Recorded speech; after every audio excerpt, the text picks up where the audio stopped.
morning, Your Honor. May it please the Court, John Petrofessa and Andrew McGarrow on behalf of the people. Good morning. Good morning, Your Honor. Paula Michelle Lawton on behalf of Mr. Hernandez, who's standing to my right. All right, tell me your name. Carlos Hernandez. Okay, can the lawyers come up, please? I was hoping this wasn't going to happen.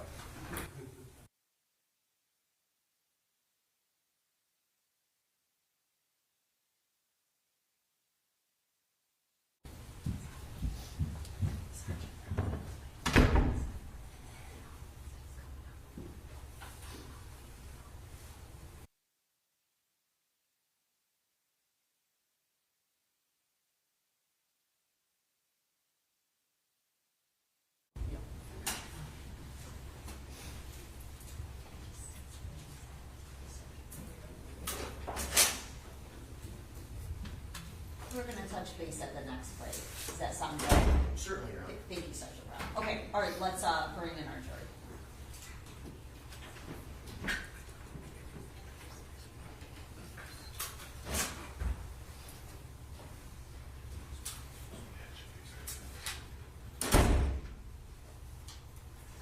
Your Honor, should we have Detective Smith on stand before the jury comes up, or do you want? Yeah, let's have them on. Thank you. Do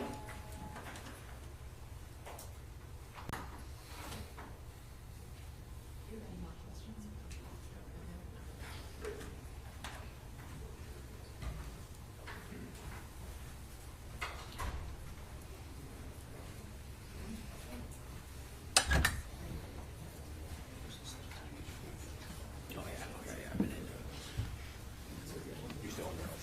So, and I'll say that again when the jury comes in so they can hear it. Yes, ma'am.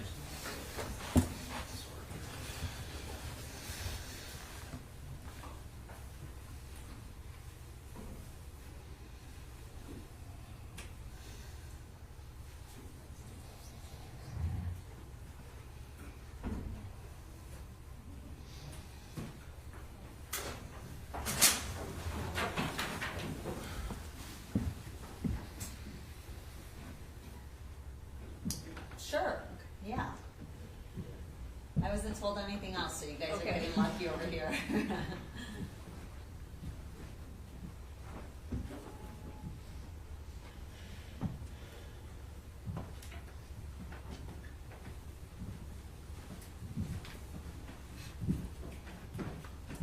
Good morning, ladies and gentlemen. Welcome back. Please be seated. And Detective Smith, you are still under oath, sir. Prosecution, you had no further direct? I did not. All right, then we're cross-examined to Mr. Hernandez. Thank you. Good morning. Morning. Just so the jury is clear and remembers from yesterday, you were present in the room during the interview of my client, Mr. Hernandez, correct? Yes, ma'am. Okay. And it was your understanding that he had requested to talk to police, and that's why you went down there, among other reasons, obviously, to pick up the items that had been seized. But one of the reasons you went down there is because he had requested to speak to you, correct? Yes. Okay. Obviously, people that are under arrest do not have to make a statement, fair to say? Yes. Okay. And obviously, you went through, and we were able to watch you going through his Miranda rights, correct? Yes, ma'am. Okay.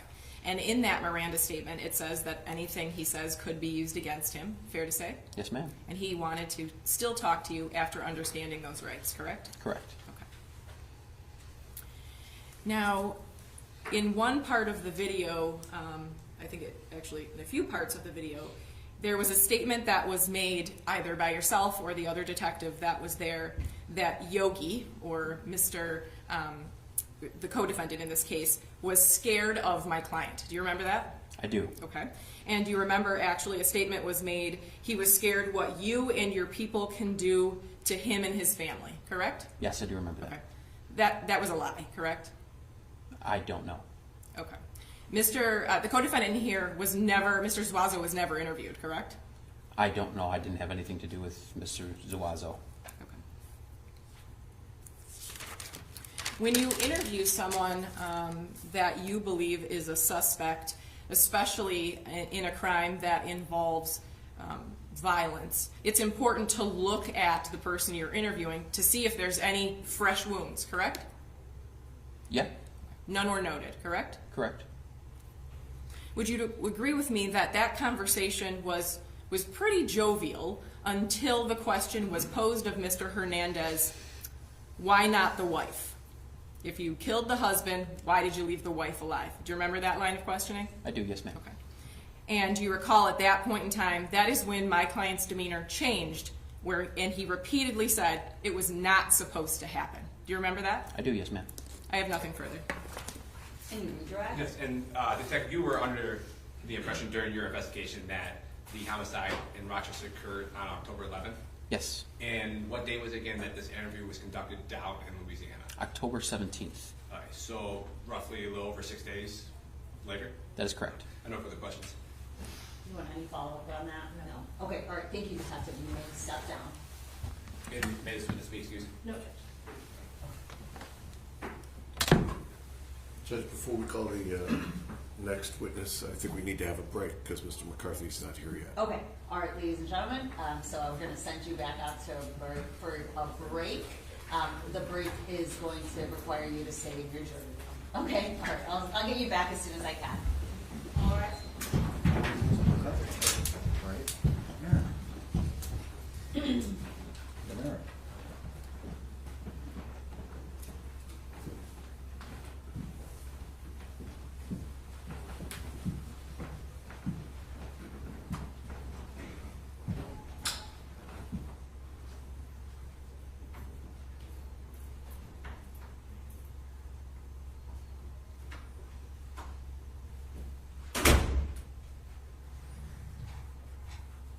Does it just make sense to have Mr. Zuazo brought up instead of? I don't think Mr. McCarthy's.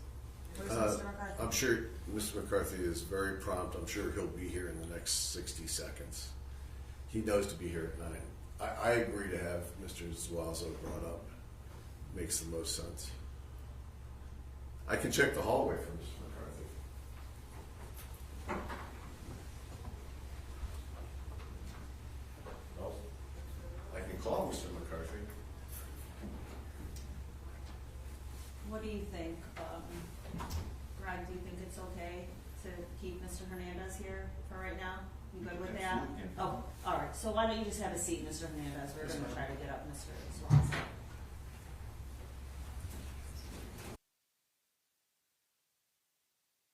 McCarthy, Good morning. we're going to get your client up here in a moment. We're just missing one of your jurors.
Call Zuazo's case.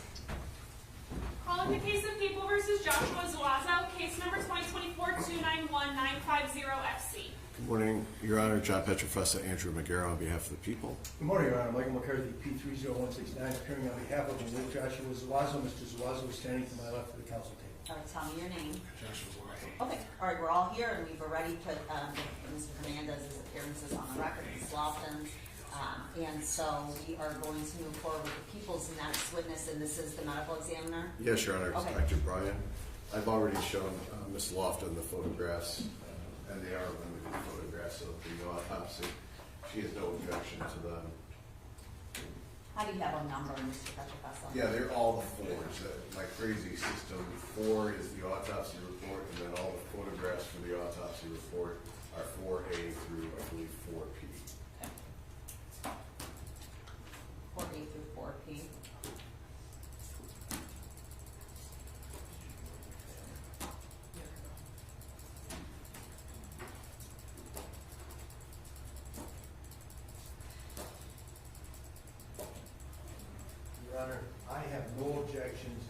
possession of these exhibits. I've seen all of the photographs taken during the autopsy, and there's nothing here to which I would object in terms of being unfairly prejudicial. Okay, all right, so no objection on behalf of Zuazo. How about Hernandez? No objection. Okay, so that's 4 through 4P are admitted into evidence. And let's call our next witness. You want the juries here, Judge? Oh. You know, that probably would be helpful. Let's bring them in. Your Honor, you want both juries, correct? Yes, please.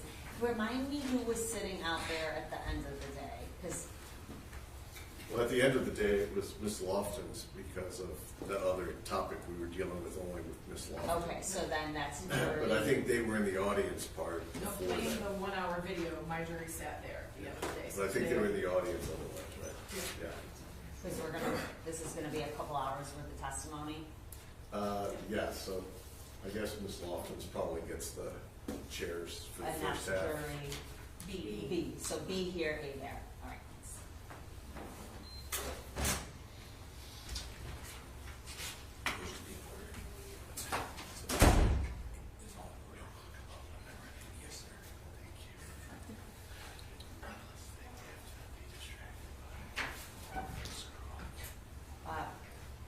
Parties need to do the admission in front of the jury as well. So once they come in, reintroduce that and then put your stipulations on the record.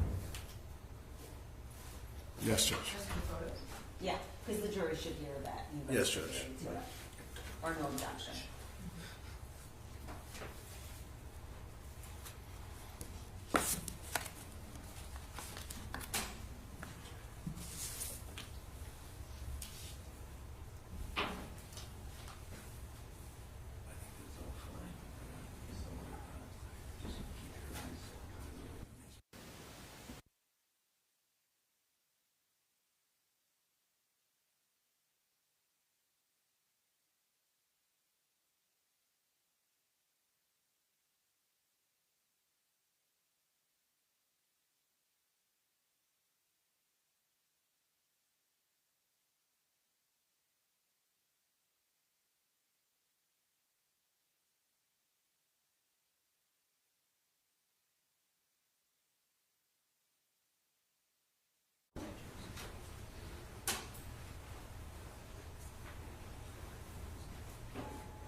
Okay, good morning, everyone. Welcome back. Please be seated.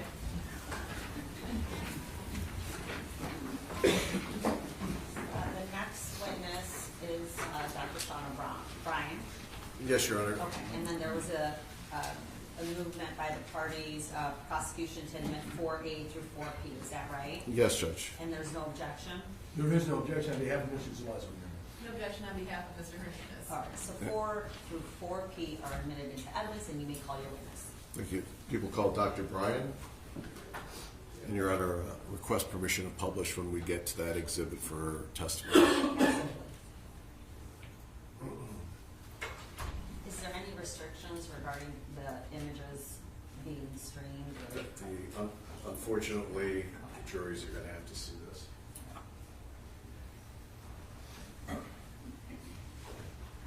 Okay, thank you.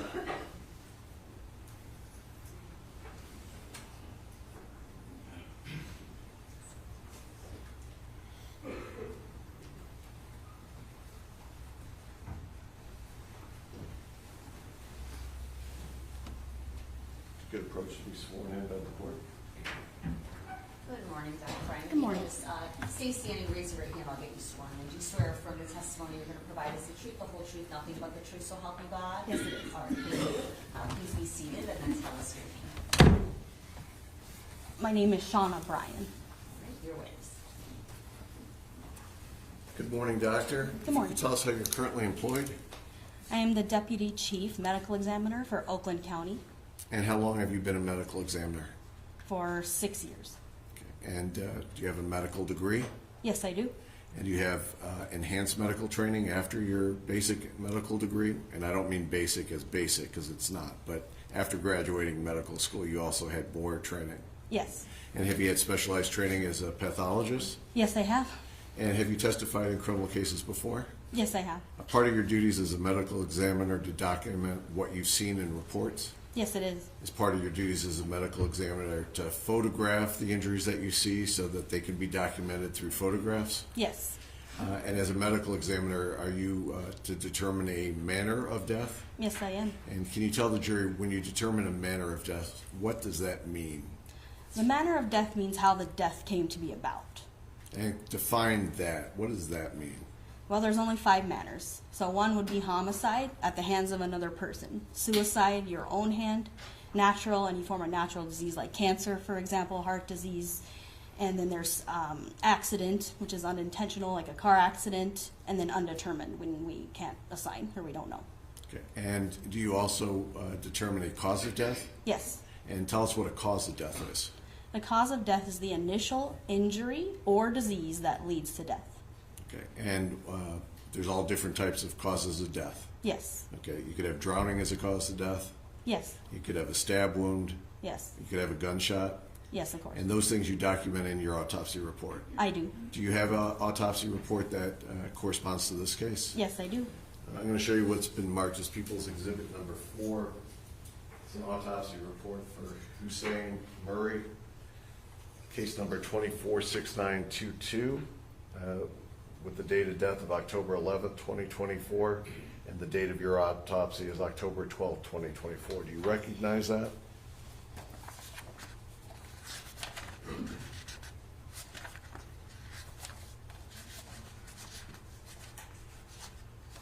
Yes, I do. And that has your signature at the end?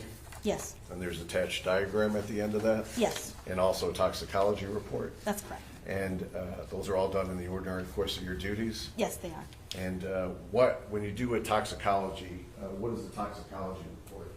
Toxicology, we usually take fluid from the eye, blood, and then sometimes urine, and sometimes gastric, but usually we'll send blood out for toxicology studies, which will test for any alcohols, drugs of abuse, certain prescription medications, things like that. And that's a standard thing you do as part of autopsies? Yes, it is. Your Honor, if it wasn't in the record, I'd move People's Exhibit number 4 into evidence. All right, it's in. And I have no objection to its admission. Doctor, I want to direct you specifically back to your autopsy on October 12th of 2024. Do you recall conducting the autopsy on Mr. Murray? Yes, I do. Okay, I'm going to show you what's been marked as People's Exhibit number 4A. It's going to show up on your screen close by. These exhibits we've already agreed to enter, so I'm not going to ask you all the questions that otherwise I would. You understand? Yes, I do. I forgot something. Have you been qualified as an expert before the courts of the state of Michigan? Yes, I have. And how many times have you testified as an expert before? Around 15. Okay. And had you actually testified as an expert in this case itself in district court? Yes, I have. Your Honor, the people would move Dr. Bryan as an expert in forensic pathology. Your Honor, Yes, any objections? I had no objection in the preliminary examination. I also have received her curriculum vitae, and I have no objection for the trial purposes to qualify the doctor as an expert. Okay, Ms. Lawton? No objection, Your Honor, thank All you. right, the witness will be deemed as an expert in the field of forensic pathology. Okay, looking at exhibit number 4A, is that a standard placard that you would give any autopsy that you're going forward with, so that whatever is logged in as far as photographs could then be referenced to that number? That is correct. So the top number is the case number that was assigned, and the bottom number is the date that I did the autopsy. And when you get a body in to begin an autopsy, do they usually come in if they're closed from a scene where they're already dead versus unclothed? They can come in either way. It depends if they're on the scene and they have clothes, they will come in with clothes. If they make it to the hospital and the hospital does any measures, usually they do not have clothes. Okay, and in Mr. Murray's case, did he come in dressed or Yes, he did. undressed? Yes, Dressed. dressed. Okay, I'm going to show you what's been marked as Exhibit 4B. Do you recognize Mr. Murray? Yes, this is how I saw him when I entered the room. And when he entered the room, you'll notice that his hands are bagged. His hands have bags, yes. Okay. And are there any bindings that you notice on Mr. Murray's body? Underneath the bags, yes. Okay. And what did you notice underneath the bags? Underneath the bags, his hands are bound by duct tape and a couple of zip ties, as well as you can see the binding around the mouth and the head, and his feet were also bound by duct tape. I'm going to show you what's been marked as People's Exhibit number 4C. You recognize that photograph as a different angle of the bindings around his hand? Yes, And that also depicts the black duct tape that you had discussed and zip ties around that wrist? yes. Were those eventually removed? Yes, we did remove them. Were those bindings tight to the body of Mr. Murray, or did they just come off easily? They were tight. I'll show you what's been marked as People's Exhibit number 4D. Do you recognize that as another angle of those bindings? Yes, I do. And do you notice the condition of those bindings in regards to the Rolex watch? Yes, the watch is in between the bindings. The bindings are tight on there. I'm going to show you what's been marked as Exhibit 4E. Do you recognize that as a side photograph of Mr. Murray's right side? Yes, it is his right side. Okay. And that there is a gun holster on his right side? That is correct. Okay. And it came in without a gun, is that correct? That is correct. I'm going to show you what's been marked as Exhibit 4F. Do you recognize that as a photograph of the lower legs of Mr. Murray? Yes, I do. And were they also bagged as were his hands by the sheriff's office? That is correct, And is yes. that common procedure when you receive bodies in? Yes, I'm going to show you what's been marked as 4G. Do you recognize that as a photograph of Mr. Murray's lower ankles after the bag is removed? yes, I do. And can you tell us what you see in that photograph? There was duct tape around the feet. Okay. And there's a shoe on one foot? One shoe on one foot. And which foot is missing the shoe for the record? The left foot. I'm going to show you what's been marked as 4H. Do you recognize that photograph? Yes, I do. And can you tell us what you see in that photograph? In this photograph, he has been, we've taken the clothes off and we've cleaned him off so I can properly see the injuries to his face and body. Okay. And what observations do you have of any injuries that may catch your attention of Mr. Murray's face? In this photograph, you can see that there's purple blotching around the eyes, which is bruising. On the face, he has a bunch of bruising all the way from the forehead all the way down to the front of the neck to basically the collarbones. And he has some lacerations, which are tears in the skin, again, around the jaw. That's what he has. And then the jaw is also fractured. You can't really see it, though, in this picture. Okay. I'll get into your internal investigation as we go forward. But for 4I, People's Exhibit 4I, can you tell us what you see in Exhibit 4I? Yes, this is his lower lip as we've pulled down to take a photograph because there's some tears kind of on the left side of the lip and bruising on the inside. I'm going to show you what's been marked as 4J. Do you recognize that as Mr. Murray's right hand? Yes, And can you tell us what you see in that photograph? it's just his hand. There's no cuts to his hand. There are no cuts, no injuries. I'm going to show you what's been marked as 4K. Is that another angle with the fingertips of Mr. Murray's right hand? Yes, it is. And again, do you see any injuries or cuts to his right hand? No, I'll show you what's been marked as 4L. Do you recognize that as Mr. Murray's left hand? yes, I do. Okay. Again, do you notice any type of injury, bruising, or cuts to his right hand? No, I'll show you what's been marked as 4M. This is again a different angle with the fingertips of Mr. Murray's left hand. Do you see any type of cuts or bruising to his left hand? no injuries. I'm going to show you what's been marked 4N as in Nancy. Do you recognize that photograph? Yes, I do. And can you tell us what, if anything, is of interest when you're looking at photograph 4N?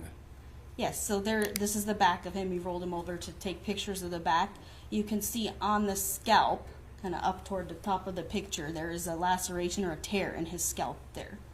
And can you tell us what type of force does it take, or what type of object does it take to create that type of injury? Lacerations, bruises, and abrasions like a tearing, superficial tearing of the skin, are all caused by blunt force trauma. Anything blunt can cause these injuries, or like from a fall, as long as it's not like a knife, let's say. I'm going to show you what's been marked as 4O. Is that a close-up of what was in 4N? Yes, it is. And can you tell us what we're seeing in 4O? So it's a close-up, as you said, of the scalp, kind of like the left right here, and he has the tear in the scalp right there. Was there a second injury to his scalp? Scalp, yes. I'm going to show you what's been marked as 4P. Is that depicting the second injury to his scalp? Yes, so this is a close-up. It's on the back of his scalp, about here, another tear. Okay, and is that something that can be caused by blunt force trauma? Yes, it is caused by that. And any type of blunt object can be able to cause something like that with enough force, is that correct? Yes, that's correct. When you started your physical observations of Mr. Murray, was he consistent with an individual to be 72 years old? Yes. Did you determine his weight? Yes, I did. And what was Mr. Murray's weight at the time of his passing? 295 pounds. And how tall was he? He was 72 inches or 6 feet tall. Now, you noticed the zip ties around his hand and wrist, is that correct? Yes. You photographed that, and you photographed the evidence of his injury, correct? Yes. Now, you started to discuss something about the internal injuries that you later noticed to Mr. Murray's jaw. Can you tell us what, if anything, you noticed regarding the internal injuries to Mr. Murray's jaw? Yes, so inside, it actually could even see it in one of the pictures where the lip was down. His jaw, this bone here, was fractured. Okay. And then there was a lot of bleeding and bruising just on the skin and underneath the skin. I hear the terminology. Over time, I get used to it, but a lot of folks aren't used to it. So we've talked about lacerations, we talked about bruising, but what do you mean when you say fracture? Fracture's broken bone. Okay. And there's different types of fractures? There are different types, yes. Okay. How would you describe this type of fracture? I would say comminuted, meaning broken into multiple pieces. And does it take substantial force to create that type of injury? Yes. Did you notice injury to the left side of his scalp? Yes, I did. Okay. And how did you designate and describe that injury? He had a laceration or a tear there on the left side. Once we open the head and reflect the skin back, he has hemorrhage underneath the scalp. And when you say, go ahead. Oh, and there are two muscles here that help you chew. He had hemorrhage in those muscles. Okay. We're going to slowly go through the definitions, but when you say hemorrhage, what does that mean? I'm sorry, bleeding into the tissue. Okay. And does it take substantial force to get bleeding underneath the scalp so that you could see it in the way that you did? Yes, and it's a blunt force. Did you notice any type of injury to his face? Yes. What injuries did you notice to his face? His face has bruising, some tears in there. Okay. Is it in one location or is it in multiple locations? It's multiple locations. Basically, the whole entire face Had bruises to has bruises and tears. When you started to continue your autopsy, did you notice anything that stuck out about his throat area? Yes, I did. Could you tell us what you noticed regarding Mr. Murray's throat area? On his throat, it looked the same as the face. It has, from the anterior neck here, which is the front of the neck, it had diffuse bruising and some kind of linear, no patterned, nothing like a pattern that I noticed, just some linear bruises. Okay. And what did you notice when you got to look at his throat area internally? Internally, we lift up the skin. He had soft tissue, which is bleeding into the fat and then the muscles in the neck that control the head. All of that was had blood soaked, and then he had a fracture of a bone in the throat called the hyoid bone. Okay. 2 fractures. Again, Broken hyoid bone. the location of that bone, because we're not going to know by definition and description. Can you point to your actual throat to show us where that would be on a person? Sure. The hyoid bone is a U-shaped bone, and it sits high up in the neck. If you feel when you swallow, your Adam's apple, that's called the thyroid cartilage. It sits just in front of that. That's high up in the neck and relatively well protected. And what did you notice about that bone? It was broken in 2 places. Okay. In your experience in doing autopsies and going through school, is that a rare injury that you've seen? It's rare. Okay. And does that take a lot of force to accomplish that type of injury? It does. Can you tell us what type of other evidence of injuries you saw to the neck? The fracture of the bone and just bleeding into the tissues. Okay. And did you make any determination of how that could occur? How would that type of injury occur? Neck compression. Okay. Now, neck compression literally means compressing of the neck. Is that Yes. part of the definition I'm okay That's on? literally, yes. Okay. literally. Now, hypothetically, would somebody with a lot of force using their hands be able to create that type of neck compression? Yes. Would an individual using a knee on the throat be able to create that type of neck compression? Yes. Would an individual using a shoe or boot on the throat be able to do that type of neck compression? Yes. How long would it take for continued compression of the neck to result in death? So the answer to that question is a little complex. If somebody is unable to defend themselves, let's say they're unconscious or they can't move for some reason and pressure is applied to the neck, it's only going to take a matter of minutes, 5 minutes, less than 10 minutes, opposed to somebody who's able to fight back. It might take a little longer. How long, I don't know. And were you able to determine if Mr. Murray was still alive when this was going on? Yes. And how were you able to determine that? So the cause of death I've listed here is neck compression, but there's also a mechanism of death. Just because you break a hyoid bone doesn't mean you die from that. What he actually died from was asphyxia. This is the mechanism of death. Asphyxia, in the lightest terms, you compress the neck and the jugular veins and carotid arteries, which bring blood to the head and from the head, are compressed. This is where the asphyxia occurs. It takes only about 11 pounds of pressure to do that, which is basically the weight of your head. The reason I know it's neck compression is because the hyoid bone is fractured. Okay. Did you determine a cause of death? Yes, And can you tell us what the cause of death was in Mr. Murray's passing? neck compression. And I contributed blunt force head and neck trauma too. And did you determine a manner of death? Yes, And what was your determination of manner of death? homicide.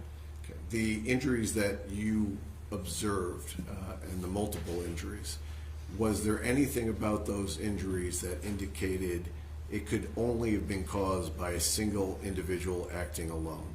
No, Was there anything about the multitude of injuries that you observed that excluded multiple participants in the causing of that death? no, Was there any type, talk about those neck compressions that we talked about. If I was, let's say, a 130-pound male, and I was trying to cause that neck compression, could a 130-pound male cause those neck compressions? yes.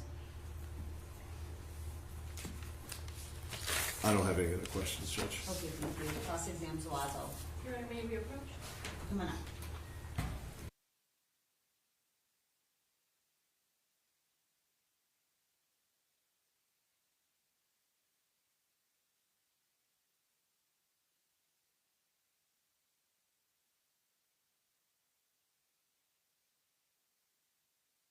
For a break, the break is going to require you to stay in your jury room. We'll bring you back as soon as we can. All right.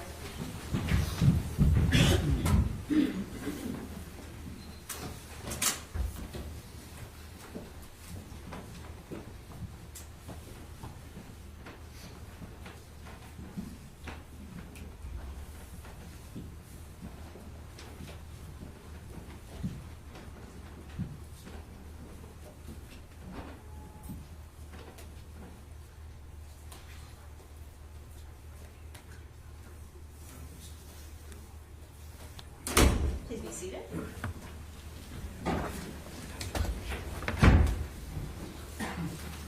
And so now we'll cross-examine Zuazo. Thank you very much. Dr. Bryant, my name is Michael McCarthy. I know I met you back on the 17th of December when you gave your preliminary examination testimony in this case. I have questions to ask you. I'll tell you the same thing I told you that day. I have some questions to ask you this morning regarding your testimony. And if I don't make myself clear, please tell me that, and I'll rephrase the question. Okay? Okay. All right. Thank you. Now, the manner of death is neck compression. That's the main thing that led to the death of Mr. Murray, correct? Yes, the cause of death. The cause of death. And while he sustained some tears in his scalp that are documented through the photographs that we've just looked at, those by themselves would not be the cause of death, correct? No, the tears in the scalp would not be a cause of death. It was the asphyxiation that actually caused his death, correct? Yes, asphyxiation by neck compression and by the blunt force trauma sustained to the head and neck. Why? Because when you have blunt force trauma and he's breaking his jaw and it's bleeding into his nose and mouth, he's inhaling while he's still conscious, inhaling blood. If you're inhaling anything but air, you can't breathe. So that's part of the asphyxiation and why that's contributing.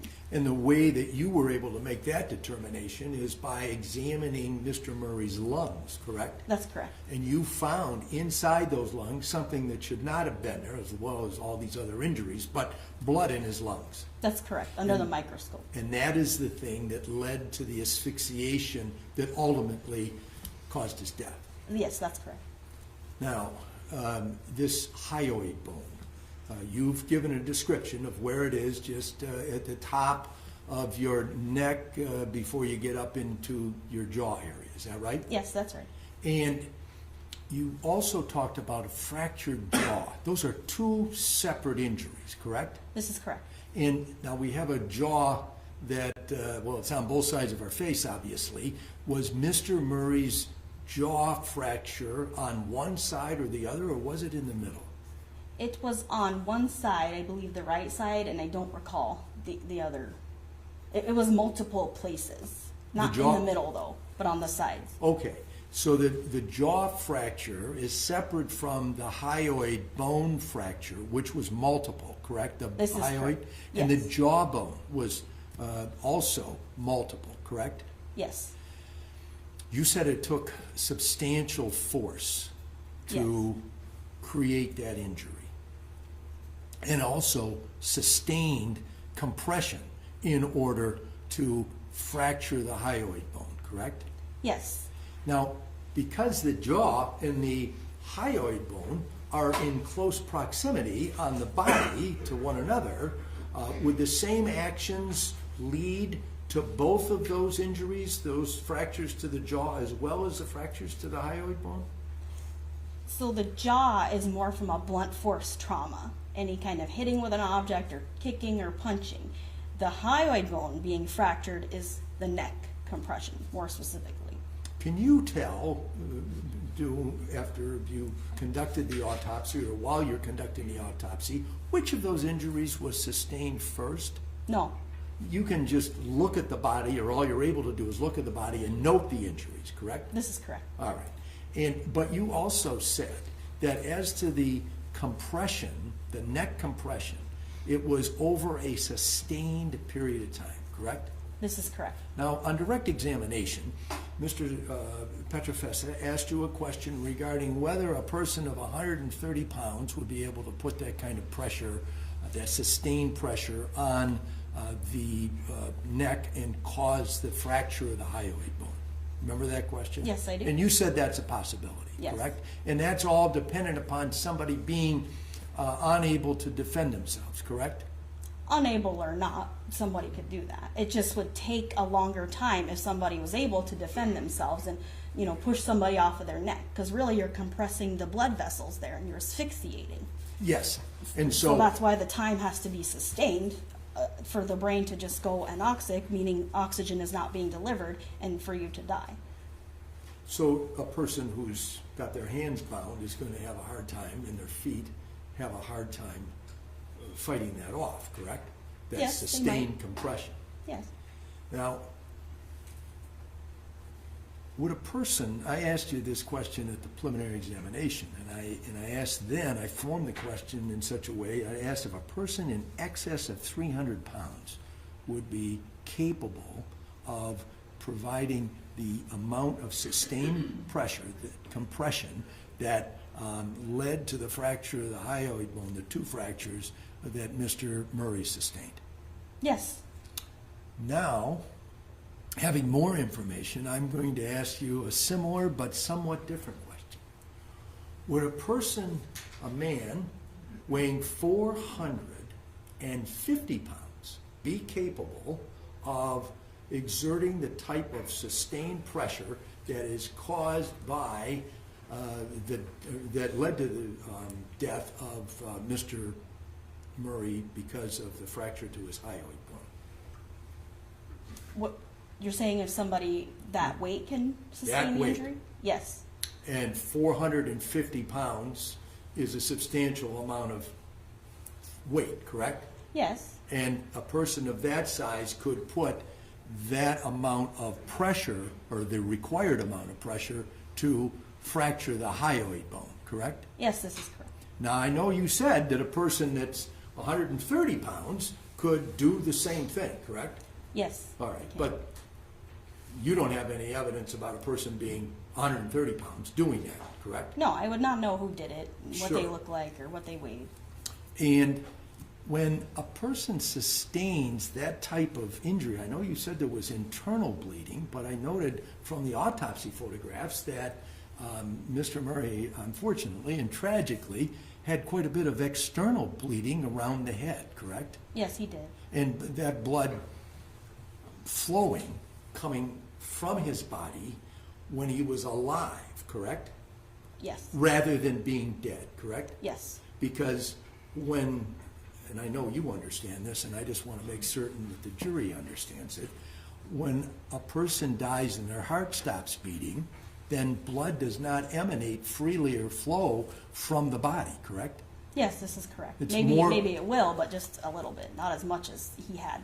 Because what it is then, when a person is deceased and their heart has stopped, it's gravity that leads to the blood coming out of the body, more so than the pump that is Well, your no, heart. not gravity. It actually is the pump. If the heart is no longer pumping, then blood's just going to cease to flow and it'll stop where it is. That's what I'm saying. It's going to stop. Yes. But the fact of the matter is, you know from your study of Mr. Murray, your examination of Mr. Murray's body, that this went on for as long as 10 minutes while he was alive, and the cause of his death, the blood in his lungs, accumulated while that tremendous compression was being placed on his neck, correct? Yes, correct. Although I And- don't know how much time it Okay. took. So would you agree that if a person is immobilized, as it's evident Mr. Murray was at the time of his death, and this person is, the pressure is being exerted by a person weighing 450 pounds, it might not take the entire 10 minutes, correct? On It might. hyoid bone? It might not if he's completely unable to fight back. The timing, well, you said it looks, and you don't have any evidence based on what it was that you were able to observe of the body with the bagged feet and the bagged hands, how Mr. Murray's body was delivered to your autopsy room, that he did any fighting back, correct? I would not know that, no. Right. And it doesn't look evident that he did, given those circumstances, right? If he were tied up and then sustained injuries, he probably would have a harder time fighting back, yes. And one of the things that you documented in the photographs that we looked at was his hands, both his right and his left hand, correct? That's correct. And you didn't note any injuries to those? No injuries. Okay.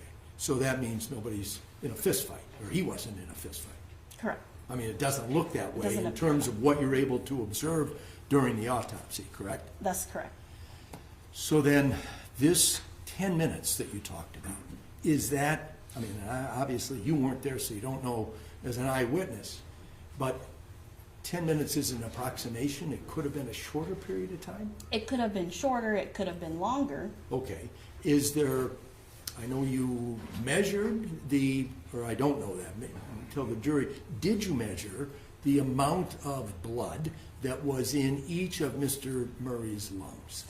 No, I did not. And the reason is I can't quantify it. It's kind of like you get like a soaked rag of blood and you're trying to squeeze and measure. So it's not something that I can quantify. Okay. I just know it's there. You know that it's 'Cause I there. can see it.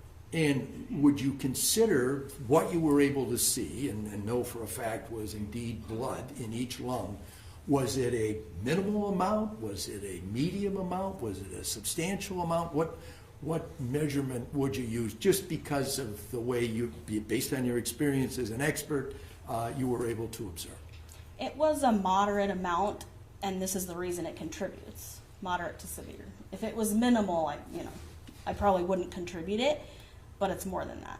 And because it's more than that, that is the reason why your cause of death, or what you have said is Mr. Murray's cause of death, but your conclusion is this neck compression leading to asphyxiation. Yes. And the asphyxiation is caused by the blood in the lungs. The asphyxiation is caused by the compression of the vessels in the neck, one, and number two, the blood in the lung. Two causes. Yes, it's a contributor. The blood in the lung is a contributing cause. Okay, the real cause And then is the that main cause is sustained the neck. pressure on the neck. This is correct. And whether it's 10 minutes, 5 minutes, 12 minutes, that's the cause of death, no matter how long it took, correct? This is correct. And the bigger the force, the faster it would have gone. Likely it could have. Yes. A 450-pound person could accomplish that end a lot more quickly than a hypothetical 130-pound person, correct? Maybe, if they were able. Okay, thank you. I have nothing further. Will you do redirect? Yes, Jim. Okay, go ahead. Just a few questions on that. You didn't go to the scene, correct? I did not. Okay, and if the scene had shown a lot of blood at the scene, you would agree from what you just testified, that means that the heart is still pumping to put that amount of blood out there. Is that correct? Yes, this is correct.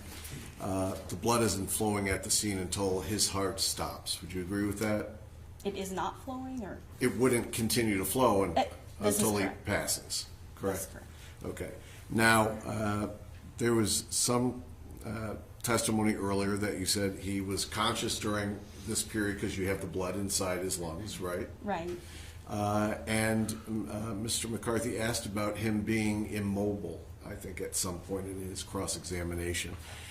Immobile has a lot of different terms, and it can be vague for definition. Would you agree with that? Yes. Okay. If I'm bound with my hands and zip-tied, that doesn't mean I'm immobile at that point, does it? No. Okay. I can still struggle with my hands like this. Sure. Okay. I can still fight back with my hands like this. Yes. Okay. The pressure on the neck, is that pressure on the neck from a frontal pressure? Could it be from a side pressure? Could it be from a rear pressure? It's not from the rear because the bone is in the front, so it could be in the front or the side. Okay. So if a person is conscious and they're struggling, there would have to be some other way to keep that head from flailing while that pressure is being placed on the throat. Would you agree with that? Yes. And there's nothing that you've testified to that couldn't be caused by a 200-pound man. Is that correct? That's correct. And the amount of time and pressure on that throat, if you start that pressure and you're choking and you're struggling and you're fighting, but you break loose of it for 10 seconds, for 30 seconds as you're struggling for your life, could that reset the clock of how long it's going to take? Well, yes. Okay, if a person is conscious and they're just not lying there letting you do this, that time period could change depending on how much of a fight is going on. Yes, that's right. I don't have any other questions. Did you want to follow up? Just on the fight going on, Doctor, you don't have any evidence about a fight going on. You can't see that from what you observed in the autopsy, correct? Correct. I just know injuries on Mr. Murray. Any That's I have what I nothing further. Anything, any follow-up on No, that? Judge. Okay. Come on up.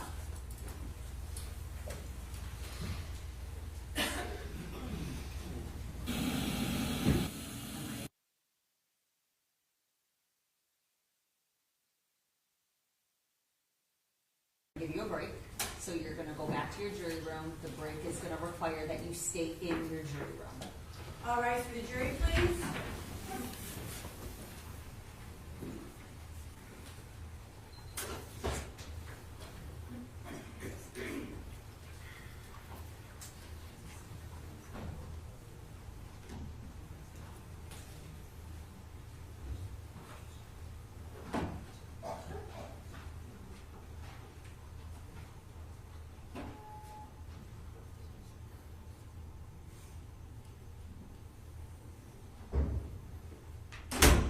All right, we'll take that moment for discussion. Everybody please be seated.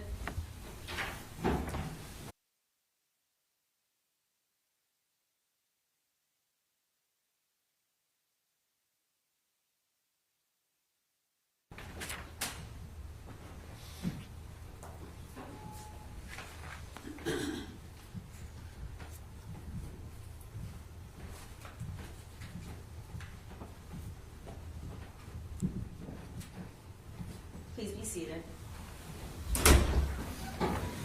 Good morning. Sam Hernandez. Thank you.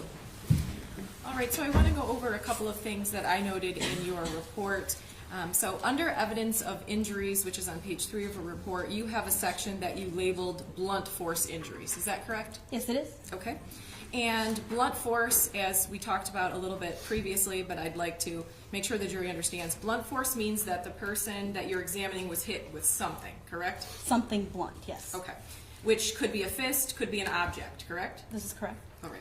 And blunt force trauma, would you agree with me, it's not as definite as, let's say, a gunshot, where you're able to determine that a bullet hit someone because there's an entrance and an exit wound. Blunt force, you can't really say what the force was, you just know that it was blunt, correct? This is correct.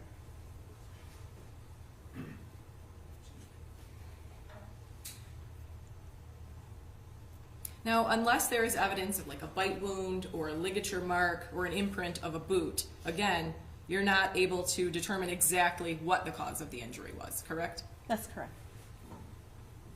Blunt force can even be when someone falls and hits the floor, correct? Yes, of course. So it is possible that some of the injuries that Mr. Murray sustained were caused by him falling, correct? It's possible, yes. Now, I believe you testified that none of the injuries to the head, the lacerations that we saw, are immediately life-ending, correct? Not by themselves, Correct. immediately. All right, so let's now move to the neck. You listed, obviously, neck compression as the primary cause of death, correct? Yes. Okay. Now, a fractured or broken hyoid bone does not mean, in itself, does not mean immediate death, correct? This is correct. Now, you previously testified that to fracture or to break this bone, it would have been direct pressure, specifically to the neck, correct? Yes. Again, that could be an object being pressed to the neck, correct? Yes, it could be. Could be hands, could be a knee. You're not able to tell us. That's right.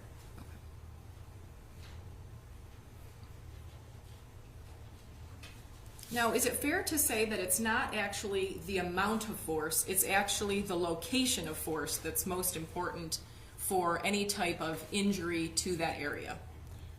To the neck, you mean? Yes. Not the amount, but sorry, say that again. So it's not necessarily the amount of pressure, it's actually where you're pressing, It's, or a combination of both. well, it's a combination of both. And as you described the hyoid bone, you said it's pretty high up in the neck, correct? Yes, it is. Okay. And here we saw that jaw or the mandible was fractured, and that is pretty close to the hyoid bone, correct? That's correct.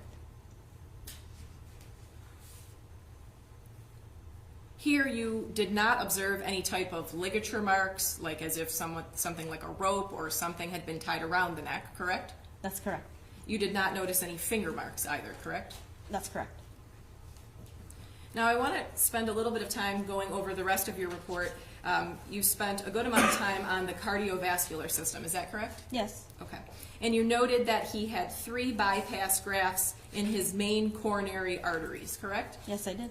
You also noted that he had heart disease, correct? Yes, he did. You also noted he had aortic arteriosclerosis severe. Yes. Okay. And the aorta is responsible for carrying the oxygenated blood from the heart to the rest of the body, correct? Yes, it is. You also noted in that same section that he had an enlarged heart, correct? Yes. Would you agree with me that someone with severe heart disease has a greater chance of dying during loss of blood compared to someone with a healthy heart? Just in general or in this case? In general. In general, yes.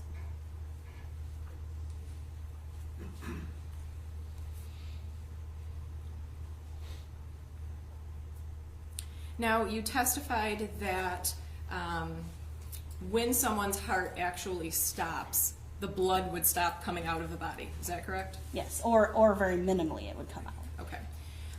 And I think you testified that you had not actually seen photos of the scene. You just see the person that is brought to you. Is that correct? I did not go to the scene, but I did see photos. You did see photos. And from those photos, you were able to determine that there was quite a bit of blood surrounding Mr. Murray, correct? Yes, I do recall that. Okay. So taking that with the evidence of finding blood in Mr. Murray's lungs, it was your determination that he was alive for a period of time, correct? Yes. After sustaining the injuries, I should say. Yes.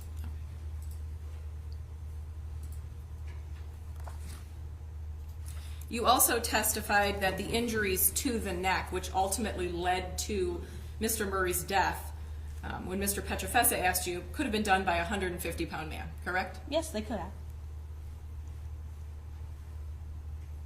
If we were just looking at the binding with the duct tape, the binding on the wrists and the feet and the mouth,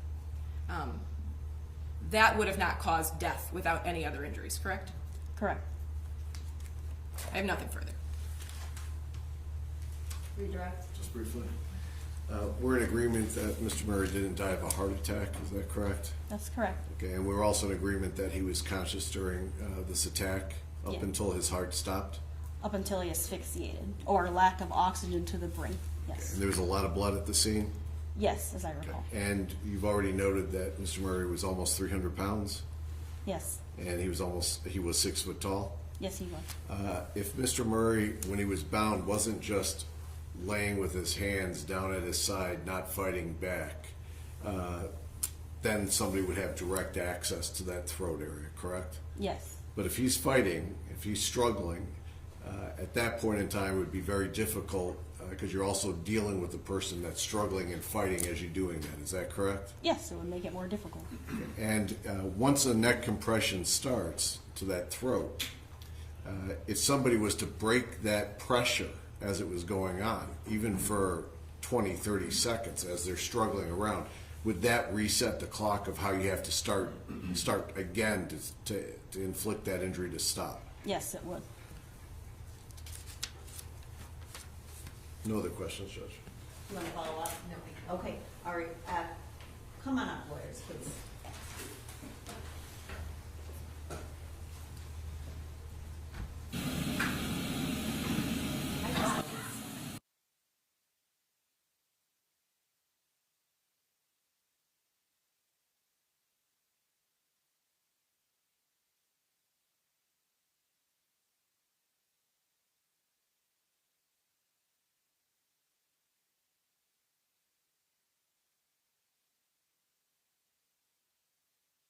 Take a break, so I will see you back momentarily.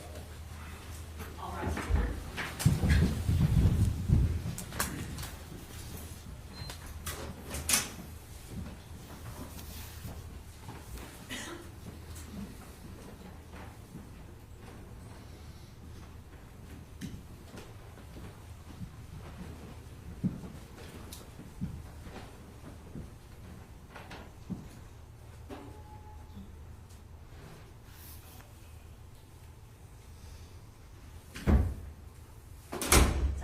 We're going to ask that you just hang out here for a few more minutes until both jurors are brought in, and then I'll ask the lawyers whether or not they have any questions, and then we'll excuse you. Okay, thank you. Sure. You may be seated. The jury, please.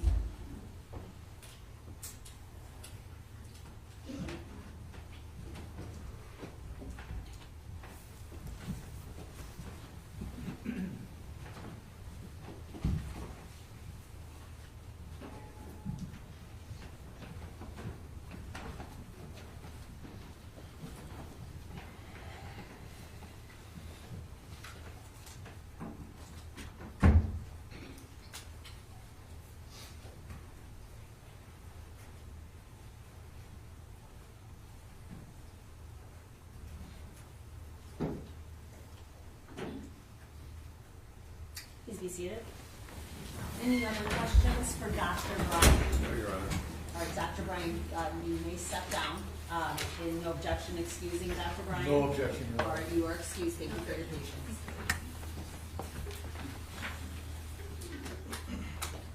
People next witness? You can call Detective Conley.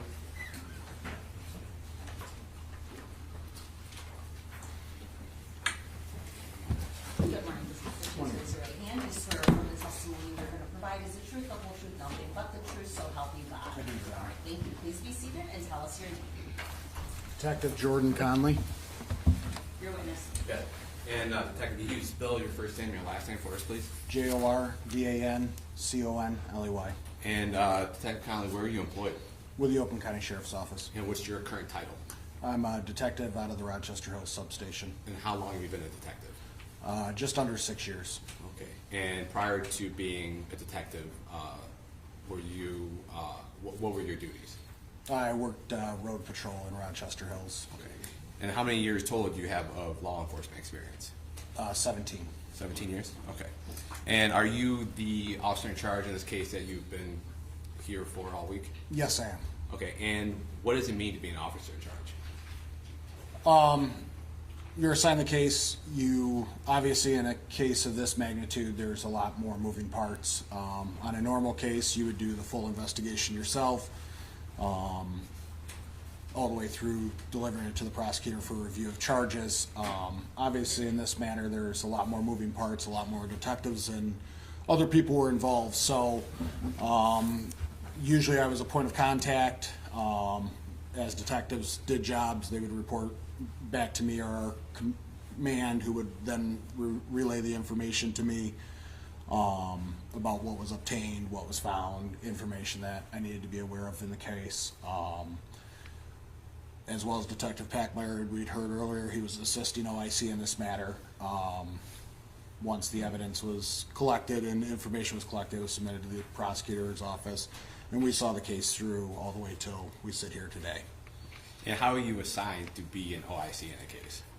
Through one of my command officers, whether it be our lieutenant or sergeant, is normal route of how I would be assigned. Okay, and on this, but do you recall when you were assigned to be the officer in charge in this? The night of the incident, I don't recall if it was our detective lieutenant or detective sergeant, but I was advised that I would be OIC of the case and that Detective Packmeyer would be assisting me.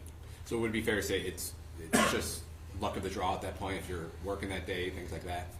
It's a decision that they made. Okay. And were you, did you arrive on scene to the 3730 Newcastle Drive on the day of the homicide? I did. Okay. And were you initially dispatched there, or was that something you came to later on in the afternoon? It was, we overheard the call while in the office over the radio. Obviously, there was multiple road patrol units heading to the area. I then got into my vehicle. I drove normal traffic as I have an unmarked vehicle, so I thought it would be, appropriate to drive normal traffic without lights and sirens in case the suspect vehicle was to be observed. I wouldn't be coming with all the lights and sirens to indicate that I was a police officer at that time. And prior to arriving on scene that day, were you given the assignment of officer in charge, or did that just get handed down later? No, that was handed down a little while into the incident. I don't recall exactly the time frame. Okay. I'm going to jump ahead a little bit because we've heard a lot of testimony from Detective Packmeyer and some of the other detectives and deputies who did things in this case. I want to ask you a question. Does the Oakland County Sheriff's Office have a computer crimes division? Yes, we do. Okay. And what function do they serve in your role as an officer in charge investigating crimes? As most of the time, if we have a cell phone that we view as evidence, computers, any electronic storage devices, they're able to examine those items, obtain information off of those items. We've also used them where they'll come to scenes and help with security footage. A lot of times gas stations, other places with security footage, they don't even know how to use their own system or obtain the video off that. So the computers crime unit will come out, assist with obtaining, videos such as that. So during investigations, and if there's ring camera or surveillance video, and you would request our services to come out and help obtain any sort of digital media that would be necessary? Yes, if it was something that was above our knowledge or ability, yes, we would.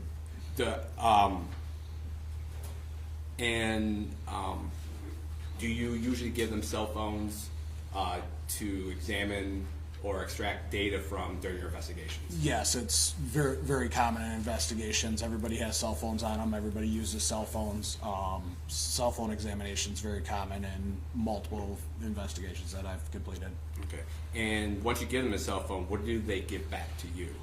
Usually, sometimes if they find something that is blaring, they may just provide a report regarding that.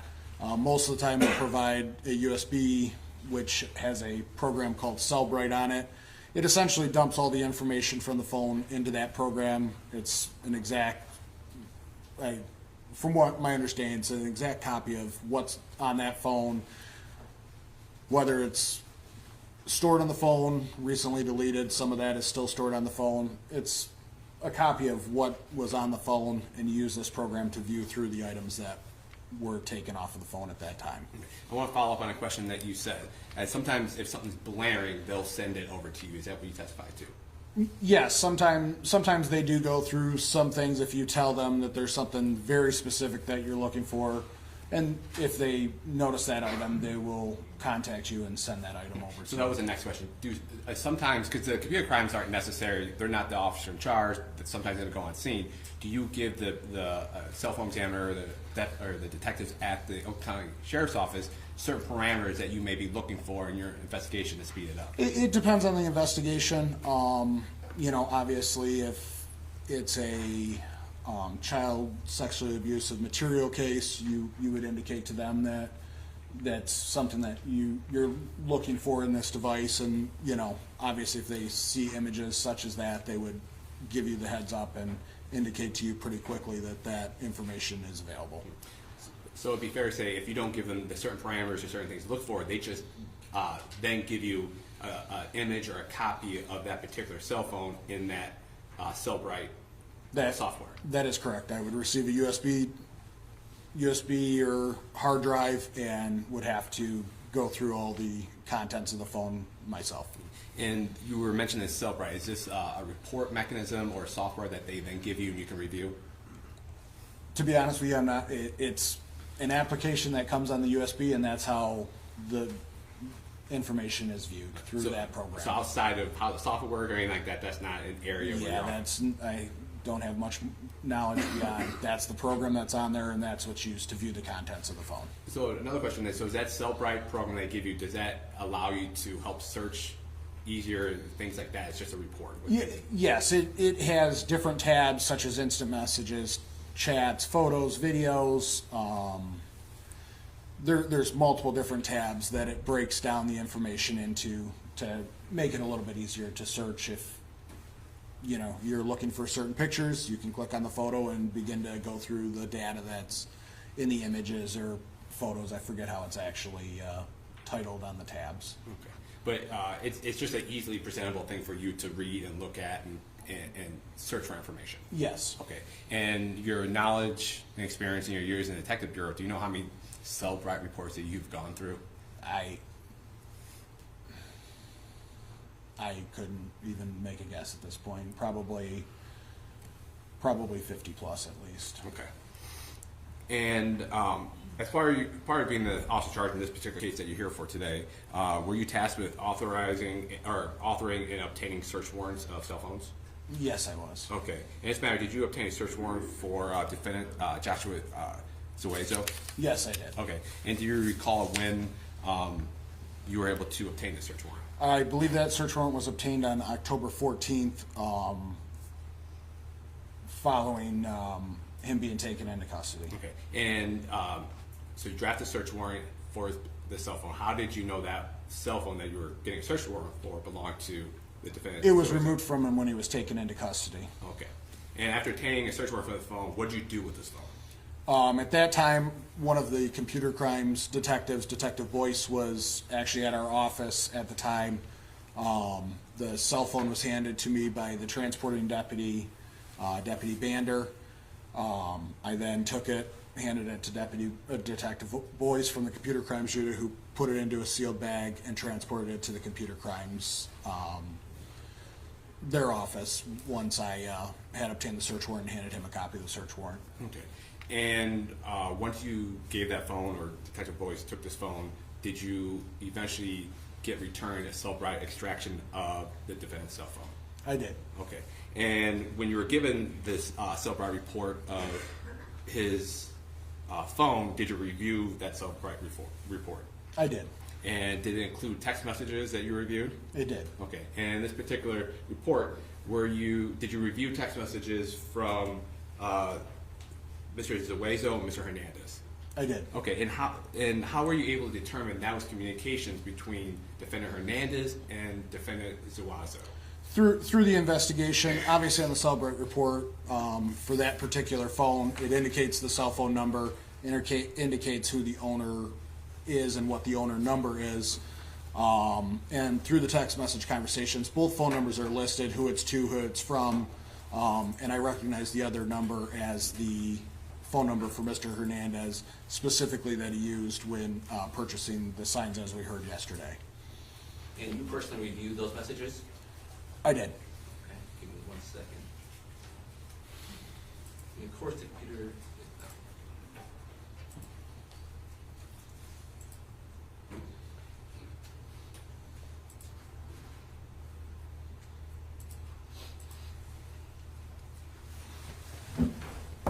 Okay, and at this time, Your Honor, the people are going to move to amend published People's Proposed Exhibit 23. There will be text message between Mr. Hernandez and Mr. Zuazo. Those were previously given to both counsels. Any objection? No, Your Honor, I have received and reviewed all of those documents. No objection. Part 23 is in. Okay. And Detective, this is going to bring it back to probably 9 minutes from elementary school. We're going to actually sit there and read through some of these, and we're going to ask you a question about these, okay? Yes, sir. And does that pop up on your screen right there?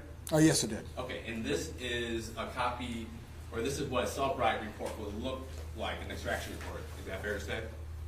Yes, it appears to be an extraction report from Cellbrite. Okay, is this the extraction report that you did for messages between Defendant Zuazo and Defendant Hernandez? It's the one I viewed. I believe it's the one that was supplied to me by Detective Boyce. Oh, Detective Boyce? I believe he made the actual extraction report. Okay, and so I see there's a little, I would say, column on the left that says participants. Yes, sir. Okay, and based on your review of other extraction reports, it lists the participants that are going to be in that particular messaging that you're reviewing. Yes. Okay, and what is that first name on there for the participant?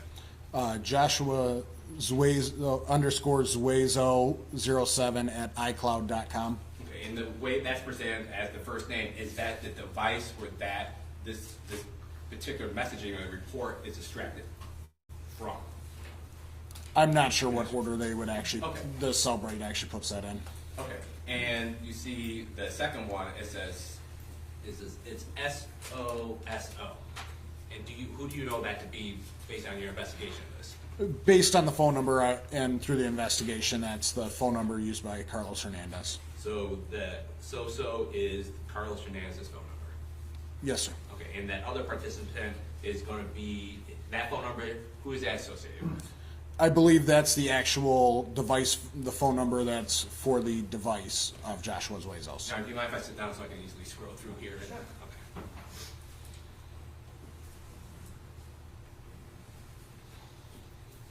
And just by reference, Detective, this particular message, can we know who the sender is on this? Yes, if you notice at the top it says from, and then it gives a phone number and the contact name is Soso, which in the participants was determined to be Carlos Hernandez. Okay, and as far as you know, I'm an Android user, so I'm not friendly in group messaging. The colors would be different. Does the colors on this particular report, does that correspond to the type of device, or that's just the way Cellbrite does it? I believe that's the way that Cellbrite does it. Okay, and this message is coming from Defendant Hernandez to the phone number that you have associated with Defendant Zuazo? Yes, as it indicates next to the phone number, it shows the designation as owner, which is the cell phone that we provided to obtain these messages. Okay, and what does this message say that's coming from Defendant Hernandez to Defendant Zuazo? It says, "I know how to use a lockpick set, and I'ma get one." And what is that dated? That was September 16th of 2024. It appears to be 11:45 p.m. Let's scroll down to some more messages, okay?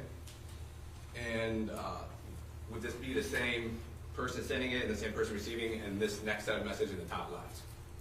The blue one? Yes. Yes, it is the same sender and receiver. And what is that saying? That says we can get into some shit now. And what is the response? The response is from the owner phone, which was Mr. Zuazo says to Mr. Hernandez, and it states any lock ? And the response from Mr. Hernandez? Mr. Hernandez responds any lock. And the response? Yes. And this message, the one in blue, right here, from Mr. Hernandez to Defendant Zuazo, what does that say? We need a car. Well, what is that dated? That's September 20th, 2024 at 7:21 p.m. Okay. And the response? Let me call the lot. And the next group of message, and what does Defendant Hernandez say? Okay. And the response? Mr. Zuazo states, he said no luck yet. Okay. And what is the response from Mr. Hernandez in this message? We have to have one. And is that also dated September 20th, or is that dated September 20th, 2020? That last message is September 20th, 2024 at 7:24 p.m. And what does Defendant Zuazo say in this message in green right here? He says, we may have to get one. And what is the response from Defendant Hernandez? It don't matter, we need one, however we do it. And the next message? And possibly a dolly. Excuse me, can we have clarification on who's the sender of and possibly a dolly? No issues with that. And on here, who is the sender of the message and possibly a dolly? That appears to be a message from Mr. Hernandez to Mr. Zuazo. And just for the record, all these messages here are going to be from to and from Defendant Hernandez and Zuazo and vice versa. I believe in so far that appears to what it should be, according to the participants. Okay. And going over several cell-right reports in your being a detective bureau, this appears to be a text message containing some images. Would that be fair to say? Correct. Okay, and then during the full extraction, if we were to have a full extraction here, would it be fair to say you'd be able to click on it and the image could be either thumbnail or a big image, depends on how that is. Yeah, the images may have also been saved in the image folder, as your phone during messages sometimes takes snippets of images that are in messages and places it in different places that would fall into the image folder when the cell bright and the phone number are done. Okay, and Detective Conley, on this message that we're reviewing right here on your screen and up there, this message is being sent by who? It's being sent by Mr. Hernandez to Mr. Zuazo. Okay, and the date of this is? This is October 4th, 2024, looks like 6 o'clock p.m. And this particular message, this text message, what does that display? It displays DTE images that through the investigation were very similar to the images that were sent to him by Mr. Saucedo from the sign shop. Okay. And this is from Defendant Hernandez to Defendant Zuazo. Yes, sir. Okay.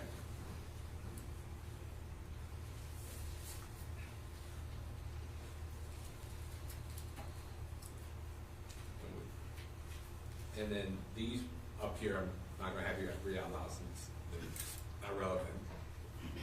What this right here on from Mr. Zuazo to Mr. Hernandez, the bottom one right here, what does it say?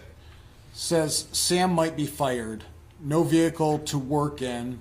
I'm finna go all in on something soon.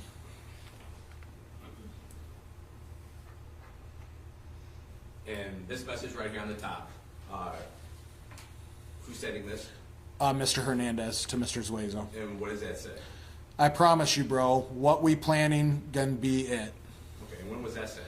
That was October 6, 2024 at 2:25 p.m. Thank you. And this next message, Detective, what does it say? Can you scroll down? This one's from Mr. Hernandez to Mr. Zuazo. It states, it's gonna get us where we need to be. And when was that sent? October 6, 2024 at 2:25 p.m.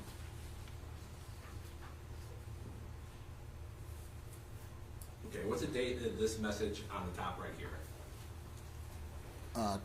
You mean the top left? Top left, yes, sir. The date Yes. is October 9th, 2024 at 8:55 p.m. Okay, and who's sending this message? That's from Mr. Hernandez to Mr. Zuazo. And what does that say? I'm about to leave now. Okay, and what about the response? It would be the response from, Mr. Zuazo to Mr. Hernandez is okay. okay, and that's October 9th? That's October 9th, 2024 at 8:55 p.m. And the next message down here at the bottom of this page, what does that say? That's from Mr. Hernandez to Mr. Zuazo. It states, you ready. Okay, that date in the bottom, what date is that? That's October 10th, 2024. Okay, and what time is that? That's 8:20 a.m. And so this is communications the night before the homicide in Rochester Hills between Mr. Zuazo and Mr. Hernandez. Yes. Excuse me, was the time in the evening or the morning of the? Is it? 10 I'll clarify that. Is that 8:20? That's 8:20 a.m. a.m.? Thank you. And this message in the top right from Mr. Zuazo, what does he state here? I already ate. Okay, and this next message, would that also be Mr. Zuazo to Mr. Hernandez? Yeah, that one is Mr. Zuazo's to Mr. Hernandez. I specifically do recall that as being a property release form, which Deputy Haglin also indicated he had found at Mr. Hernandez's house during the search warrant. And this image that we have here through the cell phone. While in the program, I was able to observe that image at full size. Okay, and you've been sitting here for the last couple of days, would that be fair to say? Yes, sir. And is that one of the exhibits that people had admitted through Detective Haglin regarding something that he found during a search Yes, of sir. Hernandez's house? Yes, sir. And this message right here, what's the date on this? That is October 10th, 2024 at 4:35 p.m. And that's a copy that you saw of that release form. Yes, it was a release form similar to the paperwork that I don't know if it's the exact physical copy that was found, but it's similar to the ones that were located at Mr. Hernandez. Okay, and based on your knowledge, that particular piece of paper that we admit as an exhibit through Detective Haglin, that was found at the house that Mr. Hernandez and Man Diaz were staying at in Lincoln Park. Yes, from his testimony yesterday, yes, sir. And this particular message, though, is a copy of that image that's sent from Defendant Zuazo to Defendant Hernandez. Yes.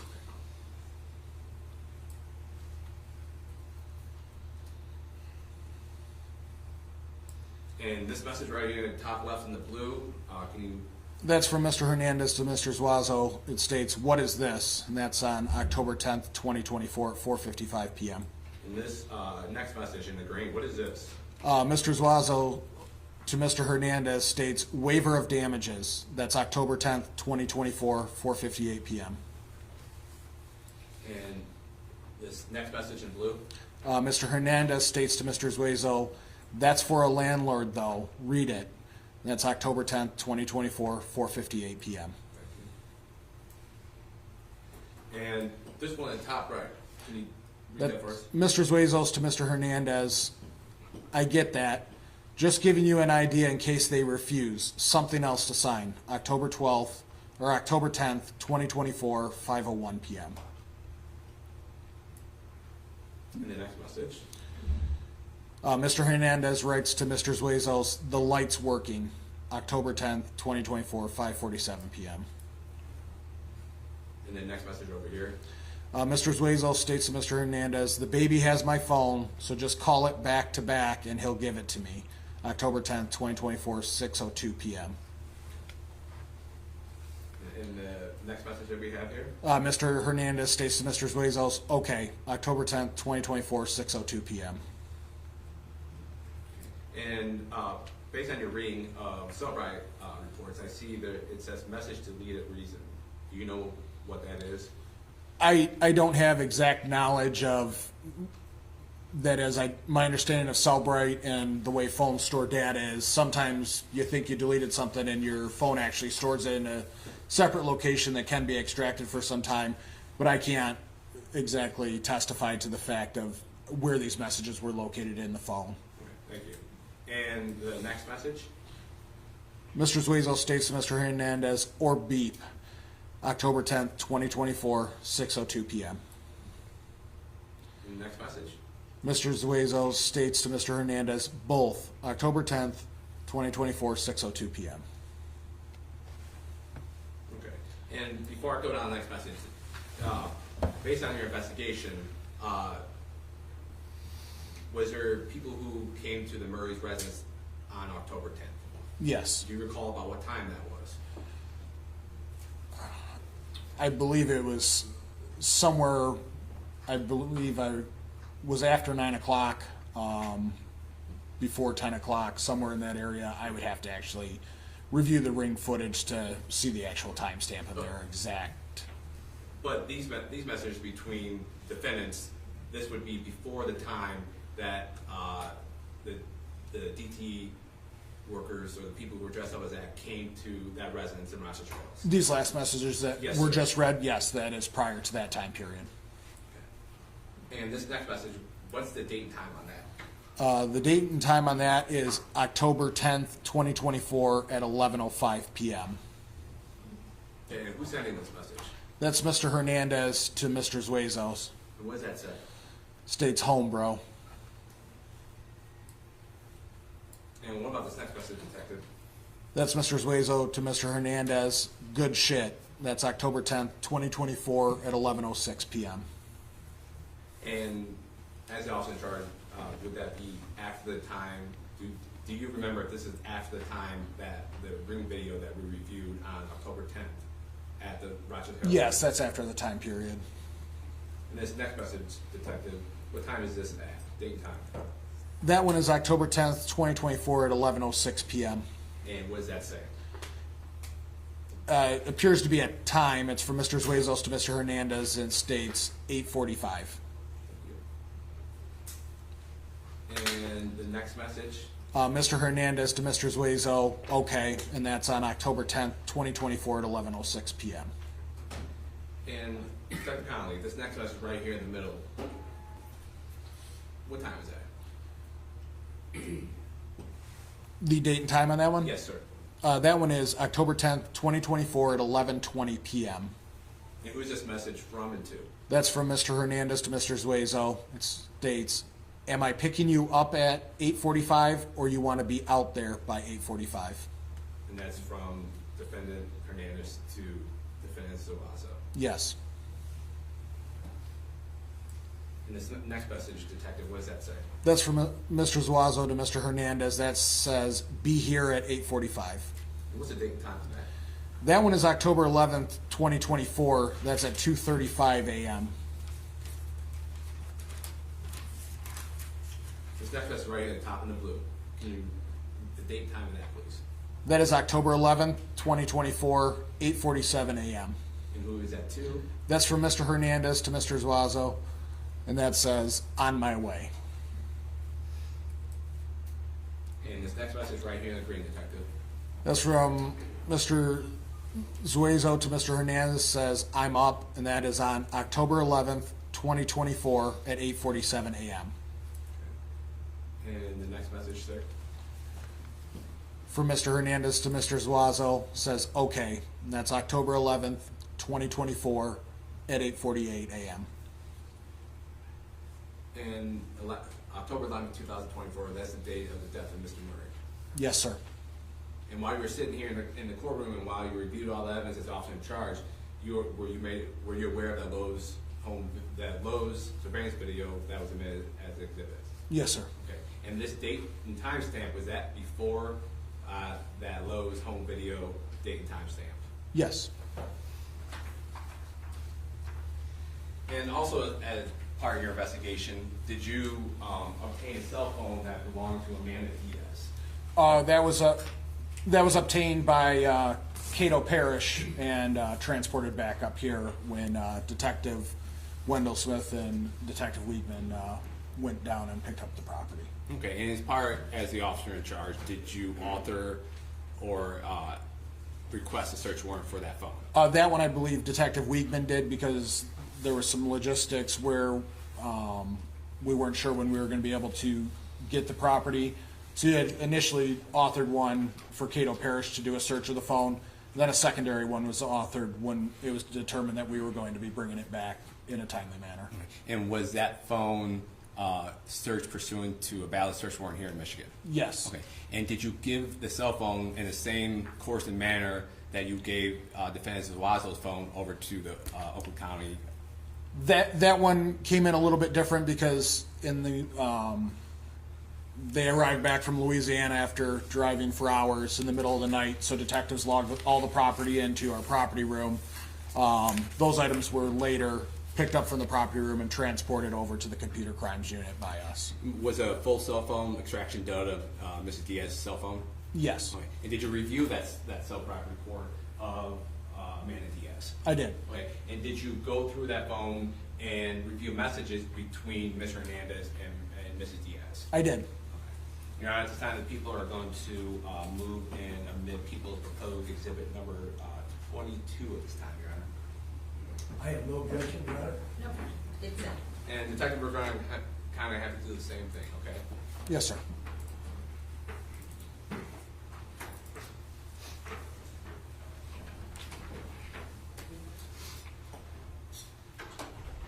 And up here, this is a copy of the cell phone extraction report that was given to you or created in this for Mrs. Diaz's cell phone? Yes. Okay.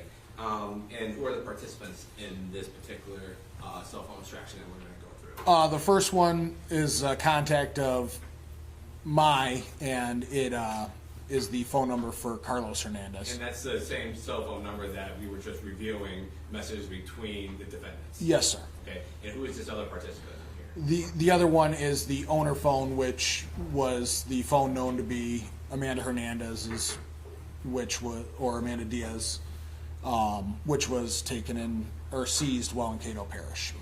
Okay. And this first message on the top, we'll have to do this the same manner. Who is this to and who is this from? This is from Mr. Hernandez to Amanda, states baby.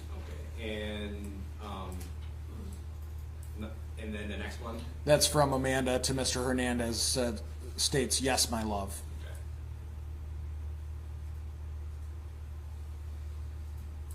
Okay. And this, these next three right here, would this be fair to say, are these from Miss Amanda Diaz to Ms. Hernandez? Yes, they appear to be. And what does the first message say? Okay.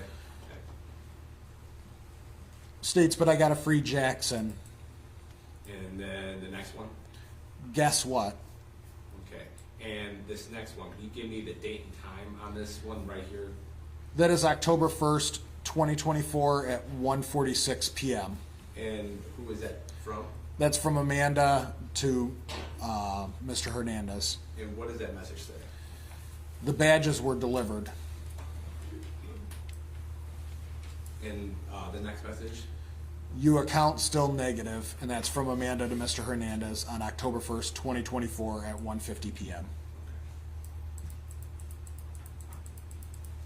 And then this next message, kind of same procedure, date and time. That one is on September 28th, 2024 at 11:57 a.m. That's from Amanda to Mr. Hernandez. It states, remember what I said. If you have to leave with nothing, that's okay. You're the most important. And what's the next message? The next message is from September 28th, 2024 at 11:58 a.m. from Amanda to Mr. Hernandez, says, "What if he's not home?" And what about the next two messages? Is that responses from Mr. Hernandez to Mrs. Diaz? Yes, it's from Mr. Hernandez to Amanda. The first one states, "I know, baby."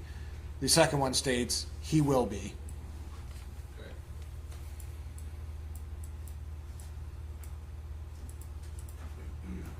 And what about this message up in blue right here? That's from Mr. Hernandez to Amanda on September 28th, 2024 at 11:58 a.m. And what does that say? I'll text you when we make it up there. Okay. And what about this next one in green? That one's from Amanda to Mr. Hernandez. That's on September 28th, 2024 at 11:58 a.m. Says, "As long as you know your life and freedom is important to me." Okay. And second penalty, what about the next one? That's from Amanda to Mr. Hernandez on September 28th, 2024 at 11:58 a.m. States, "Okay, baby." And what about this next one, detective? The next one's from Mr. Hernandez to Amanda. That's going to be September 28th, 2024 at 12:08 p.m. Says, "I know, it is, baby."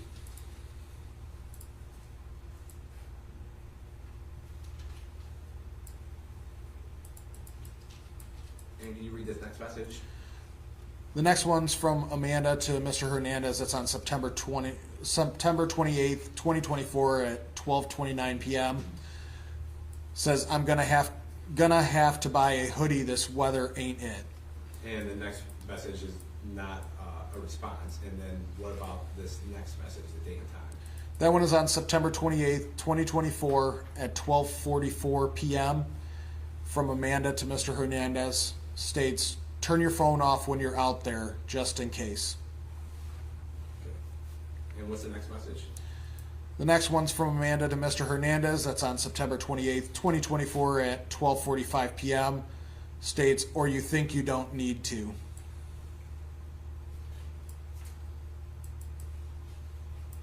And Detective Conley, can you read the stop message for us? That's from Amanda to Mr. Hernandez. That's on September 28th, 2024 at 1:31 p.m. States, "I'm so nervous, but you guys seem to have it down. And I feel better now that you have a good getaway car." What's the next message, Detective? Next one's from Amanda to Mr. Hernandez on September 28th, 2024 at 1:36 p.m. States, "I still am really nervous though." Detective, next one, please. That's from Mr. Hernandez to Amanda. That's on September 28th, 2024. That's at 1:40 p.m. Mr. Hernandez states, "It's going to be okay." And what about this next one right here? That one's from Amanda to Mr. Hernandez on September 28th, 2024 at 1:40 p.m. Amanda states, "Promise." And can you read the next message? That one's from Amanda to Mr. Hernandez on September 28th, 2024 at 1:57 p.m. States, "I've been creeping on you." And the next one? That's from Amanda to Mr. Hernandez, September 28th, 2024 at 2:09 p.m. That one states, "Make sure you don't forget to take the tag off." Okay, and what about the next one? That one's from Mr. Hernandez to Amanda on September 28th, 2024 at 2:39 p.m. It appears to be "We FKD up." And the next one? Oh, sorry. In this next one right here. Amanda writes to Mr. Hernandez, "What?" And that's on September 28th, 2024 at 2:39 p.m. Thank you. And this top message here in blue? That's from Mr. Hernandez to Amanda. That's going to be on September 30th, 2024 at 1:03 a.m. "I am, baby." And this next message, Detective? That's from Amanda to Mr. Hernandez. That's on September 30th, 2024 at 1:03 a.m. And it states, "And make Yogi take it. Don't be doing all the work." Okay, and based on your investigation in this case, Detective, were you made aware of a stolen vehicle from Dearborn Heights? Yes, the vehicle that was located burned out in Detroit as we had heard from Mr. Keelan earlier, was stolen between the time of late the evening of September 29th and the early morning on September 30th. And this message from Mrs. Diaz to Defendant Hernandez says, and make Yogi take it and don't be doing all the work. Yes.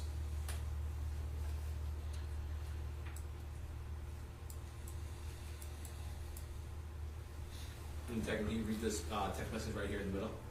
Yes, that's from Amanda to Mr. Hernandez. That's going to be on September 30th, 2024 at 1:05 a.m. States, makes me mad. It's all on you because you're the brains and then the message ends. And what about the next one? That's from Amanda to Mr. Hernandez. That's on September 30th, 2024 at 1:15 a.m. States, where you appears to be going, it's misspelled, to get a.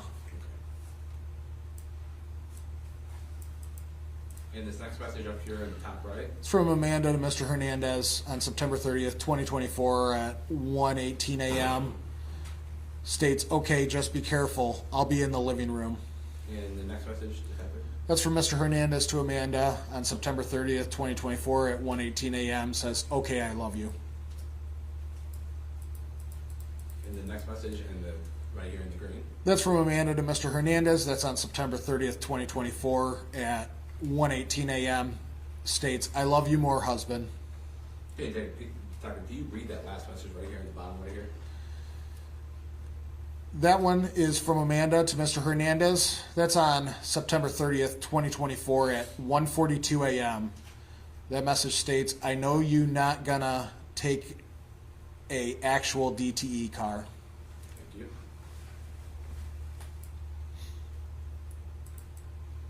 And can you read this message?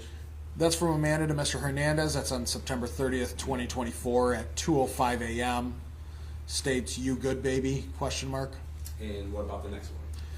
That's from Amanda to Mr. Hernandez. That's September 30th, 2024 at 2:29 a.m. I'ma go to sleeps. And Detective, this message right here in blue, can you read that for us? That's from Mr. Hernandez to Amanda. That's September 30th, 2024. It'd be at 2:43 a.m. States, we just got a car.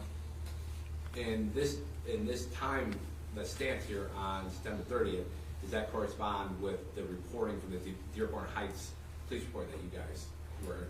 Yes, it's within the time period that the vehicle was seen and then found to be gone.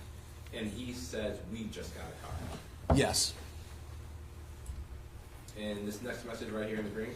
That's from Amanda to Mr. Hernandez on September 30th, 2024 at 2:43 a.m. States, are you okay? Can you read this next message? That's from Amanda to Mr. Hernandez on September 30th, 2024 at 2:43 a.m. States, you driving our car? Question mark. And what's the response? For Mr. Hernandez to Amanda on September 30th, 2024 at 2:43 a.m. He responds, yes and yes. And can you go ahead and read the one in the green? That's from Amanda to Mr. Hernandez. That's on September 30th, 2024 at 2:44 a.m. States, could you please move the cursor? Thank you. You sure there was no cameras around? And what is the next response? Mr. Hernandez responds with, yes, I'm sure. That's September 30th, 2024 at 2:46 a.m.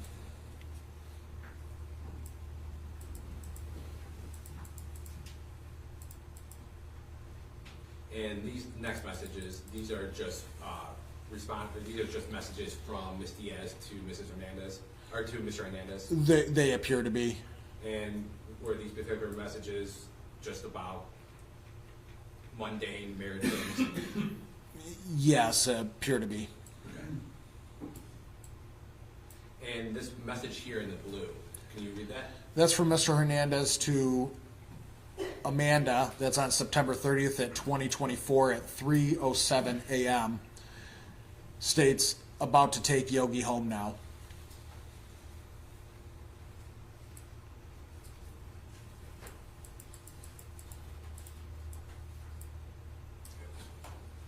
Let's skip this. This was out of place. And then this message right here, that one in the green. That's from Amanda to Mr. Hernandez. That's October 1st, 2024 at 2:28 p.m. What else you got to do? And then what about the response? Mr. Hernandez to Amanda responds, "Get this shit." That's October 1st, 2024 at 2:28 p.m. And what is the response in the green?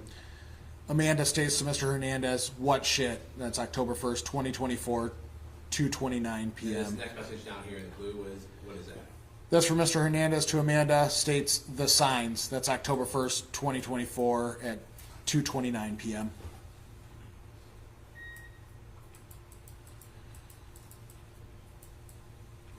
And these messages have nothing in them. There was no content in the subreddit to those indicated. And this one down here in the bottom, can you read that for us? On October 3rd, 2024 at 5:55 a.m., Amanda writes to Carlo or Mr. Hernandez, "You're probably gonna have to move that truck." Laugh out loud. She's like, "That's not stolen, is it?" And can you read this message right here on the top, Detective? That's from Amanda to Mr. Hernandez on October 3rd, 2024 at 5:55 a.m. States, "I told her it was Yogi's." I'm not going to read these two. And Detective, this one on top here, can you read this one? Amanda writes to Mr. Hernandez, "How much money do you have, baby?" That's October 3rd, 2024 at 3:45 p.m. And then can you read the next one in this chain? The next one's from Amanda to Mr. Hernandez on October 3rd, 2024 at 5:13 p.m. States, "Did you make sure the tracker is out of that truck?"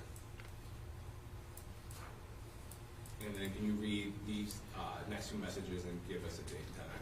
Amanda writes to Mr. Hernandez on October 3rd, 2024 at 6 p.m. "I love you, baby." And can you read this top one, please? Amanda writes to Mr. Hernandez on October 3rd, 2024 at 7:13 p.m. "OMG," or "Oh my God." And what is the response here in blue? Mr. Hernandez to Amanda is "What's wrong, baby?" That's October 3rd, 2024 at 7:17 p.m.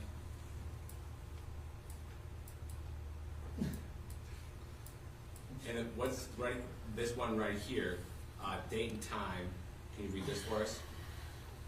That's from Amanda to Mr. Hernandez on October 3rd, 2024 at 7:24 p.m. Says, "You got to move the truck so we can take the garbage out."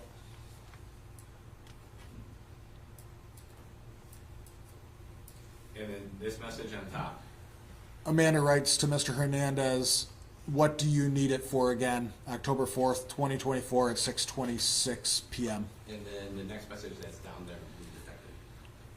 Mr. Hernandez writes to Amanda on October 4th, 2024, 6:26 p.m. to make the pages and the badges.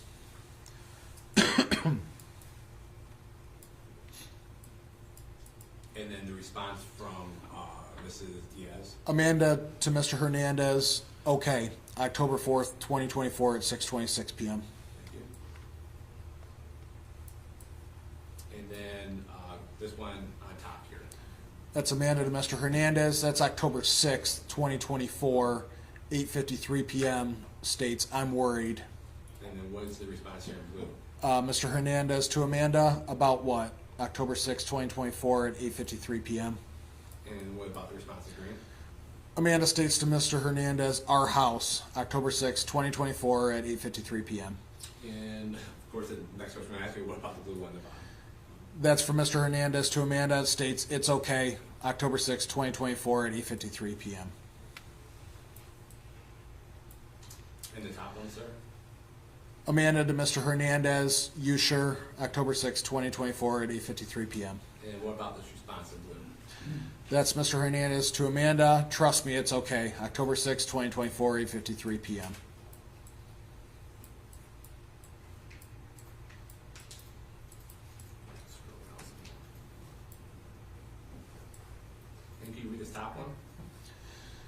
Amanda to Mr. Hernandez, well, we are only 5 days late on rent. Not too bad. ANF, it's 7:54. And that's October 6, 2024 at 8:54 p.m. And then what about this message right here in the green? That's from Amanda to Mr. Hernandez, October 6, 2024, 8:55 p.m. It states, we just spent too much money in PR. That's what fucked us.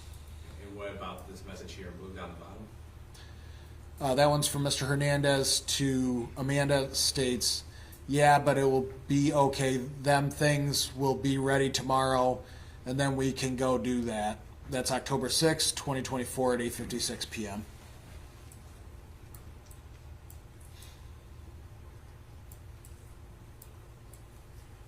And then can you read this top one? That's from Mr. Hernandez to Amanda. I don't know either. That's October 7th, 2024, 9:51 p.m. And the next one? Amanda to Mr. Hernandez. You sure you don't need anything else, baby? That's October 8th, 2024 at 12:04 a.m. And what about that next bottom one? Mr. Hernandez to Amanda. I don't think so. Them badges would be nice. That's October 8th, 2024 at 12:04 a.m. And then can you read this bottom one here in green? That's from Amanda to Mr. Hernandez. Yeah, but I don't know how to make that. Plus, I don't think you need it. I'll look it up. That's October 8th, 2024 at 12:04 a.m.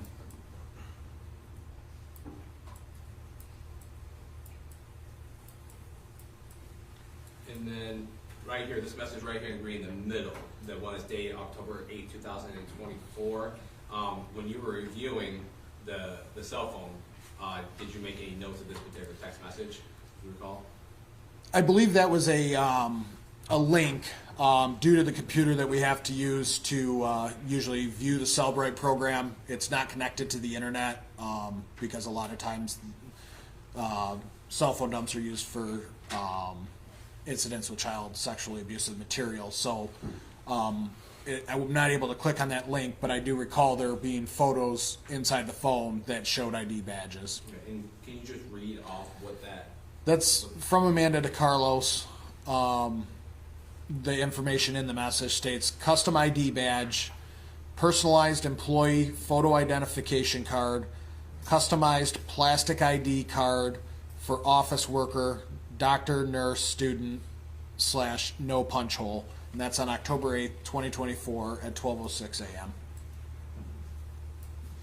And then what is this next message here? That's from Mr. Hernandez to Amanda.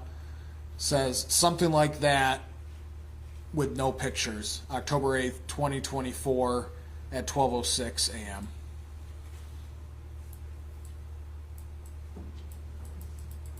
Okay, and this top message here in blue, can you read that for us? That's from Mr. Hernandez to Amanda on October 8th, 2024 at 12:07 a.m. States, takes too long to ship. I'm trying to be gone by Thursday. And that was October. That was October 8th, 2024 at 12:07 a.m. Okay, and do you recall what day of the week October 11th of 24 was when you arrived to the house? I believe that was a Friday. Okay, and so the night before on 10th, when you reviewed the ring camera, that would have been a Thursday. Yes. And can you read this message right here in the middle after that blue one? That's from Amanda to Mr. Hernandez. States, wait, I just needed the link to open my Amazon. That's October 8th, 2024 at 12:08 a.m. And this one right here in blue, can you read that for us? That's from Mr. Hernandez to Amanda. States, okay, and make one for Yogi. Do his name as Jonathan Wright. That's October 8th, 2024 at 12:12 a.m.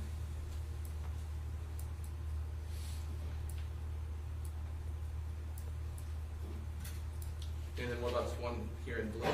That's from Mr. Hernandez to Amanda. States, make him an inspector too. October 8th, 2024 at 12:12 a.m. And what about the next message? Amanda states to Mr. Hernandez, I did. That's October 8th, 2024 at 12:12 a.m. And this then this message, these two messages in blue, can you go ahead and read those? Both are from Mr. Hernandez to Amanda. The first one states, okay, that was on October 8th, 2024 at 12:13 a.m. The second one states, did you print them? Same date at 12:13 a.m.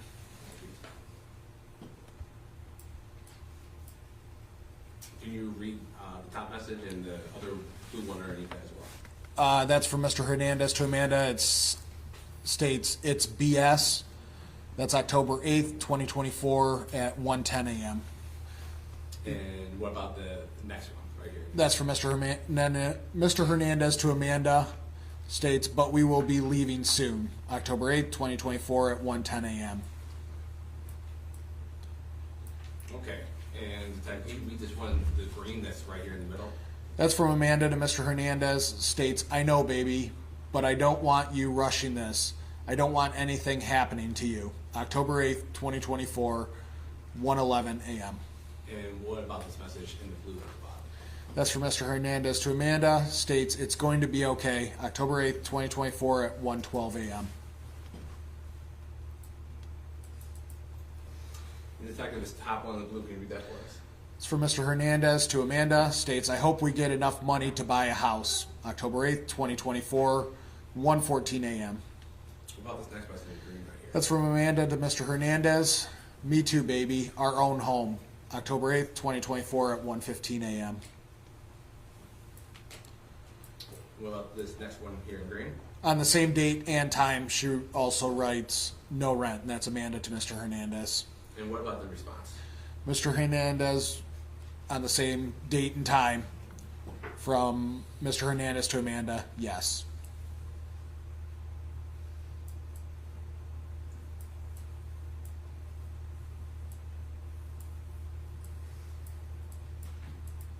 And can you read this one in blue? That's from Mr. Hernandez to Amanda. States, if what I feel is here, we gun be good. October 8th, 2024 at 1:16 a.m. And what's that response in green? That's from Amanda to Mr. Hernandez. That's on the same date and time. She replies with, so we can have a nice backyard. And detective, can you read this one, the green one down in the bottom for us? That's on the same date and time. That's from Amanda to Mr. Hernandez. States, I know I'm like, I wonder what's there.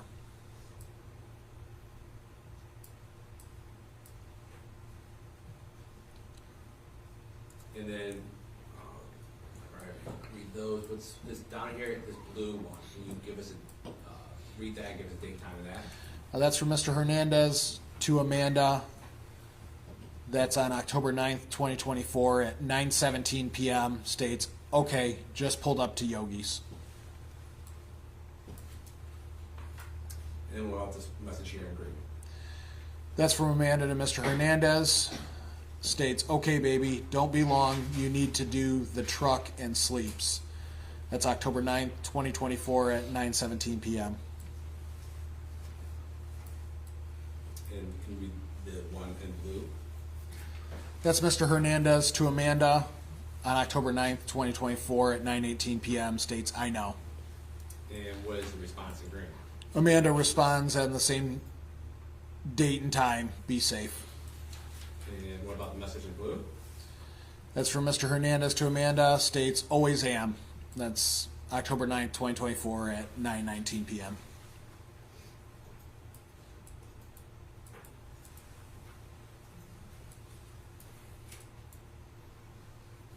Okay. And this top message right here, can you read that for us? That's from Amanda to Mr. Hernandez, states WYD, love, commonly known, what are you doing? That's October 10th, 2024 at 7:09 p.m. And this message in blue, can you read that for us? That's from Mr. Hernandez to Amanda, states he's grabbing weed, then we coming back to get the truck. That's October 10th, 2024 at 7:10 p.m. Okay. And as you also chart, this time is corresponding before when they appear on the Murray's porch on October 10th in the evening. Yes, a couple hours prior. This message in green, can you read that for us? That's from Amanda to Mr. Hernandez. States, okay, baby, you ready and got your head ready? October 10th, 2024 at 7:10 p.m. And what about this message in blue? That's from Mr. Hernandez to Amanda. States, yes, that's October 10th, 2024 at 7:10 p.m. This one in green, please. Amanda to Mr. Hernandez, just be careful. October 10th, 2024 at 7:11 p.m. And what about this message in blue? Mr. Hernandez to Amanda, I am. October 10th, 2024 at 7:11 p.m. And the message in green? Amanda to Mr. Hernandez, promise, that's the same date and time. And what about this one in blue? Mr. Hernandez to Amanda states promise, October 10th, 2024 at 7:19 p.m. Thank you. And message in green? Amanda to Mr. Hernandez, I love you so much. October 10th, 2024 at 7:22 p.m. And what about the response in blue? Mr. Hernandez to Amanda, I love you too. October 10th, 2024 at 7:36 p.m. What about this message right here in green where my cursor is? Amanda writes to Mr. Hernandez, you guys are gonna go this late. That's October 10th, 2024 at 7:43 p.m. And what's the following message? That's Amanda to Mr. Hernandez. States, remember what I said. Shit seem weird. GTFO, commonly known as get the fuck out. That's October 10th, 2024 at 8:14 p.m.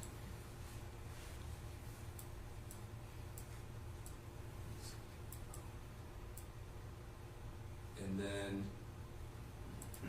right here on top of the green. Amanda to Mr. Hernandez, promise, that's October 24th, or October 10th, 2024 at 8:15 p.m.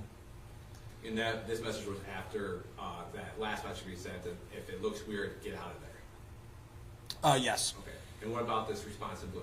That's from Mr. Hernandez to Amanda, promise.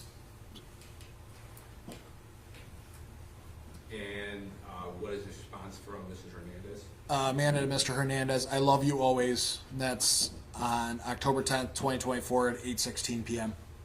And this one right here, Fluid Detective. That one's from Mr. Hernandez to Amanda. States, I love you too. Let me get into work mode. October 10th, 2024 at 8:16 p.m. And this one on top. That's Mr. Hernandez to Amanda. I'll call you when we done. October 10th, 2024 at 8:16 p.m. And what about this message in green? That's from Amanda to Mr. Hernandez. States, wear a mask when you get close. October 10th, 2024, 8:16 p.m. And then what's this message here in green? Amanda to Mr. Hernandez, okay. October 10th, 2024 at 8:17 p.m. And what is this message right here? That's Mr. Hernandez to Amanda, says, I got it on now.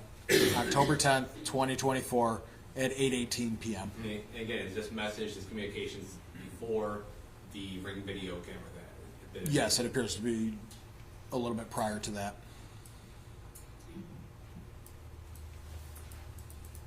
Can you read this top one for us, please? That's from Amanda to Mr. Hernandez, says, okay, baby, get your head good. October 10th, 2024 at 8:19 p.m. Tevin, can you read the next one, please? From Amanda to Mr. Hernandez, states, you put the magnets on. October 10th, 2024 at 8:22 p.m. Next message. Amanda to Mr. Hernandez, sorry, just checking. October 10th, 2024 at 8:22 p.m. And the message in blue, detective. That's from Mr. Hernandez to Amanda, states yes. October 10th, 2024 at 8:27 p.m.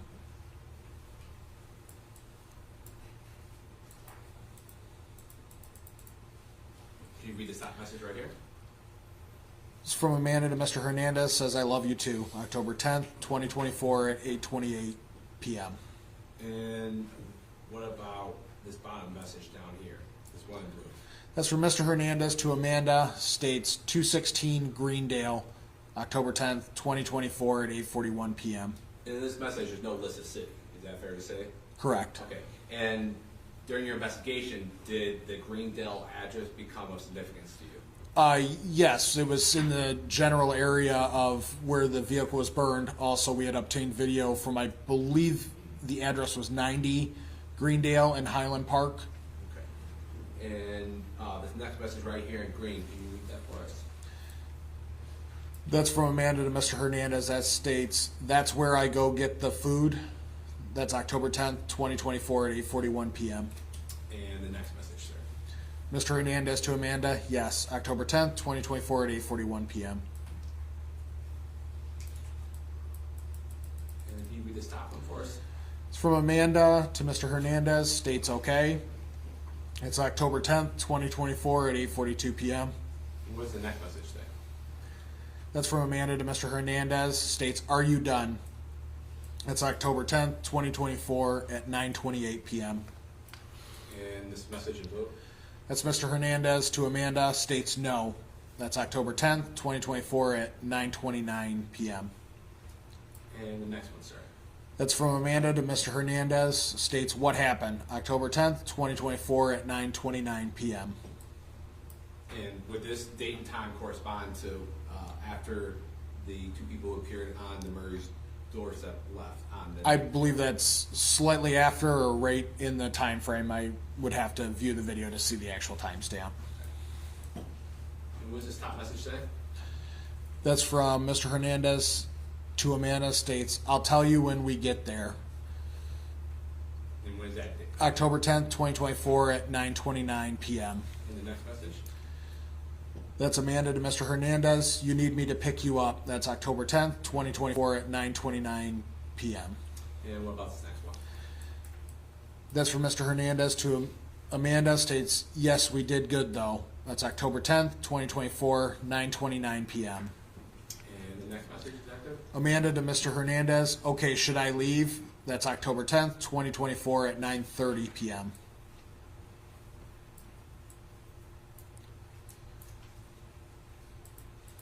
And can you read this message on top? That's from Amanda to Mr. Hernandez, says, "Where do I park to get this food?" That's October 10th, 2024 at 10:01 p.m. And the next message? 8074 Homer. That's October 10th, 2024 at 10:04 p.m. And was this address at all significant to you? I don't recall that address being significant or any evidence coming from that specific address. Okay. And then this message right here, can you read the one in green? That's from Amanda to Mr. Hernandez, states, "I just seen a hooker." And what October was 10th, 2024 at 10:07 p.m. and the next response was? It's from Mr. Hernandez to Amanda, laugh out loud, October 10th, 2024 at 10:07 p.m.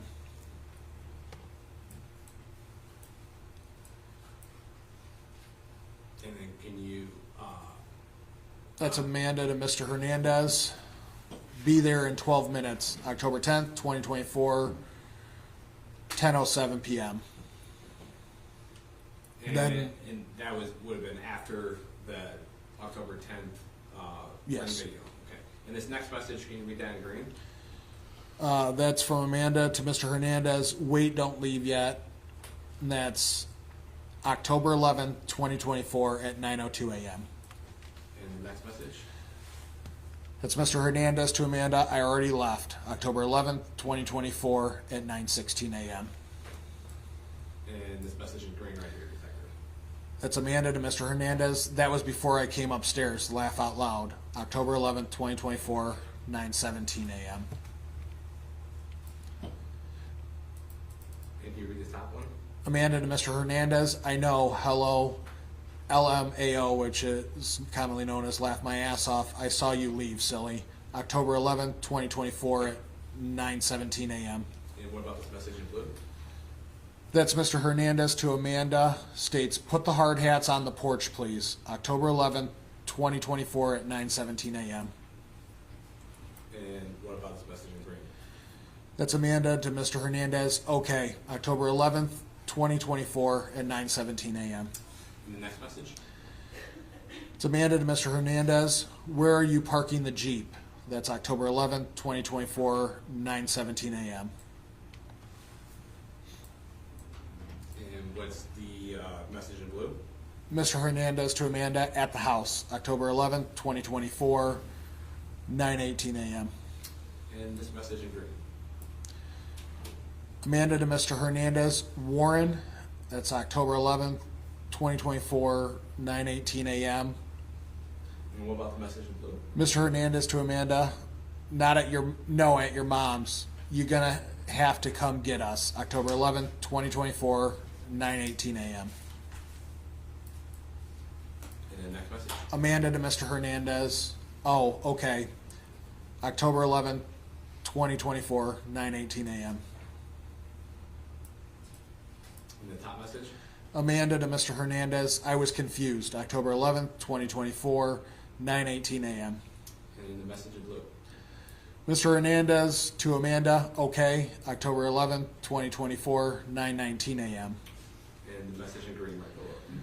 Amanda to Mr. Hernandez, when do you think I'll have to do that? In like 2 hours, that's October 11th, 2024, at 9:19 a.m. And this next message, sir? That's from Amanda to Mr. Hernandez, just bring the keys inside, I'm going to sleep. October 11th, 2024, at 9:59 a.m. And this top message right here? Mr. Hernandez to Amanda, you sleep, October 11th, 2024, 10:24 a.m. And the next message on the page? That's Amanda to Mr. Hernandez, I was, why? October 11th, 2024, 10:25 a.m. And can you read this middle one?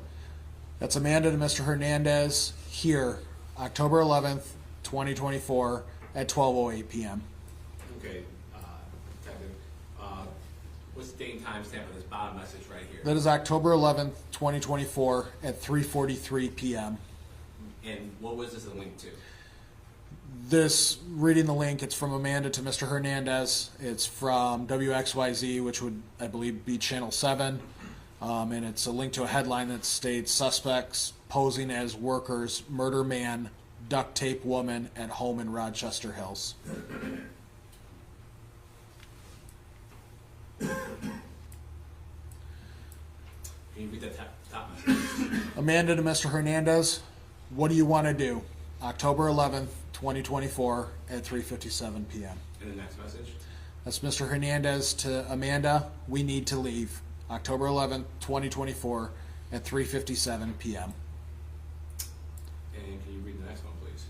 Amanda to Mr. Hernandez, we need to get you out of here faster. October 11th, 2024, at 3:58 p.m. And what's the following message?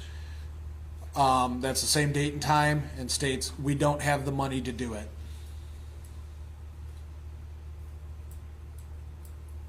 Can you read the top message? So Amanda to Mr. Hernandez states, sweating, October 11th, 2024, at 4:41 p.m.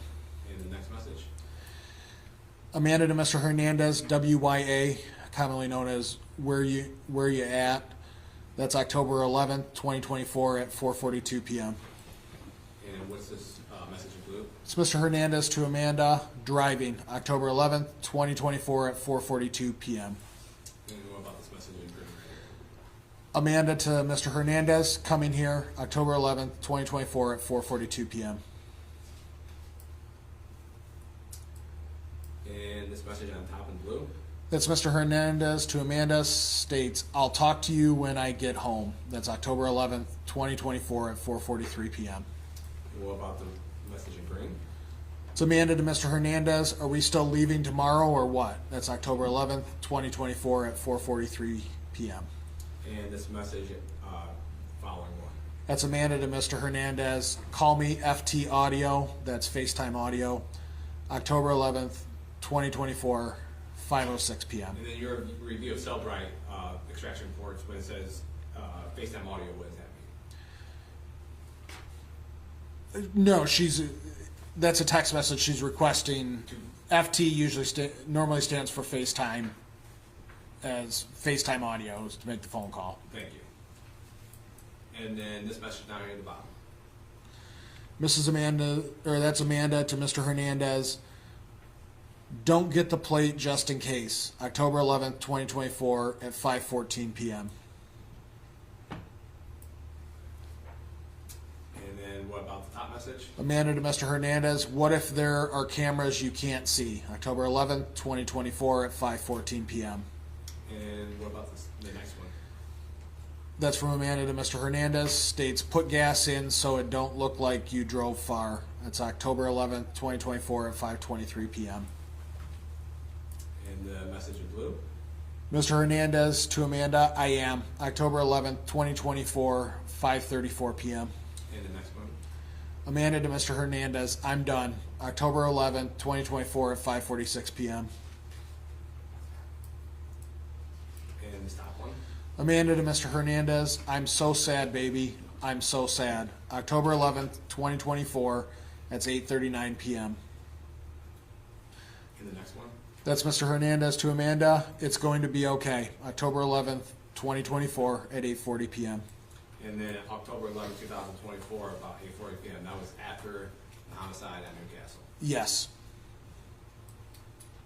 And this message in green? Amanda to Mr. Hernandez, promise. That's October 11th, 2024 at 8:40 p.m. And this message in blue? Mr. Hernandez to Amanda, promise. October 11th, 2024 at 8:40 p.m. Give me the top one for us, please. Amanda to Mr. Hernandez, think it will blow over. That's October 11th, 2024 at 8:40 p.m. What message in blue? Mr. Hernandez to Amanda, yes. October 11th, 2024 at 8:40 p.m. And can you read that message in green right here at the middle? That's Amanda to Mr. Hernandez, states, I don't think anybody will tell that it's you. That's October 11th, 2024 at 8:41 p.m. And the message in blue? Mr. Hernandez to Amanda, I pray not. October 11th, 2024 at 8:41 p.m. And can you read the top one in green right here? It's Amanda to Mr. Hernandez, states, me too. October 11th, 2024 at 8:42 p.m. And the next one, please. It's Amanda to Mr. Hernandez, I just got back here. It's October 11th, 2024 at 8:44 p.m. And also, did you also examine other messages that belonged to Mr. Zuazo's phone as part of your cell phone extraction? Yes, I did. And there was other messages that was in his phone that was concerning the crime that you were investigating? Yes. Okay. At this time, the people are going to move to admit and publish People's Exhibit number 24. I have received exhibit number 24, no objection. No objection, Your Honor. 24 is in.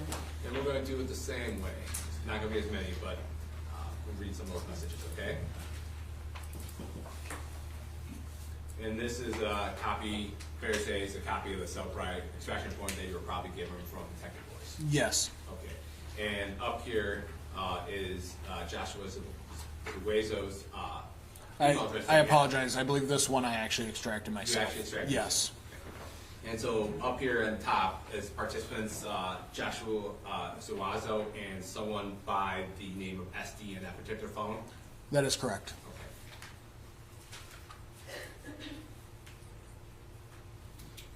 Okay. And then can you, in the same process and procedure we're doing before, can you go ahead and read some of these messages? Yep. So this one's from Mr. Zuazo to the contact of SD. It says, you got a second? I need to holler at you on some money shit. You really ain't got to do anything, though. And that was on September 28th, 2024 at 3:37 p.m. Okay, and this message in blue? That's SD responding to Mr. Zuazo. What's good? Damn, you just blocked me and shit. That's September 28th, 2024 at 10:30 p.m. And then what's the message on top? That's from Mr. Zuazo to SD. Says, I'm not a finisher yet, but by next year I'll pick up 2 or 3 more different tools. That's September 30th, 2024, 3:14 p.m. To SD. To SD, I apologize. No problem. And that next one, if you're in blue?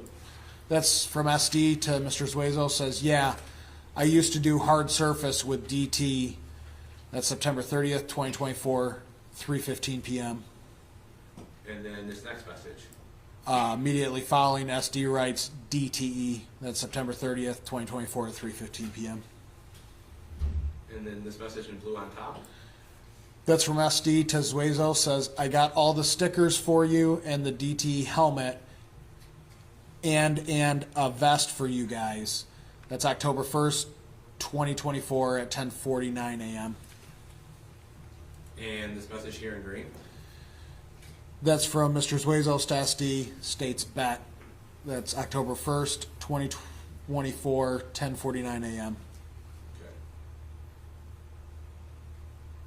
Okay. And then this message here in green. Can you read that for us? That's from Mr. Zuazo to SD, states, everything go right, I'll give it to you. That's October 1st, 2024, 10:51 a.m. And the message in blue. SD responds with bet. That's October 1st, 2024 at 10:51 a.m. And then this message between those parties that we're talking about. Can you tell us what this is? It's a screenshot of DTE items. It appears to be vest, hard hats, signs. I do recall there being a photo in the phone that was stored in the phone in the Celebrate program that resembles this exact picture. Okay, and That's from SD to Mr. Zuazo, and that's on October 1st, 2024 at 2:12 p.m. thank you. And then this message right here. That's from SD to Mr. Zuazo. I got it all ready for you guys. That's October 1st, 2024 at 12:12 p.m. And then this message on top. That's from SD to Mr. Zuazo. Got lights for you guys too. That's October 1st, 2024 at 2:34 p.m. And this message right here in green. That's from Mr. Zuazo to SD. You can have both if shit goes as planned. That's October 1st, 2024 at 2:52 p.m. And then the message in blue. That's from SD to Mr. Zuazo. I hope it does. October 1st, 2024 at 2:56 p.m. And this message here in green. Mr. Zuazo to SD states it should. That's October 1st, 2024 at 2:57 p.m. Okay. And while we're speaking of defendant Zuazo, while you're investigating this matter, were you able to determine what Mr. Zuazo's shoe size was? Yes. During the investigation, we determined that a size 10.5 had been booked into property. That belonged to the Mr. defendant? Zuazo. Okay. I have no further questions. Cross-exam, Zuazo. Thank you very much. Detective, I know that you've heard me explain to every other witness about the questions I'm going to ask you here this morning, but if I don't make myself clear, please tell me that and then I'll rephrase the question. Yes, sir. Okay? You mentioned early in your direct testimony this morning about Mr. Zuazo being taken into custody on October the 14th. Is that correct? I believe that was the date. Okay, and that would be like the Monday following the Friday where Mr. Murray's and Mrs. Murray's house was, where the incident occurred at their home. Yes, I believe that was Monday. And he was arrested, as you understand it, by a group of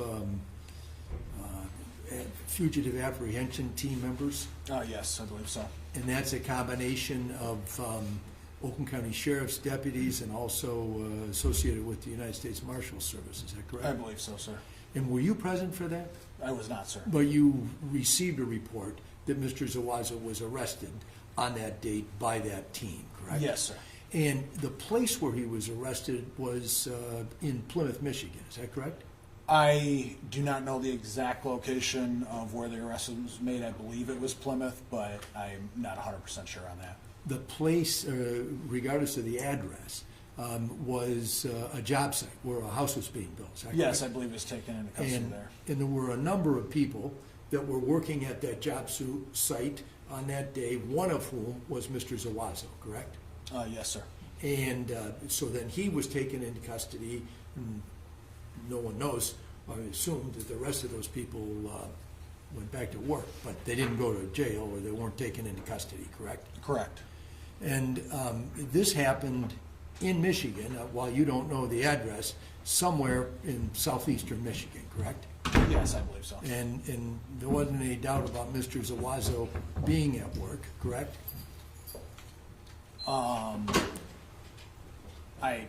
I don't know the facts of the actual observation. You're the officer in charge. You understand. You saw the I understand video he was of taken his into arrest, custody right? at work. Yes. And in the background of that arrest, where it occurred on a front lawn, there was a house under construction, correct? Yes. And the people that were there with him, that were all told to get on the ground at the time of his arrest, were working at that place, correct? I believe so. Okay. And so when Mr. Zuazo was arrested, he didn't run away, correct? I don't believe so. And he was cooperative to the extent that he obeyed what the commands given to him were by the fugitive apprehension team members, correct? Yes, I've received no information otherwise. Okay, thank you.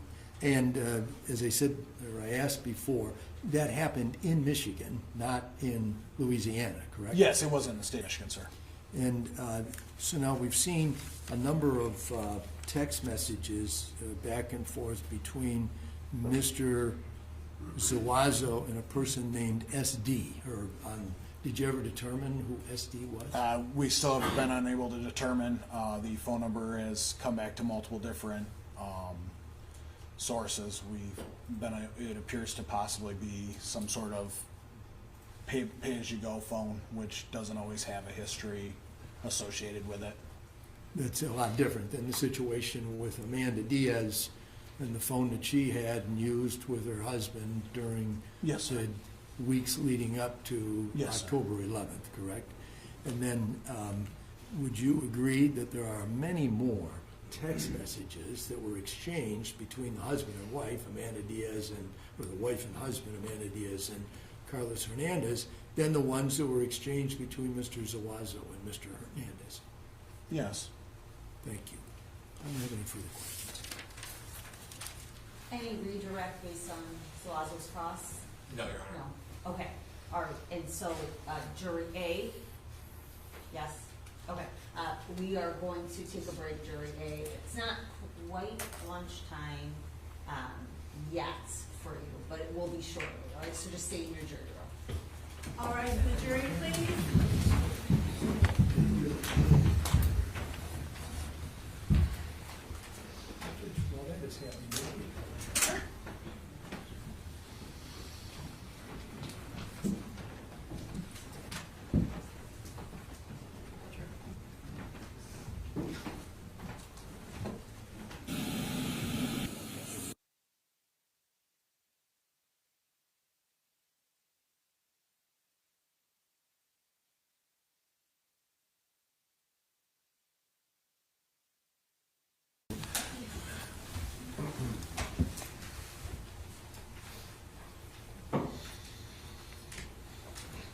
Cross-exam Hernandez. Thank you.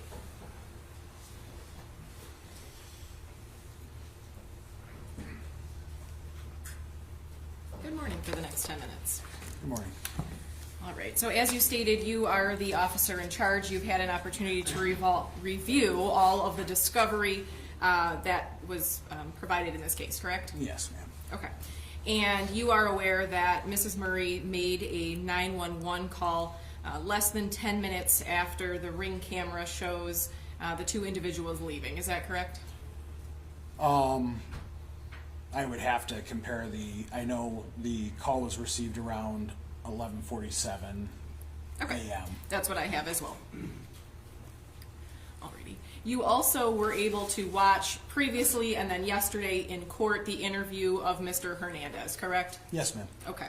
And you heard when Detective Weekman stated, referring to Zuazo, he's afraid of what you and your people can do to him and his family. Do you remember that statement? Yes. Okay. That is not accurate, correct? I know. I've had a chance to review the tape, and Mr. Zuazo states something along the lines of, I don't know what Carlos has going, but I made reference to protecting his family, but did not, that specific quote that you gave, no, that was not said in his interview. Okay. or attempted interview. And actually, Mr. Zuazo, was he given an opportunity to have a sit-down interview just like Mr. Hernandez was? Yes, he was. Okay. He decided not to give an interview, correct? Correct. He exercised his Miranda rights. Okay. Now, I want to draw some attention to the text messages, specifically between Mr. Zuazo and Mr. Hernandez. There was no text dealing with anything involving planning a homicide, correct? I don't recall reading any text that plan a homicide, no. No conversations about weapons? No, ma'am. You testified that some of the messages appeared that they had been deleted by the user in looking at those messages that were found on Mr. Zuazo's phone. Is that correct? As I stated, Mr. McGarrell pointed out the user deleted. I don't exactly know how that actually works as far as the Cellbrite program. That's outside my realm of Okay. And as you expertise. stated, a user may believe they're deleting something from their phone, but Cellbrite has a little bit of extra power. And can From what I find understand, there can be messages that are in the background that are not totally deleted from the phone, yes. Understood. In talking about the messages between Carlos and his wife, fair to say that the texts are about a larceny or a theft that is about to occur, correct? Would appear so. There's text messages like, if you have to leave with nothing, that's okay. Correct. I hope we get enough money to buy a house. Correct. No messages about a weapon. I do not recall any. No messages about planning a homicide, correct?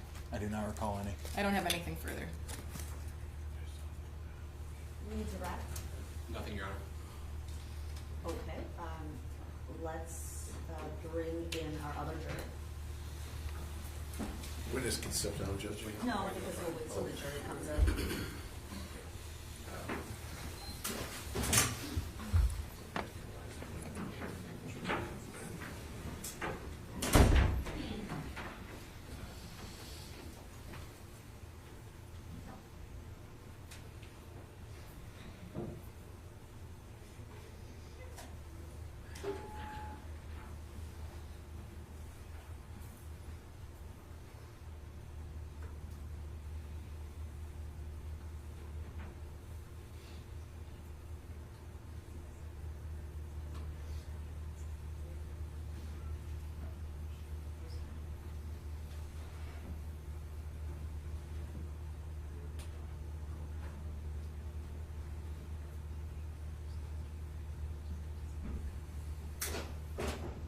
All right, to the jury, please.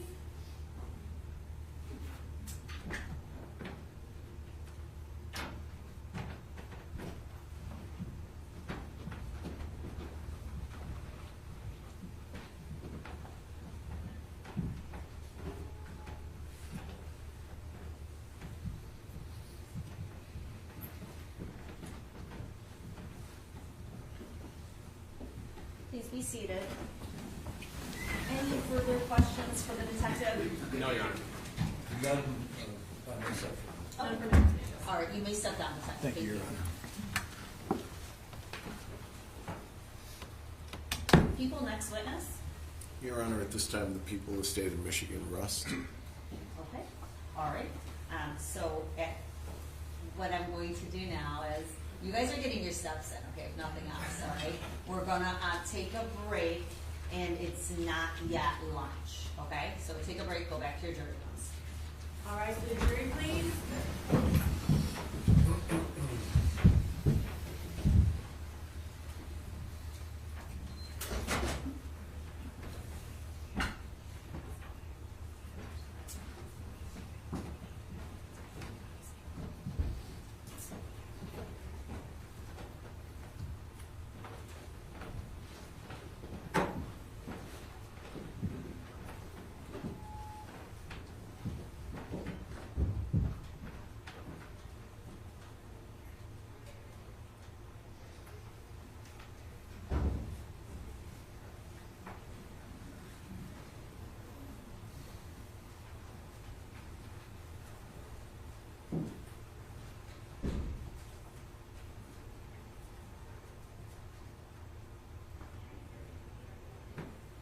Okay, let's be seated.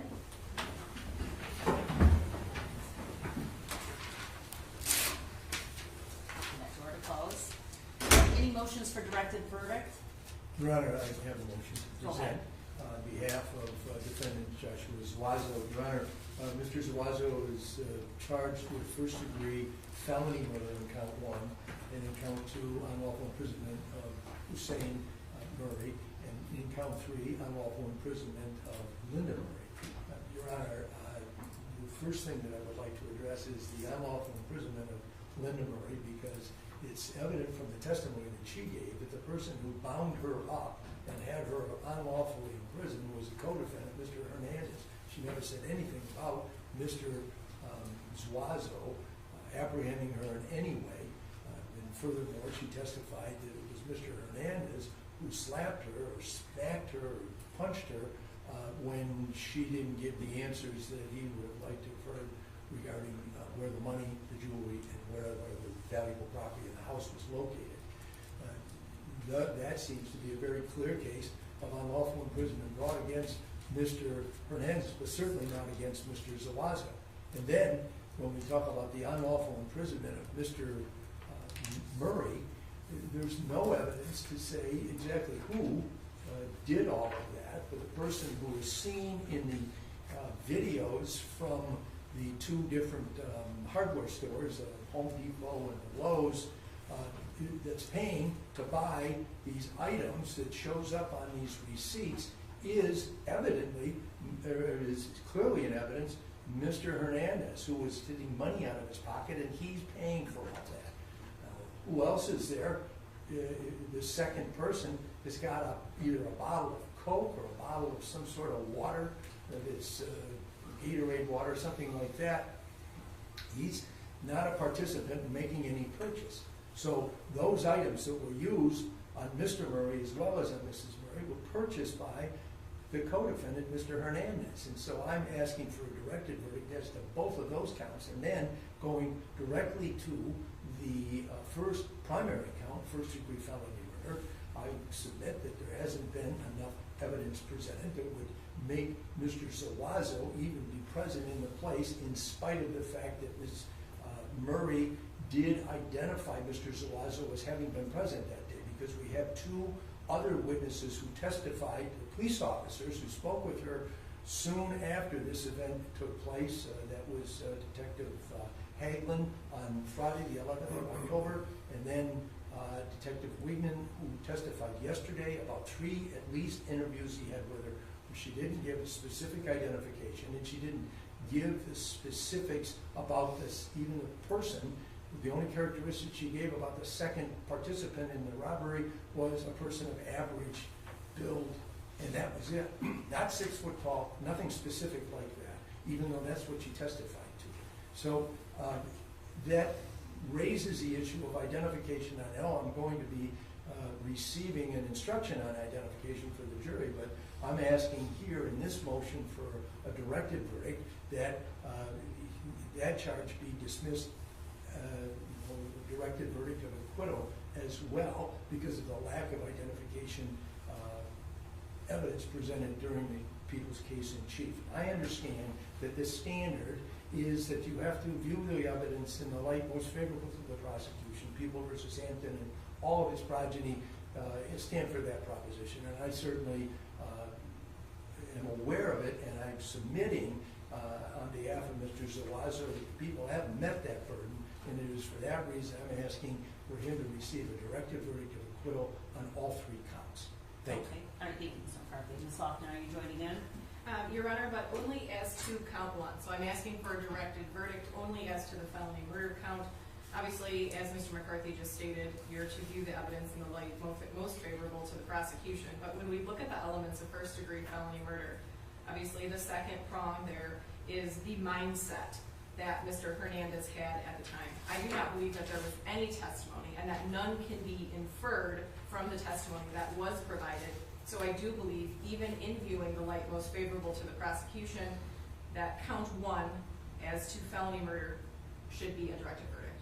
Okay, thank you. Response by the people? Judge, everyone knows the standard. This court knows the standard. And at this point in time, I don't believe any of these motions should be granted.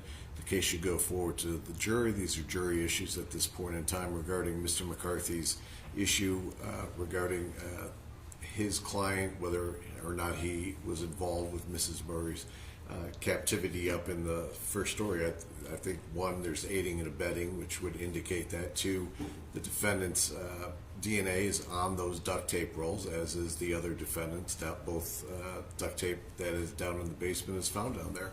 And also, Mrs. Murray indicated that the defendant, Zuazo, wanted to put her in the closet before they left, along with the defendant. So I believe a lot of this is for closing argument. Obviously, they're both ready for closing argument, but to direct a verdict out, I don't believe it's appropriate this time. Okay, thank you. The court does review motions for directed verdict to like most favorable to the non-moving parties, which is here is the prosecution. First, we'll start with Mr. Zuazo's motion for directed verdict pursuant to all three counts. Count 1, felony murder. Count 2, unlawful imprisonment. And count 3, unlawful imprisonment. The court finds that there is overwhelming evidence that Mr. Zuazo was a participant in count 1, felony murder, as well as the unlawful restraints of Mr. Murray and Miss Murray. Of course, the questions as to whether or not he is to be found guilty or not guilty comes down to a question of fact to this jury pool, who is court is confident will make appropriate decision regarding that. It is beyond me, Mr. Zuazo, that you sat through this trial for this past week and would believe that there would be any chance that this court would direct this verdict in your favor. Same with you, Mr. Hernandez. The evidence is overwhelming as to count 1 that you did partake in a felony murder, and the question is then going to be submitted to your fact finders, who the court is confident will make an appropriate decision as to their verdict. Both motions for directed are denied. Anything else? Your Honor, at this time, I think that we could address the issue of the defense and what will be presented. Sure. I have conferred with Mr. Zuazo during the time that I represented him, and it is my understanding he intends to exercise his right to remain silent, and I would like to have him sworn so that he can inform the court of what that decision is. Yeah, let's do that. Do you have any other witnesses? The defense will not be presenting any witnesses. Okay, Mr. Zuazo, stand up so I can get you sworn in, sir. Go ahead and raise your right hand. Do you swear to tell the truth, the whole truth, nothing but the truth, so help you God? Yes. All right, thank you. Put your hand down. Tell us your name. Joshua Zuazo. You want to ask? Or Yes. Go ahead. Mr. Zuazo, you and I have been working together in your defense since I was appointed to represent you in October of last year, correct? Yes. And we have been diligently preparing for this trial that has been conducted during this week, correct? Yes. And one of the things that we have discussed is whether you would testify or not testify, correct? Yes. You understand that that's a choice that you make. It is not a choice that I make, correct? Yes. And you understand that in the event that you were to testify, certain items of your personal background, which are not in evidence right now, would be brought up during cross-examination that would impeach you. Yes. And you have made a decision about whether it is, keeping that in mind, that you will testify before the jury assembled to determine the facts in your case, correct? Yes. And can you tell Judge Polis what your decision is?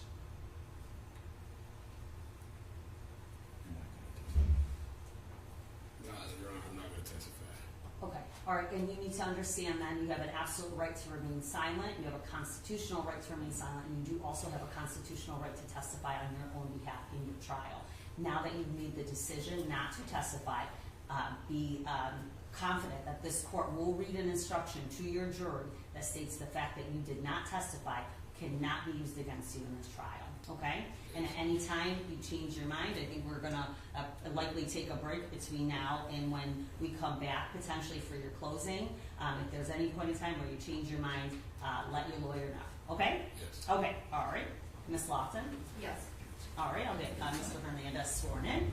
Go ahead and raise your right hand. Do you swear to tell the truth, the whole truth, nothing but the truth, so help you God? Yes, ma'am. All right, thank you. Put your hand down. Tell us your name. Carlos Hernandez. All right, your lawyer's going to ask you some questions. Mr. Hernandez, I have been your attorney from the time that you were arraigned, correct? Yes. And we have discussed the fact of whether or not you would testify multiple times. Yes. Okay. and you understand if you wanted to testify, you do absolutely have that right. Yes. But also, if you did take the stand, you would be answering questions from me, but then the prosecution would have a chance to ask you questions. Do you Yes. understand that? And you understand also that you have a right to remain silent. Yes. And you understand that if you choose to remain silent, the judge would instruct the jury that they cannot use that silence against you. Yes. And you were present in voir dire when I actually asked the jurors if they would hold it against you. Do you remember that? Okay. Have you had enough time to make a decision whether or not you would like to testify? Yes. Has anyone promised you anything, forced you, or made you feel that you were unable to testify if you truly wanted to? No. Is the decision you're going to tell the court your own decision and your own free will? Yes. What is your decision? Would you like to testify, or would you like to remain silent? Remain silent. Okay, and then same with you, Mr. Hernandez. You understand that by making a decision to not testify, you have a constitutional right to remain silent, but you also have a constitutional right to testify on your own behalf in your trial. The court would allow you to do that. Being that you told the court that it is your choice not to testify, be confident in the fact that I will read an instruction to your jury that the fact that you did not testify cannot be used against you. If you change your mind between now and the time before closings, let your lawyer know, and your lawyer will let the court know that you decided to change your mind, okay? Okay. All right, okay, thank you. Your Honor, I do have one jury instruction issue, Judge, and because just we're one going thing before we get to the jury instruction. I know you had asked Mr. McCarthy if he intended to present any other witnesses. I don't believe you asked that of Ms. You're right, I Lofton. didn't. Ms. Lofton, do you intend on presenting any witnesses? I do not. Okay, all right. What's the jury instruction issue? Your Honor, it's actually 16.4. It's the first degree felony murder. If you're looking at, And this is in Hernandez finals? Yes. Okay. so when we're looking at the actual Michigan model criminal jury instructions, that gives some instructions as to the use of the particular instruction. What number is this? 16.4 is labeled 16.04, count one, first degree felony murder, Yes. okay? If you're looking at the Michigan model criminal jury instructions, at the bottom it says paragraph 5 may be omitted if there is no evidence of justification or excuse, and the jury is not being instructed on manslaughter or any offense less than manslaughter. Here, there has been no evidence that there was some sort of self-defense claim. I'm not asking for those instructions. I don't think 5 is appropriate with the facts and the evidence that have been placed on the record. As to number 6, the model criminal jury instruction states, use 6 or 7 where factually appropriate.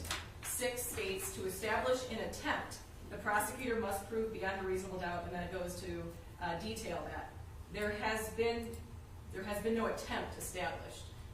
The evidence clearly shows that individuals went into the home, items were removed. I don't think there's an attempt issue here, and I think that attempt instruction is going to confuse the jury, especially when they're going to be reading this in conjunction with an aiding and abetting instruction. So I am asking that 5 and 6 be struck. Your Honor, I would join with Ms. Lofton's motion and also advise the court that as a member of the Model Criminal Jury Instructions Committee, this paragraph 5 has been the object of discussion. It is based upon a finding in a Court of Appeals case that is now being reviewed by the Supreme Court, but the Court of Appeals ruling was that it has no business in any of the homicide instructions because there's this not justified excuse or done in circumstances to reduce the lesser crime doesn't apply. I feel like that does apply on the premeditation standard, but I don't see how element 5 applies to this particular fact pattern. Judge, I don't have any objection if the defense wants 5 removed. Yeah, because there's been no evidence presented that the killing is not justified, excused, or done under circumstances that reduce it to a lesser crime. There is no lesser crime. I'll strike 5. Okay, so 6. Do you join in that as well, Mr. McCarthy? I do, because I don't believe the evidence is attempt, given the fact that stolen property was found in Mr. Hernandez's vehicle.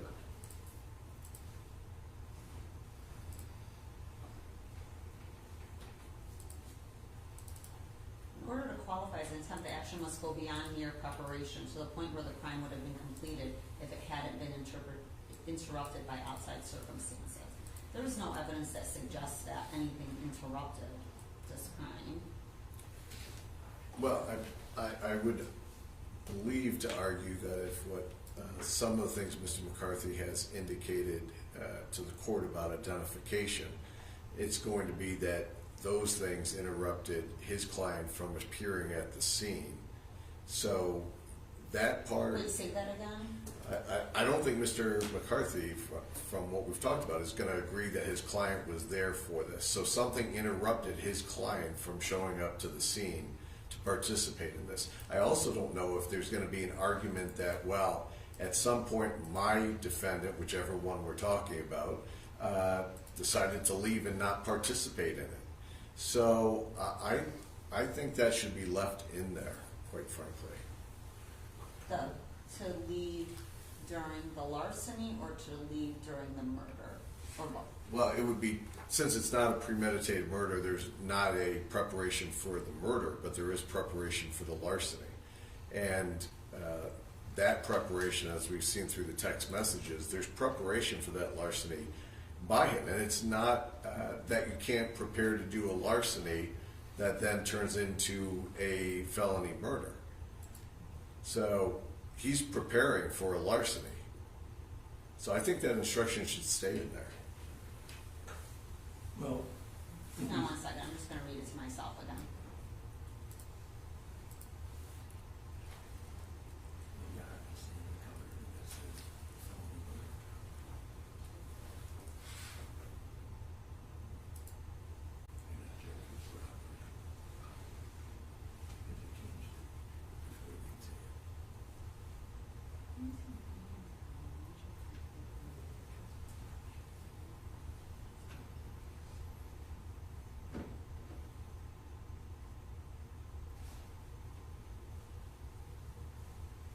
Okay, well, so then I do understand what the prosecutor's saying. I think that this is what I want answered by the defendants regarding the portion of it that says things like planning the crime or arranging how it will be committed are just preparation. So we just heard an hour and a half of testimony, of text messages that talk about potential preparation or what the jury could see as preparation.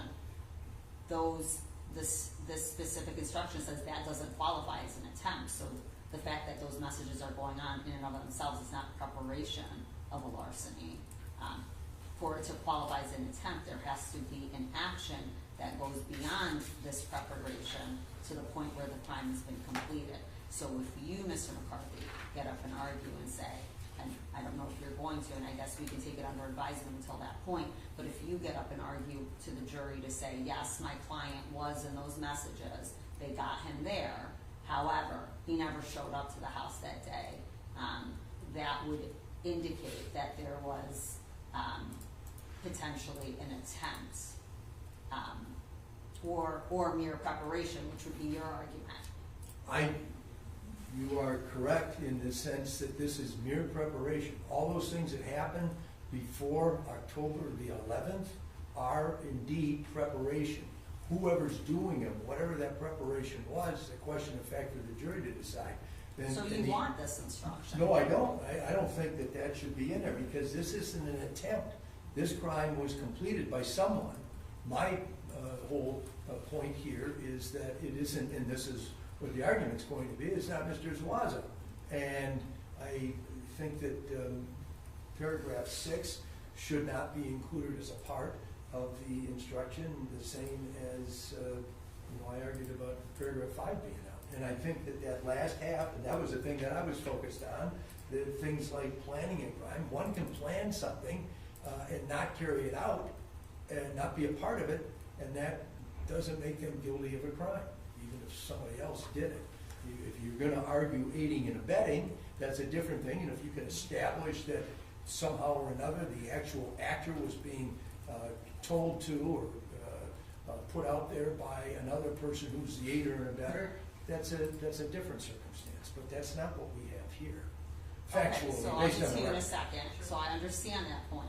The hypothetical that I think that then this could apply for is a situation of where somebody is attempting to go into the home, but then are stopped at the door, and their attempt is to do it, and then it results in a felony murder because that was the person's attempt to do it. But here we've seen evidence that the home was ransacked, that whoever was in that home, in fact, did commit a larceny. And that's the point, because the instruction itself in paragraph 4 says the defendant was committing or attempting to commit or helping someone else commit the crime of larceny. So if he's going to say his guy didn't show up there, and let's say they believed it, he could still be guilty of first-degree felony murder from all the stuff he did leading up to that, because he is helping. That's the preparation. Underrating and abetting. And that's for the jury to decide by applying the facts to the law, but if you don't give the rest of the law, they won't have that ability to apply it. So that's a jury question of whether it is or isn't preparation, whether he is or isn't there.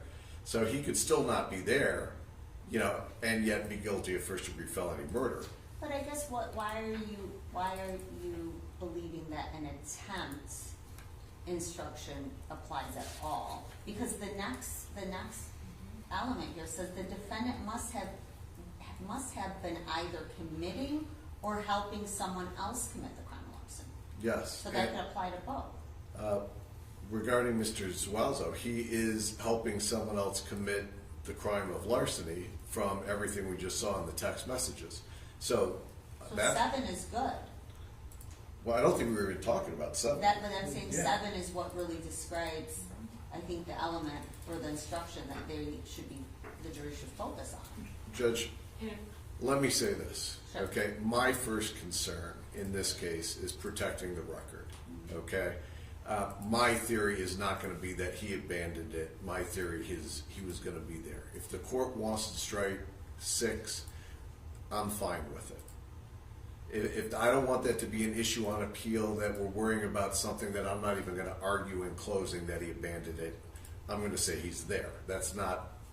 So if you want to strike it for safety's sake, I'm fine. I think it's for I wouldn't be striking it for safety's sake. If I struck it, it would only be because I think it would be confusing to the jury when they're back there deliberating. But what's your position, Ms. Lofton? Your Honor, in reading the actual model criminal jury instructions, it says use 6 or 7 where factually appropriate. So I think the instruction is telling us we are not to use both.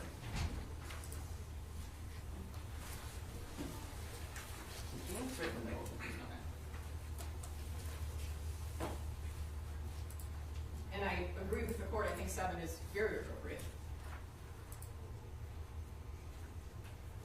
It is in correlation with 8.1 and 4 and 5.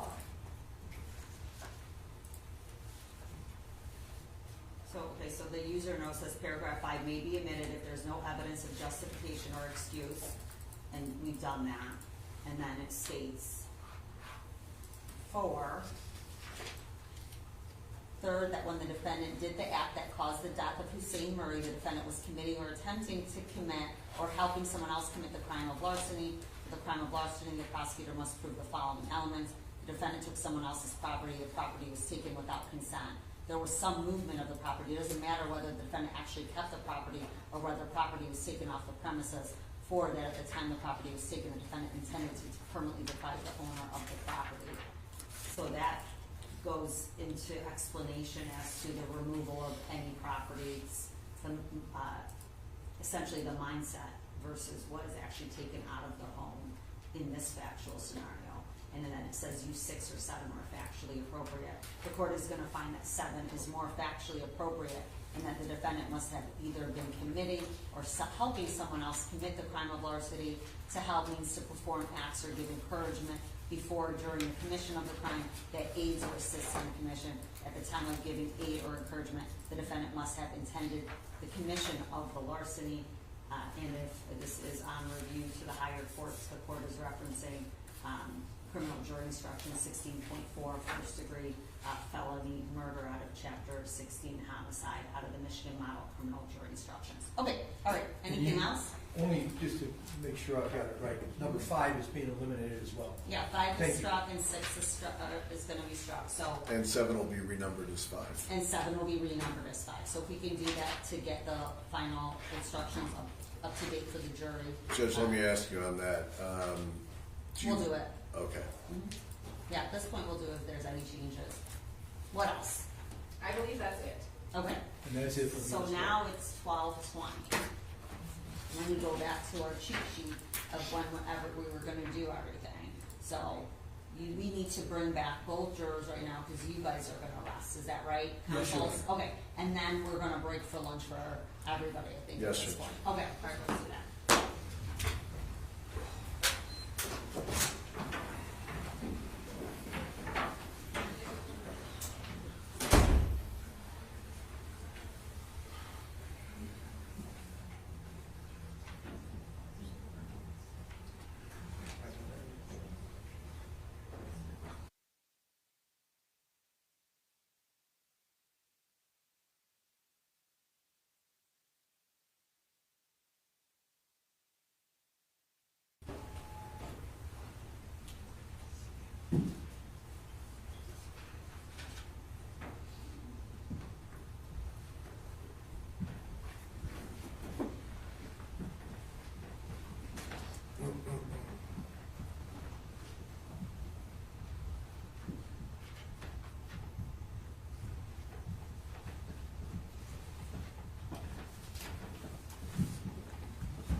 Please be seated.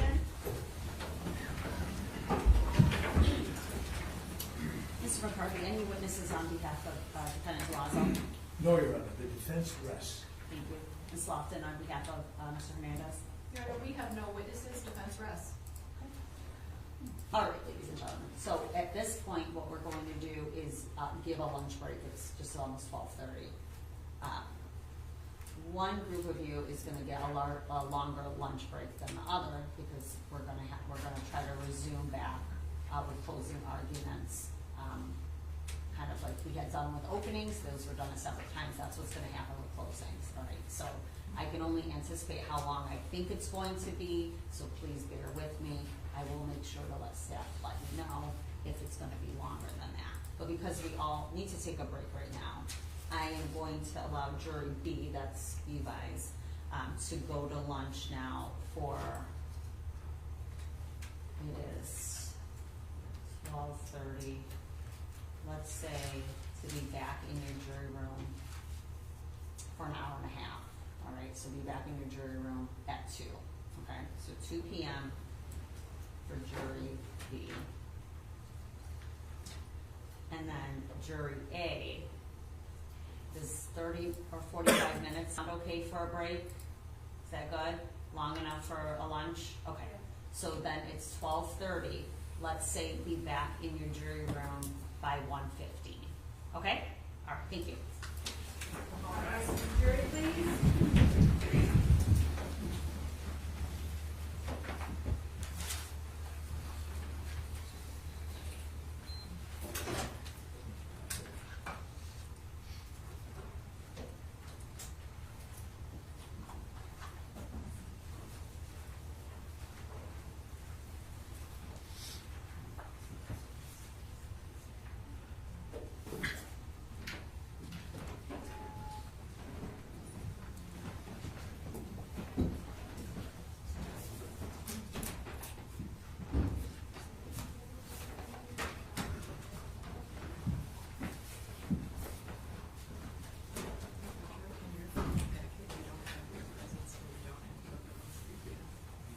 Not in the copy they sent us.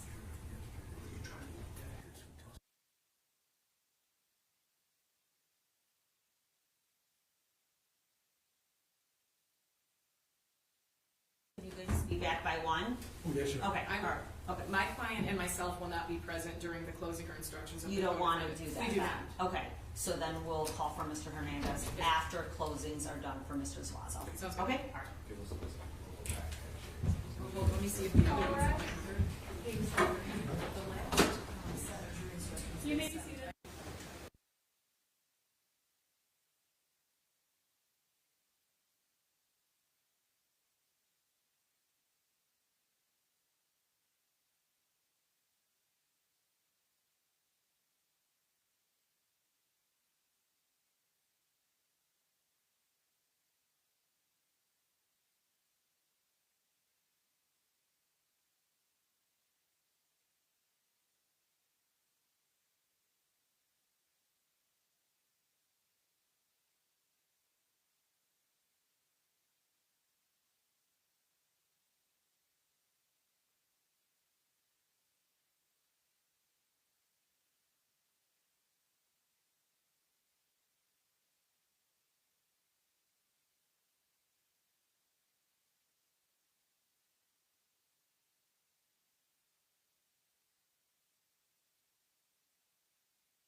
All rise.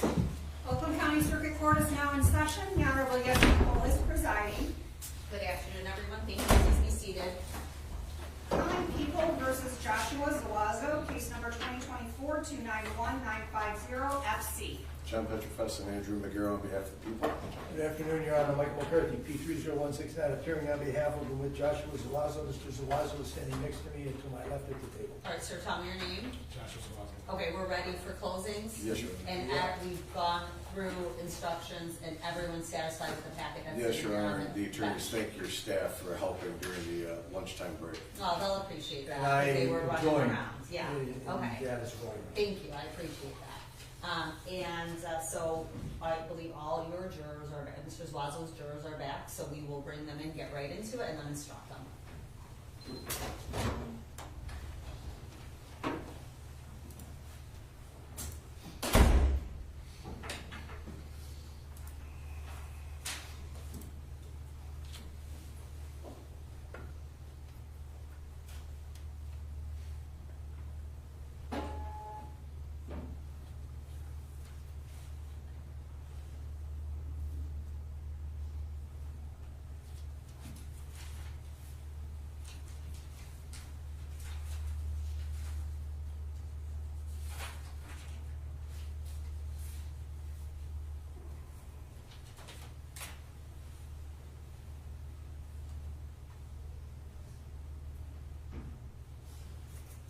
All right, for the jury, please.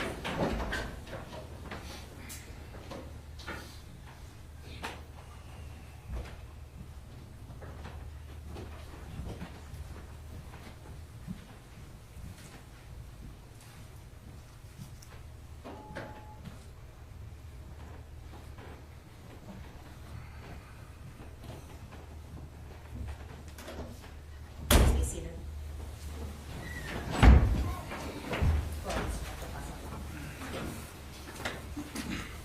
Please the court. Counsel. Good afternoon. All the evidence, testimony, text messages are now before you. The case is going to soon be yours to decide when Judge Polis gives you the law to take back there. You'll have a written copy to read through. I was watching something just the other day, actually on YouTube, and a guy was talking about perception versus perspective. And he was talking about how we go through life. Normally, we're looking at things as you go through it through your own perception. You know, you're seeing the events around you, the people around you. But there's also perspective, which is how are those folks looking at you? And that's stepping outside yourself and looking back. And I really thought about that coming into today's closing argument, because my perception doesn't matter. If it was my perception that mattered, I think I don't even need to make a closing argument. But that isn't what matters. What matters is your perception of the case, and that I don't know. So what we're going to talk about are things I think are important when you go forward, but it's impossible, and I'm not going to, and there's no way to do in 20, 30 minutes everything that we've discussed. It's impossible. We all have faith that you took notes. We all have faith that you paid attention. So go back and rely on that when you go forward.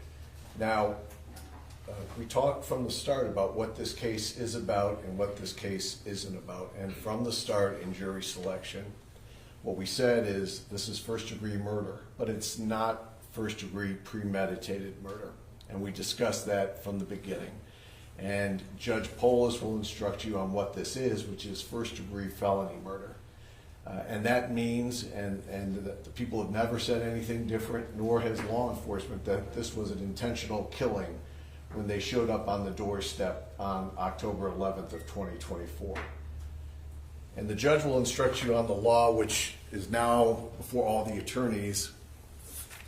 And I'm not going to go through, there's a stack that Judge Polis will read to you, which there's no point going through it twice. But what you have to focus on regarding first-degree felony murder was that the defendants intended to commit a larceny, and that during that larceny, they caused the death of Mr. Murray by either intending to kill him or intending to do great bodily harm to him or creating a high risk that death or bodily harm could occur.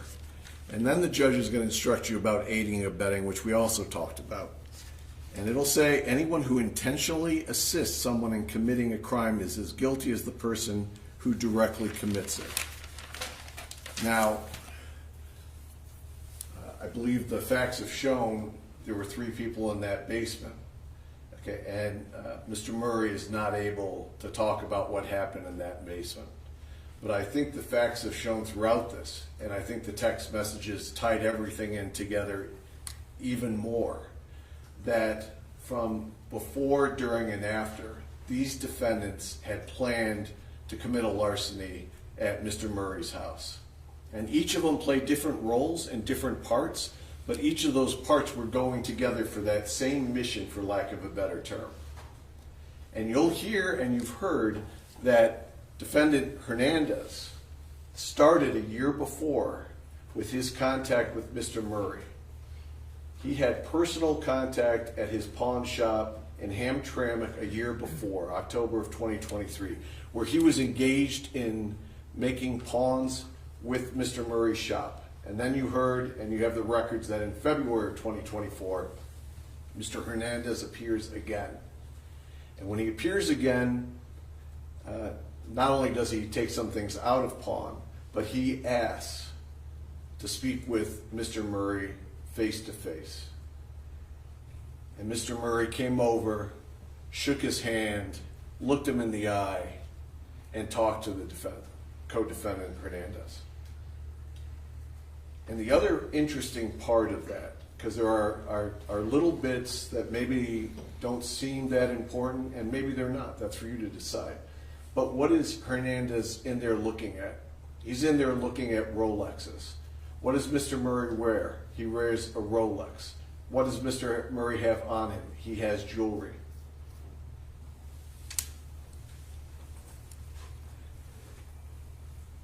After that day, and as things went forward, you've seen the text messages, you've heard the connection between the 2 co-defendants, and it's a substantial connection. These are not Facebook friends who never hang out. These are not high school friends that only see each other at reunions once every 5 years. These 2 have had a close connection, and it continued throughout this time.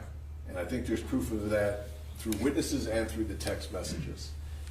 You heard from Ms. Diaz when she testified how the defendant, Zuazo, was going to be in the wedding in September of 2024. You heard from Ms. Diaz that she knows him by the nickname of Yogi. You heard from Ms. Diaz that she identifies the defendant that morning of October 11th when he's in the Lowe's with co-defendant Hernandez.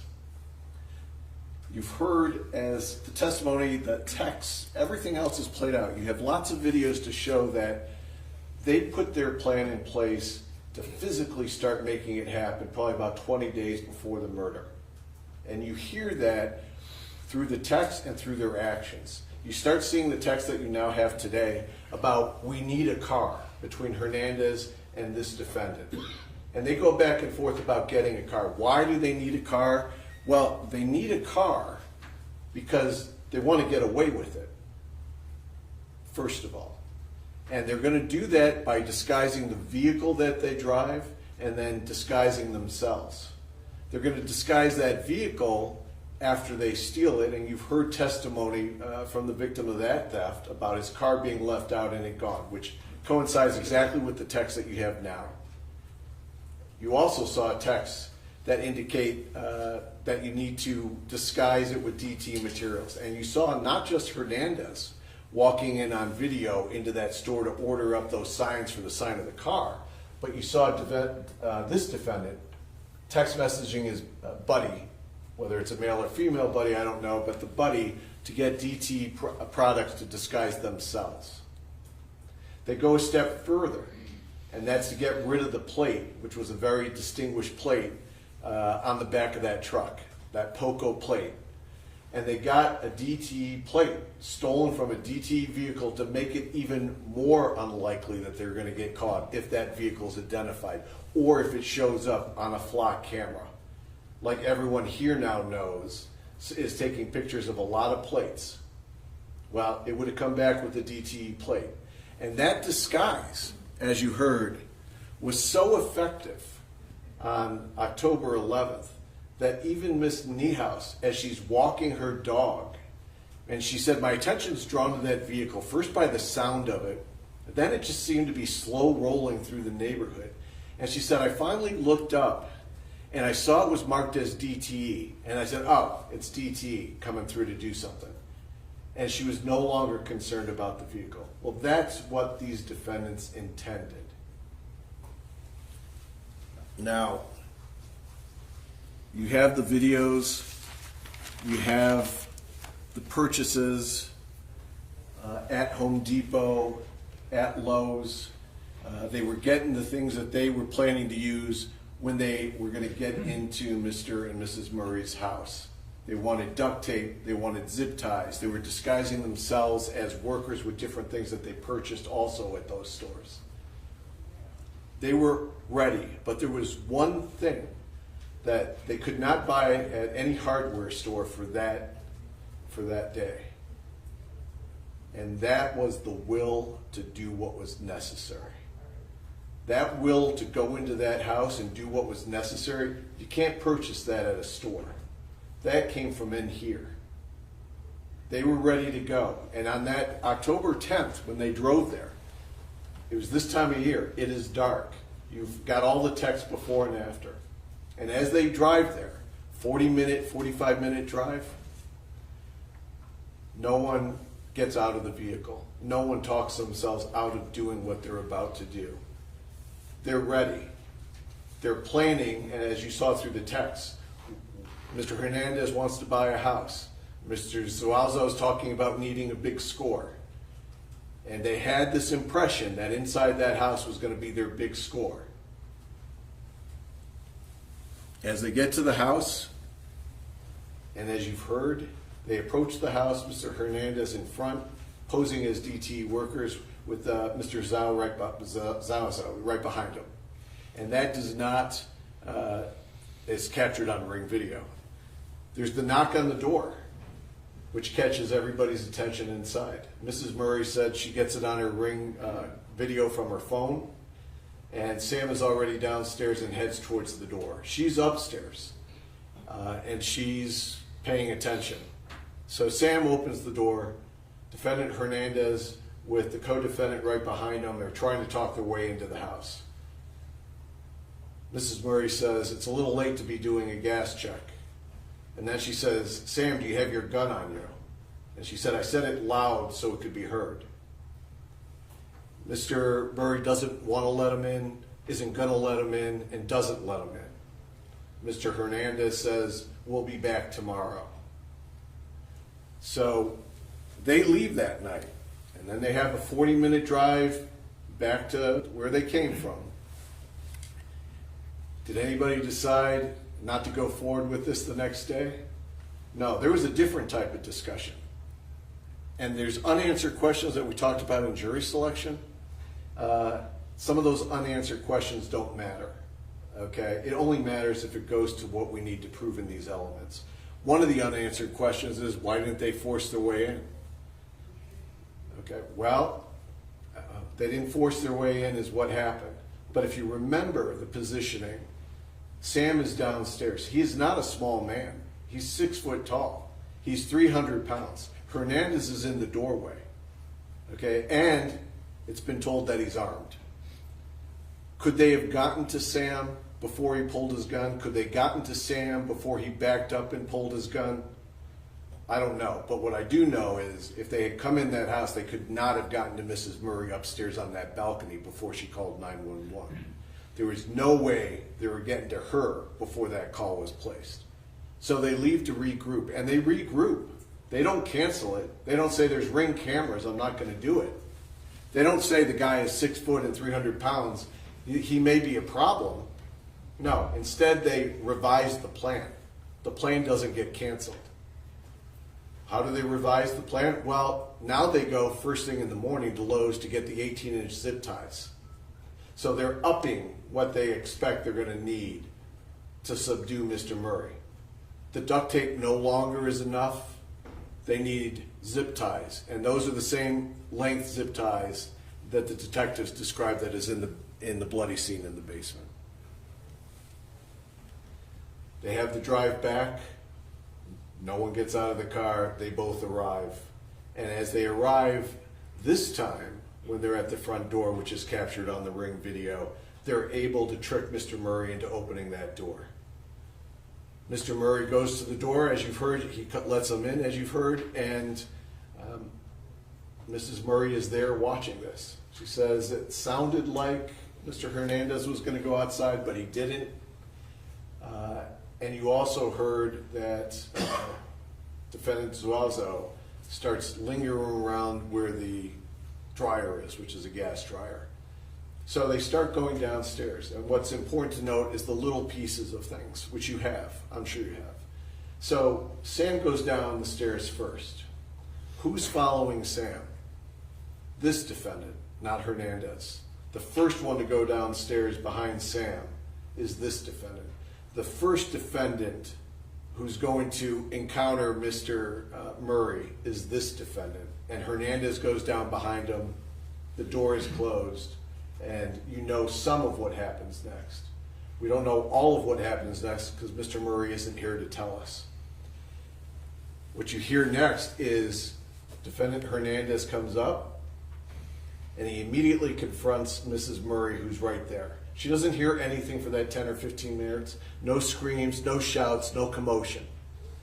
But she sees Hernandez, and he starts with, where's the safe, where's the money, where's the jewelry? And obviously, that conversation triggers the realization that these are not DTE workers, that this is a problem. And she answers immediately, we don't have a safe, the money's in the purse, there's no real jewelry here, it's upstairs. And you hear at that point in time, defendant Zuazo comes upstairs. And when he comes upstairs, Sam isn't with him. And when Mrs. Murray sees Zuazo, she asks, where's my husband? And she's asking, where's my husband? And he comes up and hears that. Hernandez doesn't say anything in response to that. Zuazo does. And what he chooses to say is, he's sleeping. And at that point, she sees the blood on this defendant's chest. And she starts screaming. Hernandez immediately punches her on the left side of the face, as you've seen the photos and as you've heard in testimony. And what else does Mrs. Murray say that is important? And as you look back through everything, all that we ever want is for you to use your common sense about what makes sense, what doesn't make sense. And what makes sense is exactly what she says. She says she sees his whole face. because the mask is no longer in position. And what makes sense about that, because he's trying to disguise his face with the mask, both on the 10th and on the 11th, but why it's not in place anymore is because he had just been in a struggle with Mr. Murray down in the basement. And that mask had been moved and dislodged during that life and death struggle. And that life and death struggle was just Mr. Murray's life and death. These defendants were never concerned about their life or death. And if you heard, the only blood, there's DNA from the defendants, there's never any blood from the defendants. The only blood that you see, and there's a lot, is from Mr. Murray. Now, she sees his face, she describes him to the police officer, she describes the facial hair, and you heard the officer yesterday testify when he was arrested, he had facial hair. And then you've seen the Lowe's video from that morning where the defendant is there with Mr. Hernandez with facial hair, with the bucket hat that's later found. So does that end it? Does the defendant head for the door? Does he say, I'm getting out of here? No. Where does he head? He heads upstairs to continue the mission, which is to find the jewels or this treasure that doesn't exist. So he goes upstairs, and you heard that when he goes upstairs, those rooms are ransacked. You saw those rooms are ransacked. The costume jewelry is every place. And you also heard Mrs. Murray testify that Hernandez never went upstairs. Only this defendant went upstairs. And what else is upstairs? The victim's blood on that swipe on the wall. Because there's so much blood that was downstairs, the defendant got the blood on him and left it upstairs. As that's going on, Mr. Hernandez is still looking for items, trying to get into the purse, trying to take the car keys, taking the cell phone, taking all these things. And the gun is missing. Gun's never been found. Last time it was seen, it was going downstairs with Mr. Murray. That gun is missing. Mrs. Murray tells you that she's bound up by the duct tape. You saw how Sam is bound up in the basement. He's not just bound up with duct tape, he's bound up with the zip ties that they have just purchased. And then you hear this defendant returns from upstairs, wanting to go. We need to go. But what does he want to do? This defendant. He wants to put Mrs. Murray in the closet. He wants to put her in the closet before they go. And he starts trying to do it with Hernandez, but she's duct taped in a position that she can't be moved into the closet. So as much as they tried to even do more, they weren't able to. So they depart and flee. It's not over, because they got to try to get away with the little that actual value that they took. The only thing of value that they took that day was Mr. Murray's life. That's the only thing of value that was taken. The rest was junk. What do they got to do? They got to go get that truck down in Detroit, and you saw the text messages where it sounds like it's pre-planned. You hear that they set that truck on fire to burn its contents, burn any DNA that's inside the truck, and then it's time to get out of there. Hernandez gets home. You've heard the testimony that he quickly packs up that Jeep, packs up his wife, packs up her child, and they start headed down south. Now, when they get down south, they don't have much of a drive before law enforcement is quickly on them. Law enforcement finds a lot of objects of value that are later processed. You've heard about all those objects, which include the 13 size shoe, which is Mr. Hernandez, and in fact, the video, you can clearly see he's wearing those Nikes in one of those videos. You also have the brown boots that are size 11 that are not able to fit Mr. Hernandez's foot. And you also heard today that the defendant's shoe size is 10 and a half. And I don't know about anybody else who buys shoes, but my shoe size range it's a large range between what brand you buy. 10 and a half, 11, 10, they all can fit the same foot, as everyone knows out of their own common sense. So they find a bucket hat that belongs and is seen on the defendant. You also find the jewelry items that were taken by the defendant. all of those things plus more are found in that vehicle. Now, at that point in time, the attention of the sheriff's office has quickly been focused on Mr. Hernandez and this defendant also. You heard from Mr. Broad, who calls into the sheriff's office and says, I know that guy. He testified yesterday. I know that guy. I worked with that guy. He identifies him from the video. He identifies the clothing from the video, and he identifies those boots being consistent with the type of boots that are used at their scene.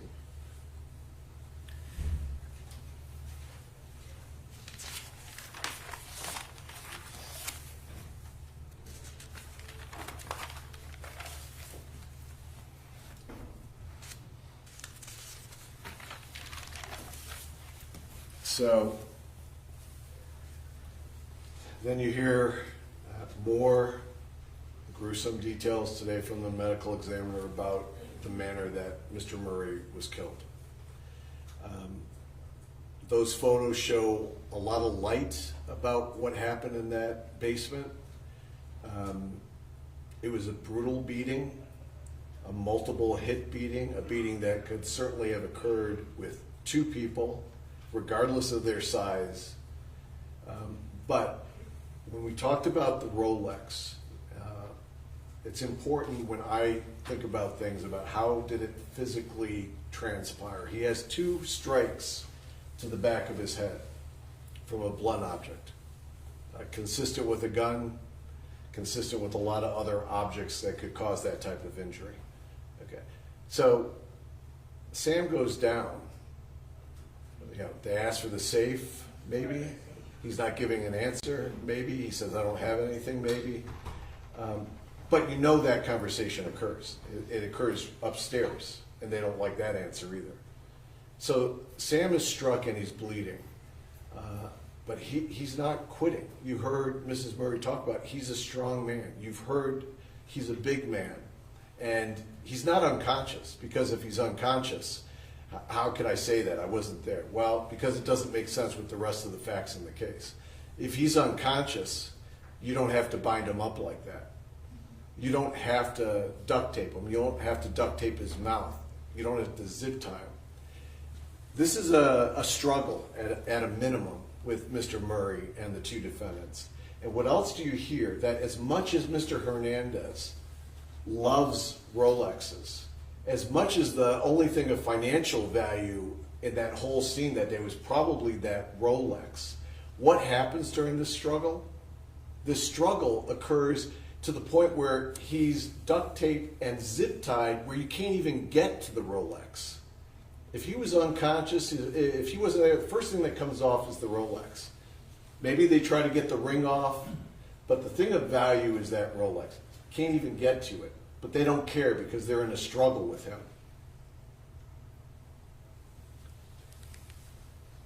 Now, that beating had many injuries to Mr. Murray that you've heard about. And we talked to the medical examiner about the compression to the throat and about if someone's struggling to break that compression, whether it's a knee, a hand, a foot, it would reset your clock. If someone's trying to choke you, you knock it away, it resets the clock. Keep doing it. So I believe it's taking 2 people to try to restrain Mr. Murray. And that fact is borne out by the fact that you have blood on both defendants. There's no version where any defendant left that basement before that violence occurred. Impossible, because you're not getting blood on your boots, you're not getting blood on your Nikes, you're not getting blood on your shirt. Both shirts.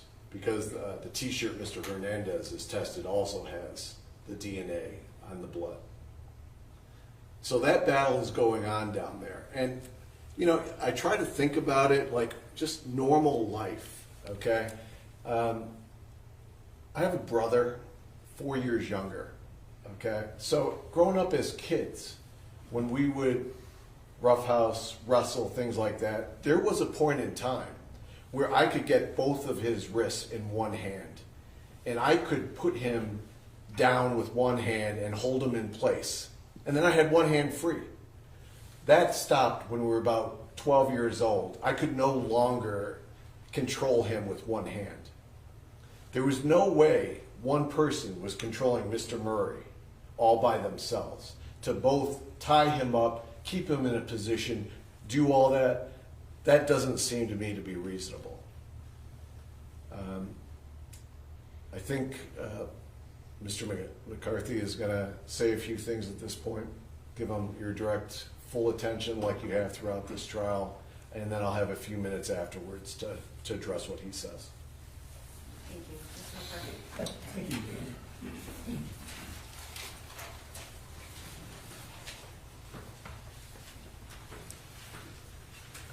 Good afternoon. I want to thank you, first of all, for paying attention during the course of this trial. I talked about that in my opening statement. I think I may have touched on it a little bit while we were conducting the jury selection on Monday, but I did for sure talk about it in opening statement about how important it is to pay attention so that the 12 of you that are ultimately chosen to go back into the jury room and deliberate will have all the information you need in order to actively participate in those discussions. And I'm convinced that all 13 of you here present today, this afternoon, have fulfilled the solemn obligation of your oath. And on behalf of Joshua Zuazo, I thank you for having done so. And now it is, in a short time, going to be your opportunity as well as your obligation to do the one thing that brings us all together here, to discuss the one thing that brought us all together here this entire week, and that is to determine what the facts are. As I said in my opening, I'll repeat again, that a trial is a search for the truth, and you all are the truth finders. You are the people who are going to make a determination based upon the evidence presented during this trial of what that truth actually is. And then ultimately the practical reality of those decisions that you make in coming together and determining the truth is going to be whether you find that there's been evidence presented to the high standard of proof beyond a reasonable doubt to convince you that Mr. Zuazo is guilty of any one of these three crimes with which he is charged and for which he has undergone a trial before yourselves. First-degree felony murder, unlawful imprisonment of Hussein Murray, and unlawful imprisonment of Linda Murray. One of the things that impressed me about the evidence that we have heard, and one of the things that I told you in the very beginning of the trial, is that this is about identification. And I understand Mr. Petrofess's argument, and he is attempting to convince you beyond a reasonable doubt that that second person who's there with Carlos Hernandez in the Murray home on the 10th day of October in the evening, and on the following morning, the 11th of October of last year, is Mr. Zuazo. But there's quite a difference between what you're able to perceive in all of the videos that have been shown to you, which, are exhibits, and you are all welcome, as Judge Polis will tell you, any exhibits that you want to see, you're going to be able to see again and go through them. And I encourage you to do that very thing, especially from that Friday when it's daylight and you can see. And take a good look at who that second person is. And ask yourself, is that really proof beyond a reasonable doubt that it's Joshua Zuazo, or is it somebody else? Because when it comes to identification, besides what you can see just in little clips from those videos, comes from Mrs. Murray and Kelly Broad. He testified yesterday.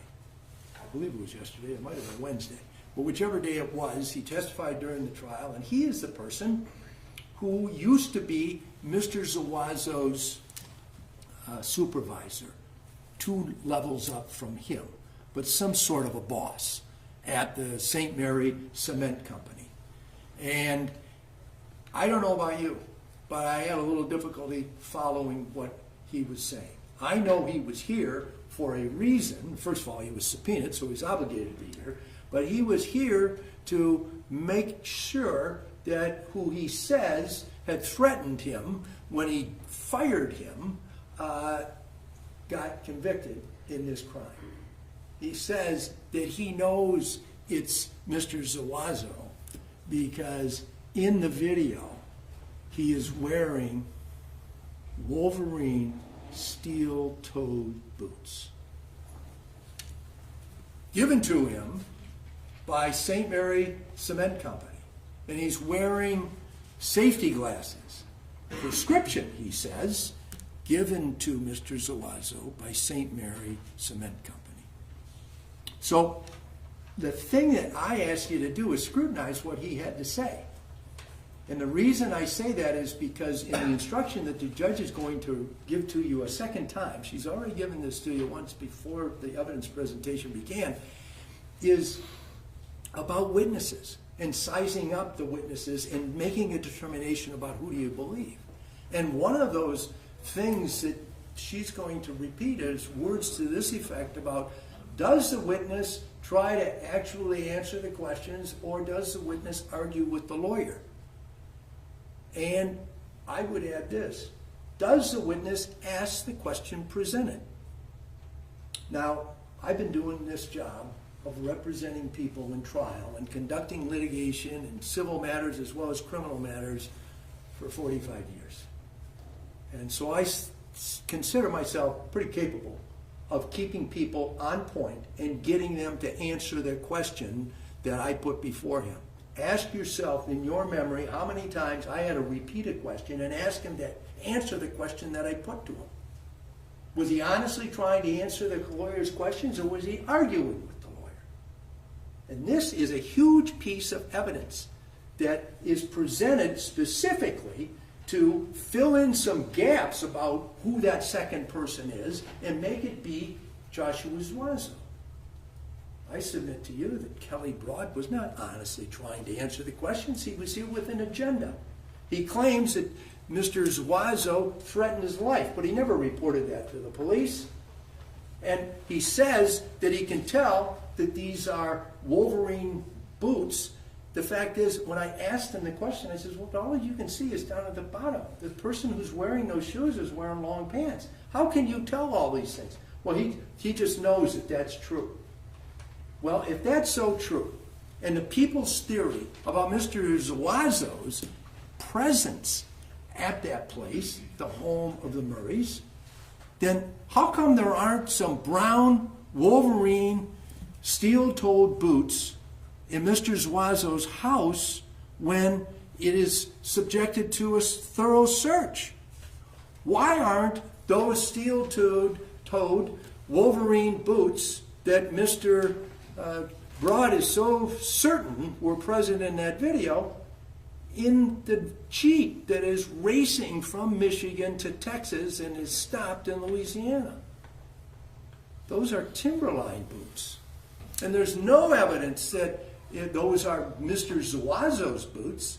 There's no DNA in those boots that says it is Joshua Zuazo's DNA. There is DNA that says that the blood on top of one of those two boots is Mr. Murray's. No question about that.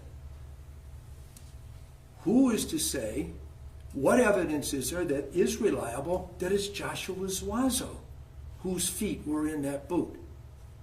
Where is this shirt that Mr. Broad claims he recognizes as a St. Mary Cement shirt or covering, whatever it was, this yellow-looking thing that you can see in the video? How do you know that that's from St. Mary? When I told him that there was this, in the video that I watched of him, on his shirt he had a name tag, or the company name is what he said. I couldn't see it very clearly in the video I watched.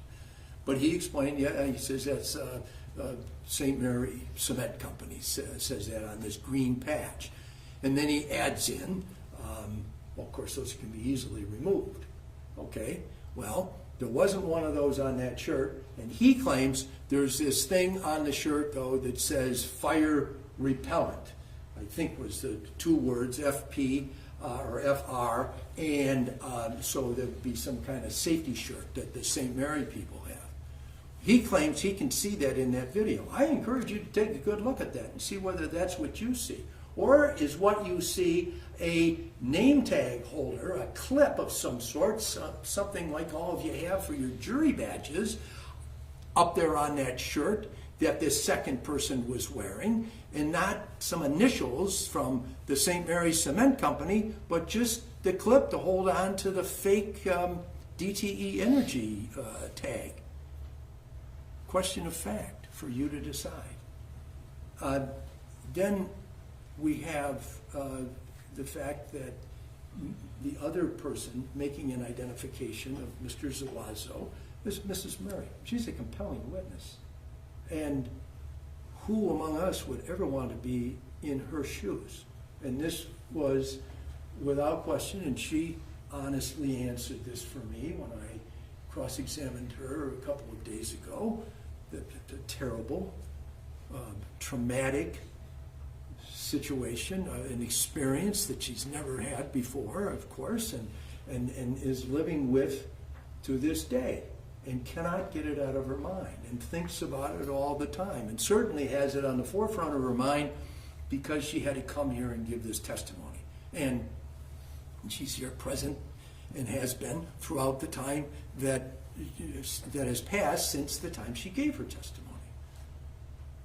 And so one of the other instructions you're going to get is that you cannot let sympathy or bias or any human emotion enter into your decision making. And I ask you to think about the two witnesses from the Holden County Sheriff's Department who testified yesterday, Deputy Hagelin and Deputy Wigman, about the description of the second individual that Mrs. Murray gave when they conducted interviews with her. Deputy Hagelin was not the first person who saw her. That was Deputy Copeland, who was the first man on the scene. And his interaction with her was rather brief, and he got her out of harm's way, or at least where he hoped it was going to be out of harm's way, so that he could summon more deputies, and he didn't have much interaction with her. Deputy Hagelin took her and put her into a vehicle, a police vehicle, for her own safety and to give her an opportunity to be sitting down and out of all of the activity that was going on in her home, and talk to her. And what she told him was that it was a person of average size. Black male, but a person of average size. Didn't give any specifics. That was the same thing that she said to Detective Wigman, who saw her more often. He saw her in the hospital emergency room on the 11th of October, and then he said 2 or 3 or 4 other meetings after she was discharged from the hospital that day, in the following days. And those meetings were conducted in the home of her son. But never once did she give a description to say that Zuazo, or this second person rather, who she has now identified as Mr. Zuazo, was 6 foot tall. It was always a black male of average size. Now, she was specific in her description to Detective Wigman about who is, we know, Mr. Hernandez. Very tall and fat, very fat. One of the pieces of evidence that's been admitted during the course of this trial is that when Mr. Hernandez was racing away from Michigan to Texas, where he thought he could hide out until he was stopped by the Cato Parish Sheriff's Department in Louisiana, Shreveport, he got taken into custody, and as is the custom or the protocol for putting a person into custody and incarcerating him, they take some statistics or information regarding that individual, and they have him booked in at 6'6" and 450 pounds. Now, going to the basement of the home of the Murrays on the morning of October the 11th of last year, there was a person weighing 450 pounds who was very capable of squeezing the life out of Hussein Murray by using his foot, using his knee, using his hand, because no matter how you press down, what part of your body, when you're that big, you press down with your knee, your foot, your hand, you're going to have 450 pounds backing you up. And that is a tremendous amount of weight. So when we have this compression, because that's the cause of the death, is this neck compression, not only does Mr. Murray have a fractured jaw, but he has his hyoid bone right up here in the top of his neck. And that is an essential thing you need in order to be able to stay alive. His gets fractured not in one place, but in two spots. It's crushed by somebody's sustained effort to do that. Why is that going on? Who is intent about doing that? Well, I would suggest to you that the person who's text messaging back and forth between himself and his new bride, Mr. Hernandez, talking about getting a house, hope we have a good score, she's helping him plot this crime that he's committing. And remember, it isn't just a house, our house. Starting out, this young married couple with this dream of having a house will go out and commit a crime that includes a murder in order to have one. But also, not just any house. Look at those text messages that were admitted, I think, as exhibit number 22, but they're all in there. A house with a nice yard. I don't know why the plotter, the planner, who's up to her eyeballs in this thing, Amanda Diaz Hernandez, the new bride, is not sitting over here at the defense table. But that's not my decision to make.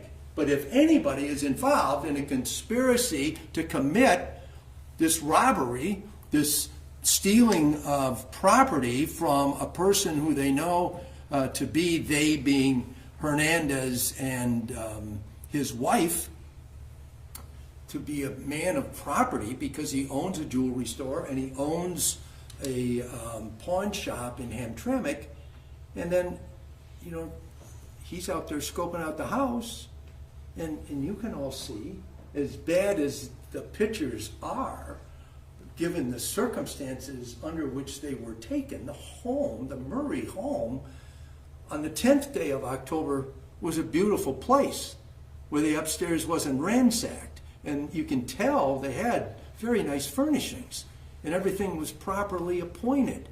And it was a big house with not one but two stairways. So they've got this man targeted. And you heard Mr. Petrofessa say that Hernandez was over in that pawn shop asking to talk to and meet Mr. Murray. Why is he doing all that? You got any evidence presented to you about Joshua Zuazo pawning stuff at this place? Going in, asking to talk to the owner? No. And who is the man in the forefront all the time? It's Hernandez. He's the guy right up there to the front door. He's the guy with the clipboard. And when the police come and they do the search at that house in Lincoln Park that mother, Danielle Diaz, who had the bad leg, was here yesterday with a giant chip on her shoulder, a little difficult to talk to also. When they come and they do that search, among other things, they find the DTE Energy cutouts designed by, apparently, one of the two of them, or maybe both of them, worked on it together, a kind of a joint project of a young married couple, so they can have their dream house.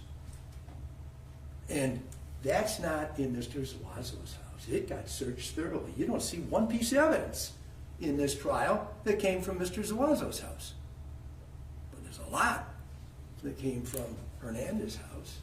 How about that white shirt in the back seat of the Jeep, or the back of the Jeep, that's got Mr.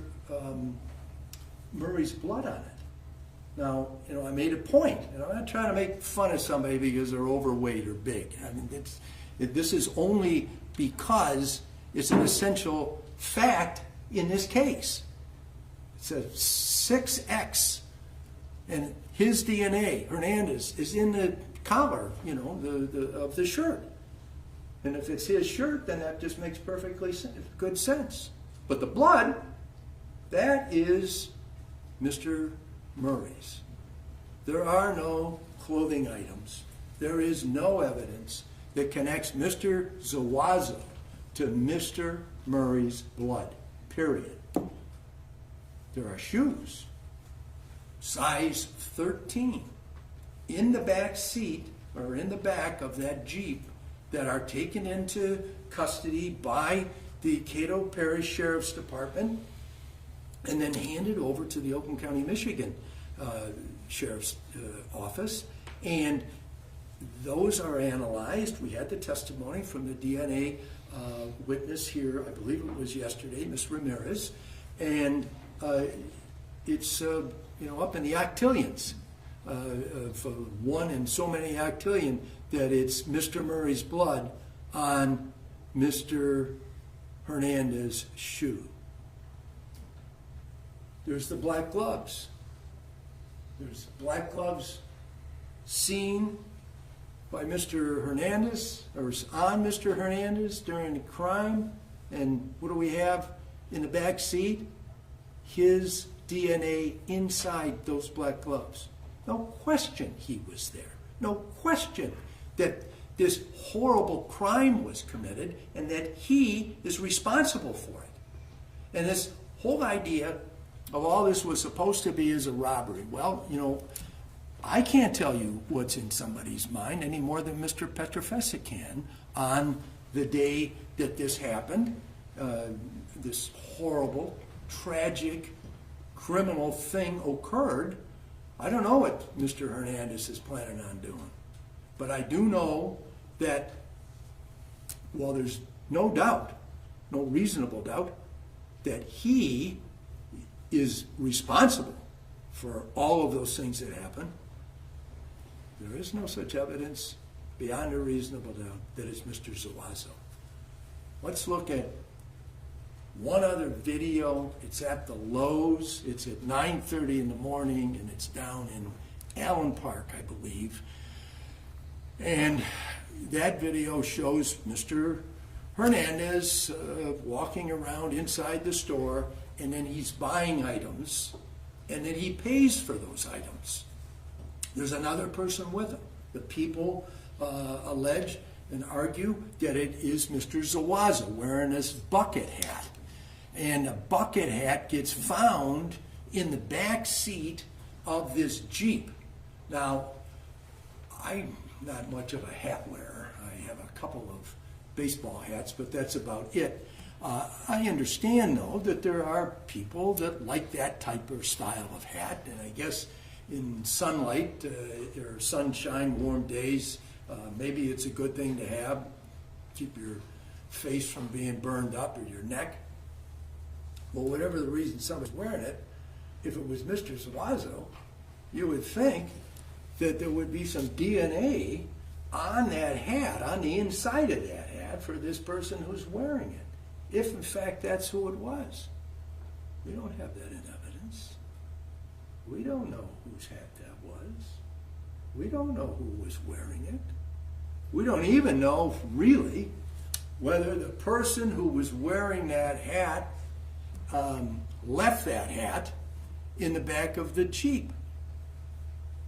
But we have one other thing, and that is a number of items taken from the Murray home, stolen. Any of those at Mr. Zuazo's house?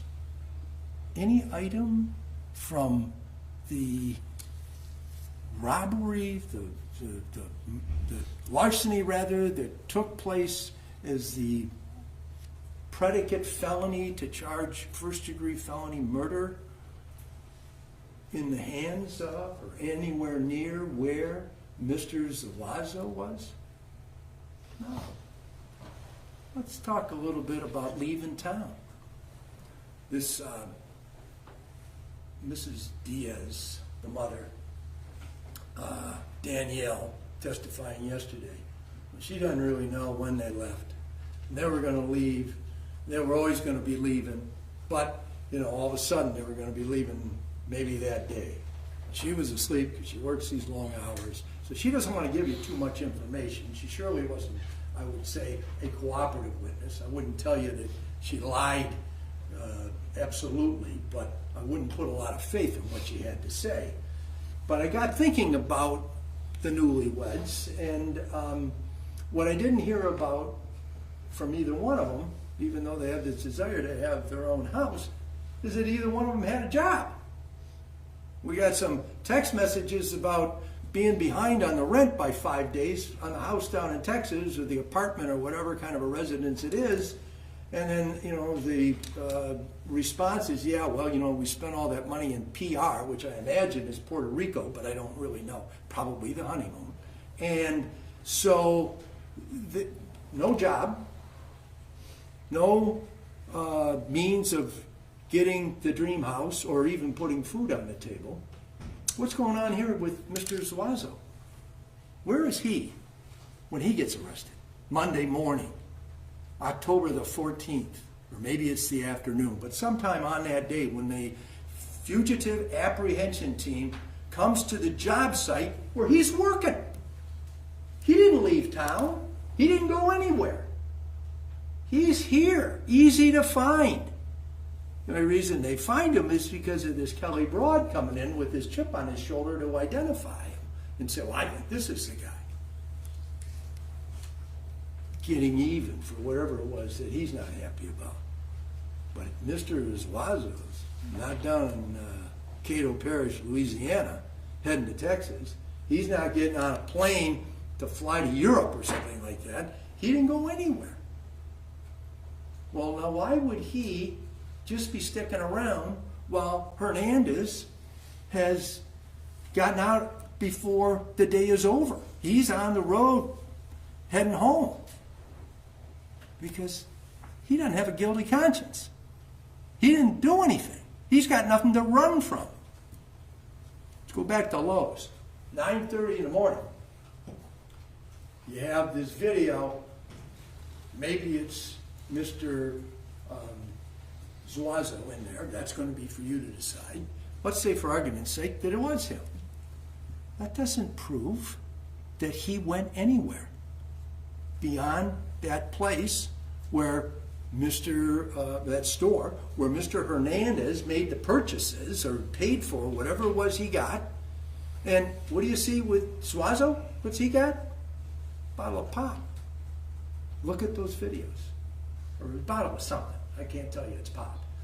Look at those two receipts, the one from Lowe's, the one from Home Depot. There's some sort of drink in both of them. There isn't any question that these men know each other. The question is, were they there together that day at the Murray house? Are they both responsible? And certainly Hernandez was. But is Mr. Zuazo with them then? Not at 9:30. There's no crime committed at 9:30 in the morning down in Allen Park. Is he responsible for the wrongdoing in which Mr. Hernandez was engaged at 11:30 to noon later that same day, the 14th day of October? That's the question. That is the key question of fact in this case. Now, in the instructions you're going to receive, you've heard this once before, and you'll hear it one more time by Judge Polis when she gives her final instructions. But it's the instruction about presumption of innocence, burden of proof, and reasonable doubt. And I ask you to keep this in mind because she's going to say this to you. Proof beyond a reasonable doubt is proof that leaves you firmly convinced of the defendant's guilt. And then it goes on to say a reasonable doubt is a fair, honest doubt growing out of the evidence or lack of evidence. It's not merely an imaginary or a possible doubt, but a doubt based on reason and common sense. A reasonable doubt is just that, a doubt that is reasonable after a careful consideration and careful and considered examination of the facts and circumstances of the case. This is essential to making a determination of the truth here. You have to be firmly convinced that Mr. Zuazo is guilty of any one of these three crimes, because the same standard applies to each crime charged, and you have to consider each crime charged individually. But no matter which one you're deliberating upon at a given time during those deliberations or discussing, think about that. You have to be firmly convinced that he's guilty beyond a reasonable doubt. We haven't seen that level of proof. Firmly convinced. There's a big question here raised about identification. And I told you in the beginning that this would be the key to the defense presented. They have the right guy. And when she instructs you on this particular point of law, Judge Polis is going to say, among other things, in deciding how dependable an identification is, think about such things as how good a chance the witness had to see the offender at the time, how long the witness was watching, whether the witness had seen or known the offender before, how far away the witness was, whether the area was well lighted, and the witness's state of mind at the time. So, in the case of Mrs. Murray, this has particular relevance because her state of mind at the time would be one of terror. Whose state of mind wouldn't be that way? She had interactions with the police. They were back to see her multiple times. She's the only eyewitness. So she's a very important person, and I think it would be very difficult if I was a detective investigating this case to have to bringing up this wound with Mrs. Murray so soon after it happened and asking for more details. But they have nowhere else to go to get this information.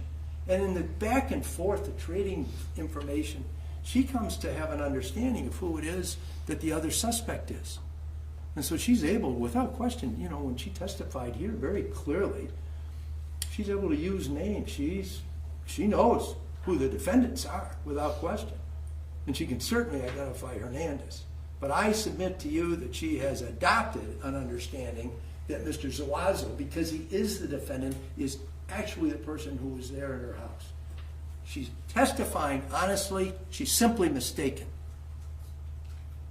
And I think that that is a common enough thing that can happen to a person who's a victim of a crime. And even if she wasn't a victim herself, although she was or is, for the unlawful imprisonment perpetrated by Hernandez, who tied her up with duct tape, she's got all that trauma to deal with. So that could have an effect on her ability to recount the events completely accurately and to be able to identify Mr. Zuazo. Now, there's something about blood on the sleeve of the person, the second person, but we don't have that in evidence. So we don't know whatever happened to that sleeve, the shirt it was on. It's just not before you. It's something that was seen. And there's another thing, there's some blood on a wall upstairs, a blood mark. I didn't hear any evidence about any DNA being taken from that stain on the wall. So while one might, under circumstantial evidence, because you'll get an instruction on that as well, be able to say, well, you know, this is a blood mark up there, and there's this horrible thing that happened, and maybe that blood is Mr. Murray's blood. And maybe it is, and maybe something happened where some accident occurred and there was some blood that ended up on a wall that didn't get cleaned up immediately. I know there's been things in my own home that have gotten messed up that didn't get cleaned up immediately. Sometimes you don't notice something, and it's quite another when the police investigators, I think that Ms. Myra testified to like 15 people being there on the afternoon and into the evening of the 14th of October last year. They're going to see everything. They're looking everywhere. But how long that was there, we don't have any testimony to that. We certainly didn't hear Ms. Murray say, well, you know what, I never had anything like that there before. It wasn't there that day. That wasn't the testimony. At least it wasn't touched upon. Reasonable doubt? Whoever went upstairs did ransack the place. It's all terrible. It's a horrible tragedy. I, even though I'm an advocate for Mr. Zuazo, because I'm not a juror, can at least allow myself to have compassion or sympathy for Mrs. Murray. You all can't do that while you're deliberating and thinking about what the facts are. You have to use what I told you about in opening statement, or my opening statement, is that cold-eyed calculation to come to a determination of what the truth is. I know that's what you're going to do when you deliberate. I appreciate all the attention that you've paid to me here this afternoon, all the time, that you have, all the attention you paid during the course of what is now the fourth day of our trial, all 4 days. I've done everything that I can do for Joshua Zuazo. I'm going to sit down in a minute. And Mr. Petrofessa is going to get up and attempt to poke holes in what I've just told you here this afternoon, because that's the way the system works. And he gets to talk twice and I only get to talk once because he has the burden of proof. And so he gets the opportunity to give a rebuttal argument. And that's the way the rules work, and it's perfectly fine. I'm confident in that burden of proof business, and I am very confident in proof beyond a reasonable doubt that you will find that Mr. Zuazo, that hasn't been proved against him, and that he would be found not guilty. But when Mr. Petrofessa makes his points, I ask you to keep in mind those things that you anticipate after I've talked so long that I would have said, given an opportunity to get up again, which I won't have. And as I told you a moment ago, I've done everything that I can do for Joshua Zuazo. And now I leave him with you and in your capable hands. Thank you. Thank you, Your Honor. You're welcome.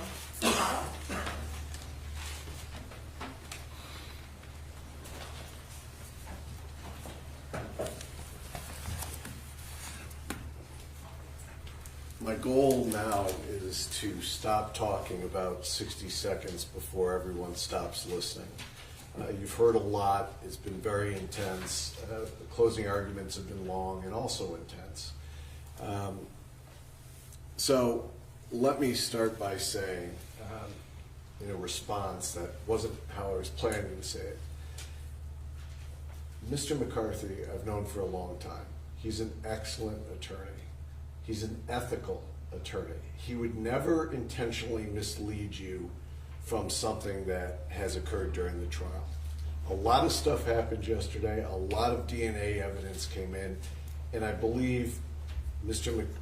McCarthy misspoke just now in his closing. Mr. McCarthy said that blood swipe upstairs was never DNA tested. It was DNA tested. That was in the lab test number 5 that we had testimony about yesterday. It's exhibit number 8E. It's the upstairs wall swipe, and it comes back to the victim, Sam. You have the report, and that's enough. And I don't believe, and the same thing, if I misspeak on something, it's not intentional. I know Mr. McCarthy's wasn't intentional, but what he said wasn't correct. That was tested. Now, a couple other things that he mentioned was about missing evidence. Well, you know what the defendants did as soon as they left the residence that day. That was to go destroy evidence.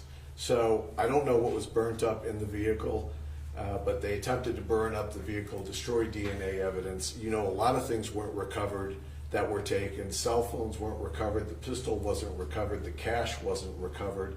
And Mr. Hernandez left town immediately because he had someplace else to go. This defendant was still here, but he had several days knowing what was going on, knowing what was in the paper and on the media to get rid of any evidence that he may still have had, so it wouldn't be at his residence when the sheriff's office showed up. So it's not surprising that there wasn't any additional evidence that was found there at the house. Now, there's certain things that when we talk about Mrs. Murray, when we talk about the witnesses, that it's beyond common sense, it's beyond reason when you're looking at things. It's impossible. Just certain things about this identification of this defendant would be impossible to have happen if it wasn't accurate. I don't have to prove impossibility, beyond impossibility, but it's actually impossible in my estimation regarding Mrs. Murray's identification. She says, square away, I saw his face when the mask dropped. She says that. She identifies the defendant. She identifies him under oath back in December of last year, says, I recognize him from the house. Okay? Now, what's impossible about that identification if it's a misidentification? Well, what's impossible about that misidentification when she says it a year ago, when she says it under oath? What's impossible for Mrs. Murray to know? It's impossible for Mrs. Murray to know that the defendant's DNA is going to be found in the basement of her house. That's impossible. And if you notice, the one thing we didn't hear, although we had opportunity to discuss anything, was anything about the defendant's DNA on that duct tape. Two sets of duct tape in the basement of that house. That wasn't discussed. That's identification. What else is impossible? Well, when Mrs. Murray is making that identification, she doesn't know if there's a connection between Hernandez and him. She doesn't know that they go back. She doesn't know that there's all these text messages. What if the investigation went back and it wasn't that? What if the investigation went back and it was somebody else's DNA in the basement to discredit that identification? No. Everything that goes forward says this is the right guy. And what else you have that can't be created? Mrs. Murray doesn't know that Ms. Diaz is going to know the defendant, that she's going to know the defendant and his connection with Hernandez. It's impossible for that connection to have been known by Mrs. Murray when she made her identification. It's impossible. And what else is impossible is that Mr. Broad, when he testifies, he says, yes, I also know him by Yogi. Impossible for him to know that Mrs. Diaz, who's also going to identify him, knows him as Yogi. It's going to be impossible that he knows the connection with Hernandez. Hernandez is the obvious guy on the video. But he doesn't know that. He never has talked about Hernandez. But he knows the defendant. It's the rest of the investigation that brings everything together, that all these are connected to the defendant. It was also said at one point that on October 11th at 9:30 he hadn't done anything wrong. You've seen the planning that had gone through this case way before the 11th. You had seen the planning that this defendant did to get the DTE items, to get the helmet, to get everything else that was needed to be impersonating DTE officers to get into that house. So we're supposed to believe that somehow he does all this preparation work, that somehow he's identified by all these witnesses, but somehow there was somebody else who was there with Hernandez on the night of the 10th, and then suddenly that person disappears and he's the one who goes with him to Lowe's, and then suddenly he disappears again. That's not reasonable, and that's not what the facts are. I'm going to end it here, but I believe when you go back, you're going to conclude this is the other person who was there, as the testimony, the DNA has said, and that the defendant is guilty as charged on all counts. Thank you. Okay, thank you. Members of the jury, the evidence and arguments in this case are finished. I'm going to now instruct you on the law. That is, I will explain the law that applies to this case. Remember that you have taken an oath to return a true and just verdict based only on the evidence and my instructions on the law. You must not let sympathy, bias, or prejudice influence your decision. You must avoid reaching conclusions that may have been unintentionally influenced by stereotypes. You must reach your own conclusions about this case individually, but you should do so only after listening to and considering the opinions of the other jurors who may have different backgrounds and perspectives from yours. As jurors, you must decide what the facts of this case are. This is your job and nobody else's. You must think about all the evidence and then decide what each piece of evidence means and how important you think it is. This includes whether you believe what each of the witnesses said. What you decide about any fact in this case is final. It is my duty to instruct you on the law. You must take the law as I give it to you. If a lawyer says something different about the law, follow what I say. At various times, I've already given you some instructions about the law. You should take all of my instructions together as the law you are to follow. You should not pay attention to some instructions and ignore others. To sum it up, it is your job to decide what the facts of this case are, to apply the law as I give it to you, and in that way to decide this case. A person accused of a crime is presumed to be innocent. You must start with the presumption that the defendant is innocent. This presumption continues throughout the trial and entitles the defendant to a verdict of not guilty unless you are satisfied beyond a reasonable doubt that he is guilty. Every crime is made of parts called elements. The prosecutor must prove each element of a crime beyond a reasonable doubt. The defendant is not required to prove his innocence or to do anything. If you find that the prosecutor has not proven every element beyond a reasonable doubt, then you must find the defendant not guilty. Proof beyond a reasonable doubt is proof that leaves you firmly convinced of the defendant's guilt. A reasonable doubt is a fair, honest doubt growing out of the evidence or lack of evidence. It is not merely an imaginary or a possible doubt, but a doubt based on reason and common sense. A reasonable doubt is just that, a doubt that is reasonable after a careful and considered examination of the facts and circumstances of this case. Every defendant has the absolute right not to testify. When you decide this case, you must not consider the fact that he did not testify. It must not affect your verdict in any way. When you discuss the case and decide on your verdict, you may only consider the evidence that has been properly admitted in this case. Therefore, it's important for you to understand what is evidence and what is not evidence. Evidence includes only sworn testimony of witnesses, exhibits admitted into evidence, and anything else I told you to consider as evidence. Many things are not evidence, and you must be careful not to consider them as such.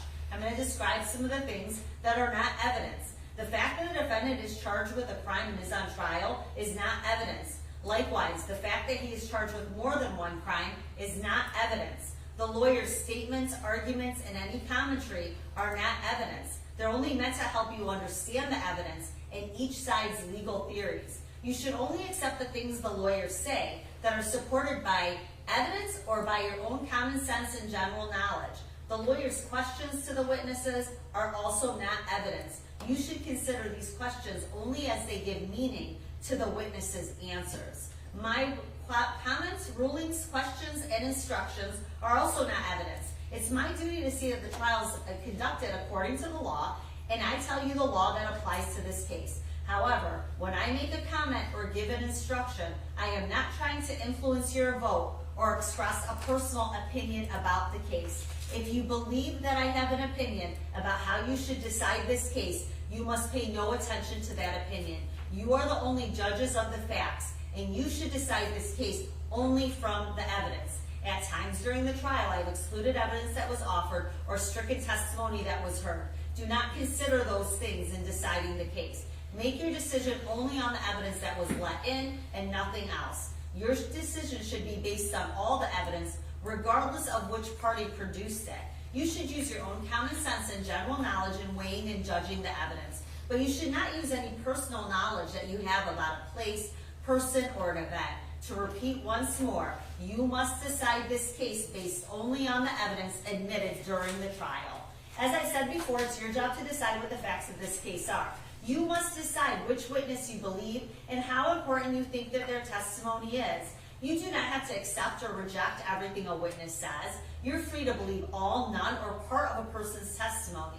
In deciding which testimony you believe, you should rely on your own common sense and everyday experience. However, in deciding whether you believe a person's testimony, you must set aside any bias or prejudice that you may have based on a witness's disability, race, national origin or ethnicity, gender, gender identity or sexual orientation, or religion, age, or socioeconomic status.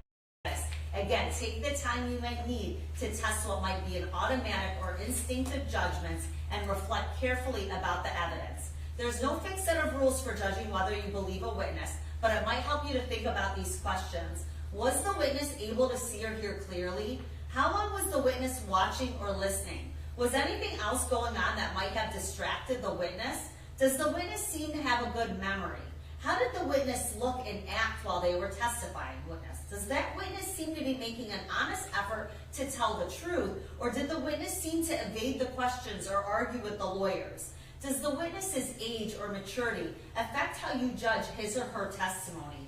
Does the witness have any bias, prejudice, or personal interest in how this case is decided? Have there been any promises, threats, suggestions, or other influences that affected how the witness testified? In general, does the witness have any special reason to tell the truth or any special reason to lie? And in all, how reasonable does the witness's testimony seem when you think about all the other evidence in the case? Sometimes the testimony of different witnesses will not agree, and you must decide which testimony you accept. You should think about whether the disagreement involves something important or not, or whether you think someone is lying or is simply mistaken.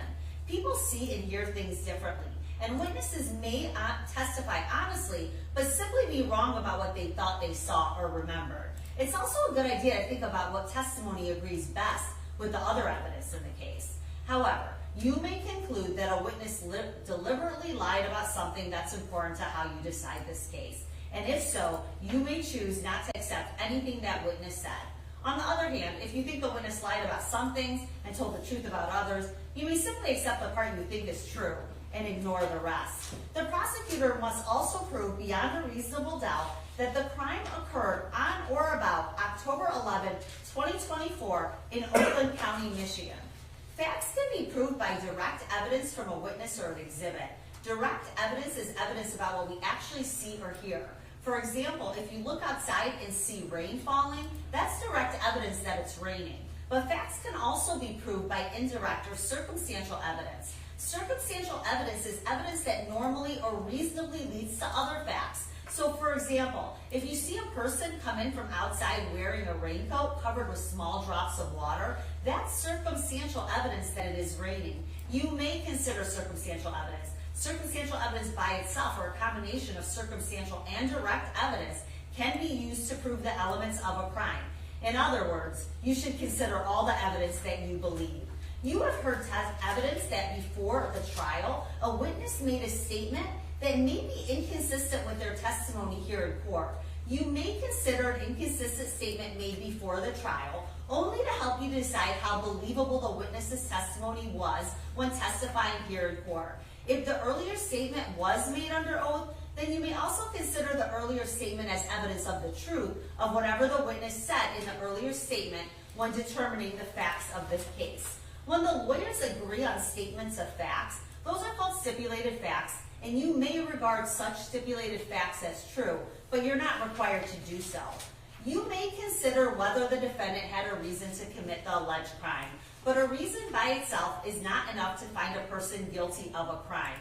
The prosecutor does not have to prove that the defendant had a reason to commit the alleged crime. He only has to show that the defendant actually committed the crime and that he meant to do so.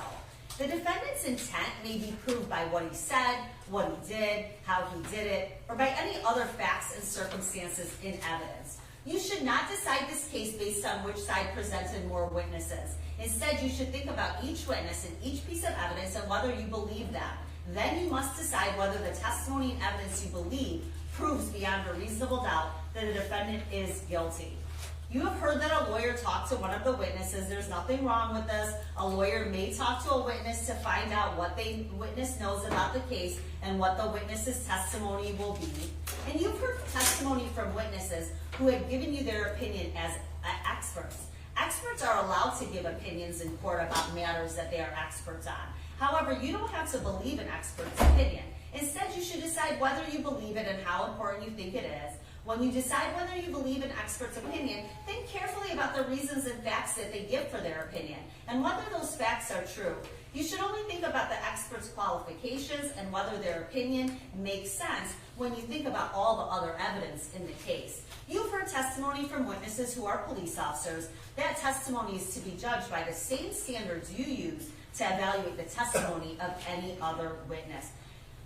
As to count one, the defendant is charged with the crime of first-degree felony murder. To prove this charge, the prosecutor must prove the following elements beyond a reasonable doubt. First, that the defendant caused the death of Hussein Murray. That is, that Hussein Murray died as a result of neck compression and blunt force trauma. Second, the defendant had one of these three states of mind. He intended to kill, or he intended to cause great bodily harm to Hussein Murray, or he knowingly created a very high risk of death, or great bodily harm, knowing that death or harm or such harm would be the likely result of his actions. Third, that when the defendant did the act that caused the death of Hussein Murray, the defendant was committing or attempting to commit or helping someone else commit the crime of larceny. For the crime of larceny, the prosecutor must prove the following elements beyond a reasonable doubt. First, that the defendant took someone else's property. Second, that the property was taken without consent. Third, that there was some movement of the property. It doesn't matter whether the defendant actually kept the property or whether the property was taken off the premises. Fourth, at the time the property was taken, the defendant intended to permanently deprive the owner of that property. The defendant must have been either committing or helping someone else commit the crime of larceny. To help means to perform acts or give encouragement before or during the commission of the crime that aids or assists in its commission. At the time of giving aid or encouragement, the defendant must have intended the commission of the larceny. You may also consider the lesser charge of second-degree murder.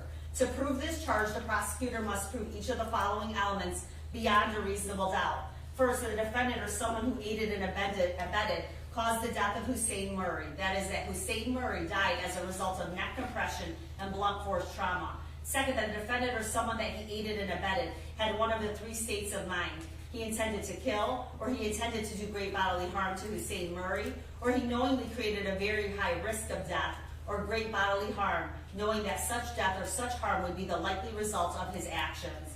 Third, that the killing was not justified, excused, or done under any other circumstances that reduced it to a lesser crime. You must think about all the evidence in deciding what the defendant's state of mind was at the time of the alleged killing. The defendant's state of mind may be inferred from the kind of weapon used, the type of wounds inflicted, the acts and words of the defendant, and any other circumstances surrounding the alleged killing. You may infer that the defendant intended to kill if he used a dangerous weapon in a way that was likely to cause death. Likewise, you may infer that the defendant intended the usual results that follow from the use of a dangerous weapon. A gun is a dangerous weapon. A dangerous weapon is any instrument that is used in a way that is likely to cause serious physical injury or death. As to count two, the defendant is charged with the crime of unlawful imprisonment. To prove this charge, the prosecutor must prove each of the following elements beyond a reasonable doubt. First, the defendant knowingly restrained Hussein Murray. Restrain means to forcibly restrict a person's movements or to forcibly confine the person so as to interfere with that person's liberty without that person's consent or without lawful authority. The restraint does not have to exist for any particular length of time and may be related or incidental to the commission of other criminal acts. Second, that the defendant did so under one or more of the following circumstances. The restrained person was secretly confined, which means to keep the confinement or location of the restrained person a secret, or the person was restrained to facilitate the commission of another felony or to facilitate flight after commission of another felony. As to count three, the defendant is charged with the crime of unlawful imprisonment. To prove this charge, the prosecutor must prove each of the following elements beyond a reasonable doubt. First, the defendant knowingly restrained Linda Murray. Restrain means to forcibly restrict a person's movement or to forcibly confine the person so as to interfere with that person's liberty without the person's consent or without lawful authority. The restraint does not have to exist for any particular length of time and may be related or incidental to the commission of other criminal acts. Second, that the defendant did so under one of the following circumstances. The restrained person was secretly confined, which means to keep the confinement or location of the restrained person a secret, or the person was restrained to facilitate the commission of another felony, or to facilitate flight after commission of another felony. One of the issues in this case is the identification of the defendant as the person who committed the crime. The prosecutor must prove beyond a reasonable doubt that this crime was committed and the defendant was the person who committed it. In deciding how dependable an identification is, think about such things as how good of a chance the witness had to see the offender at the time. How long was the witness watching? Whether the witness had seen or known the offender before. How far away what the witness was. Whether the area was well lighted and whether the witness's state of, and what was the witness's state of mind at the time. Also think about circumstances at the time of the identification, such as how much time had passed since the crime, how sure the witness was about the identification, and the witness's state of mind during that identification. You may also consider any times that the witness failed to identify the defendant or made an identification or gave a description that did not agree with the identification of the defendant during this trial. You should examine the witness's identification testimony carefully. You may consider whether other evidence supports the identification, because then it may be more reliable. However, you may use the identification testimony alone to convict the defendant as long as you believe the testimony and if you find that it proves beyond a reasonable doubt the defendant was the person who committed the crime. In this case, the defendant is charged with committing first-degree felony murder and 2 counts of unlawful imprisonment or intentionally assisting someone else in committing it. Anyone who intentionally assists someone else in committing a crime is as guilty as the person who directly commits it and can be convicted of that crime as an aider and abetter. To prove this charge, the prosecutor must prove the following beyond a reasonable doubt. First, that the alleged crime was actually committed either by the defendant or someone else. It does not matter whether anyone else has been convicted of that crime. Second, that before or during the crime, the defendant did something to assist in the commission of the crime.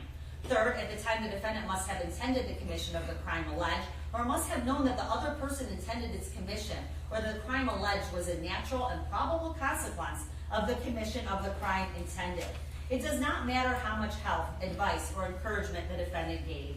However, you must decide whether the defendant intended to help another commit the crime and whether his help, advice, or encouragement actually did help, advise, or encourage the crime.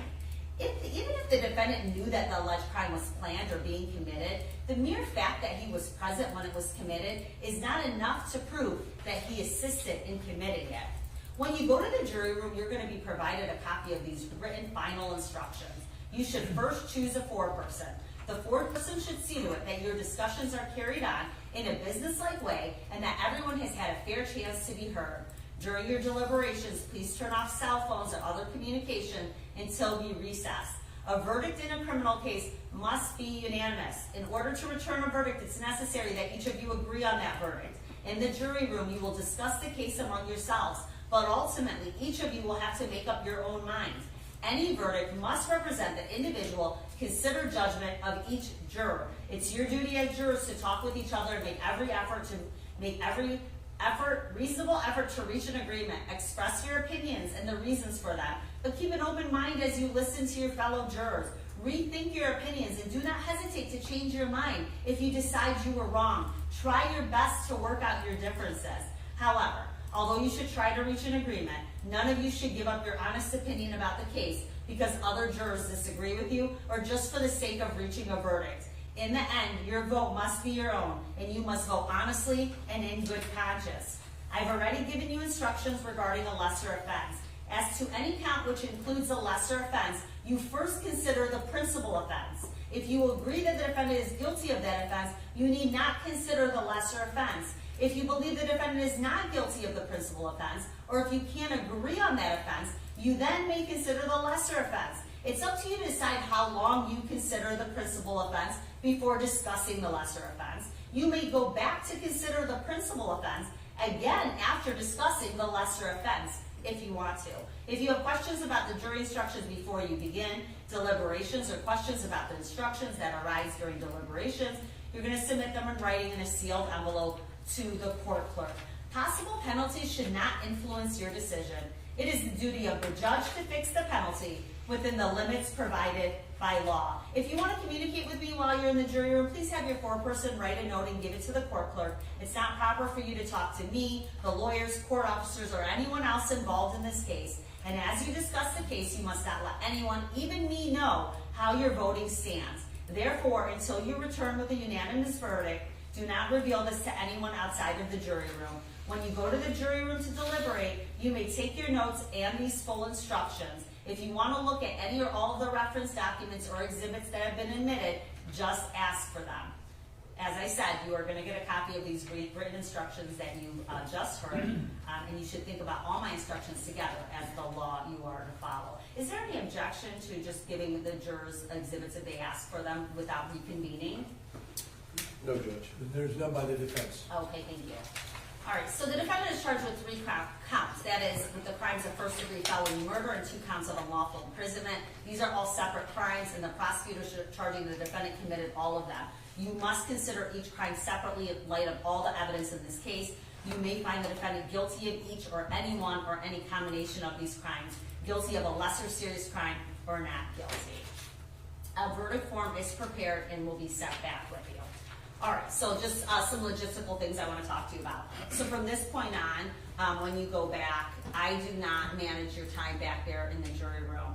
If you want to take a break outside of your jury room, you're going to write a note. I would first go back and pick a 4-person, choose a 4-person, and then moving forward, a note should be written to court staff to let me know when you're going to take a break. So if you're going to take a break amongst yourself in your jury room, I don't need to know that. But if you want to leave your actual jury room to go get a cup of coffee, what have you, take a walk, whatever it is, you have to let us know.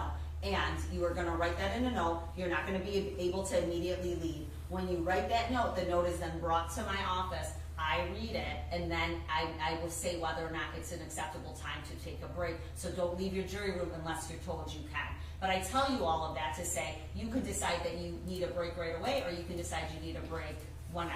All right? So I'm not going to manage your time moving forward. You're going to get a buzzer if you haven't already gotten one when you're back there. And anytime you want to have any conversations with the court or ask for a break or have any questions regarding any evidence, etc., you're going to use that buzzer. A member of court staff will come over to your jury deliberation room. They're going to knock really loud and say, "Stop deliberating." So you are to stop deliberating because they do not want to be a part of that deliberation. You come in, you hand them a manila envelope that will have your note. That note is then brought to me. They can't answer any questions for you, okay? If the note now is anything outside of "I need a break" or "I want the evidence," which the lawyers just said they were okay with sending back to you without reconvening, anything else that is written on that piece of paper requires all of the parties to come back into court, and it is read into the record, and the lawyers offer their opinions as to how it should be answered. You're then brought back in the courtroom, and that answer is given to you. Why do I tell you that? Because we obviously have 2 juries, and sometimes, even when we have one, that answer is not immediately able to be given.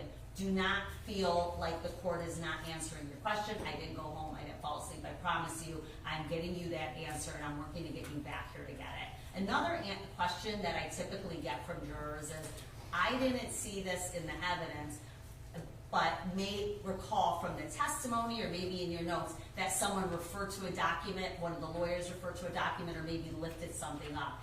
If that is not in evidence, it is not coming back to you. And I'm telling you that because it's not because we forgot to give it to you. If you still have a question about that evidence, go ahead and ask for it. But don't be concerned that something in that evidence package isn't sent back to you. Also, there's digital evidence in this case. I am not going to provide you immediately an electronic device for you to be able to view that. If you want an electronic device to view the digital evidence, you are going to have to ask for that, either in that same note or in a separate note. Okay? All right, so I think I've answered most questions, and obviously at this point we have 13 of you. So we are going to draw lots to determine which one of you will be excused as an alternate. Generally speaking, an alternate is not typically called back, in all honesty. But in a case like this, I'm unsure how long the deliberations are going to go on for, and it could be very likely that you could come back. So if you're an alternate, all of those restrictions that I had given to you early on are still going to apply, even if you're allowed to leave for the rest of the day. Know that the moment I get a verdict from your jury peers, A member of court staff will call you immediately to let you know a verdict has been reached. And if you'd like to know what that verdict is, they'll provide that information to you. And it's my understanding that we already have everybody's phone numbers. So if you're excused, you're going to be able to leave at this point, or you may stay. It is completely up to you. The restriction regarding talking to media, if you're an alternate, remains until you hear that you are not required to come back. All right, we're going to draw lots and see which one of Judge, you if will you be can excused. approach first before you do that for 5 seconds.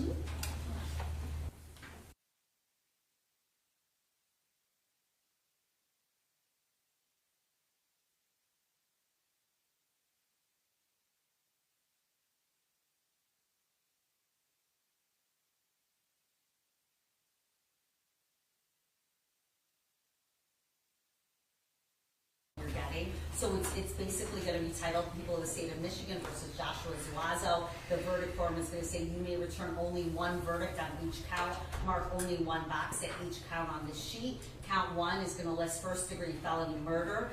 There's a box to check not guilty. There's a box to check guilty as charged of first-degree felony murder. And then there's a third box under that count that says guilty of the lesser offense of second-degree murder. Count 2 says unlawful imprisonment. There's a box that says not guilty. And then there's a box right under it that says guilty as charged of unlawful imprisonment. Count 3 is unlawful imprisonment. There's a box that says not guilty, and the box right under it says guilty as charged under unlawful imprisonment. When you fill this form out, that is what you want to leave with you in your jury room. Your foreperson signs it and dates it. When you let me know that you got a verdict, you just write a note to say, we have reached a verdict. And then you are brought out here with that folder, and that's how we take your verdict. Okay? Satisfied? Yes, yes, sir. Okay, all right, let's pick a lot to see who is going to be excused.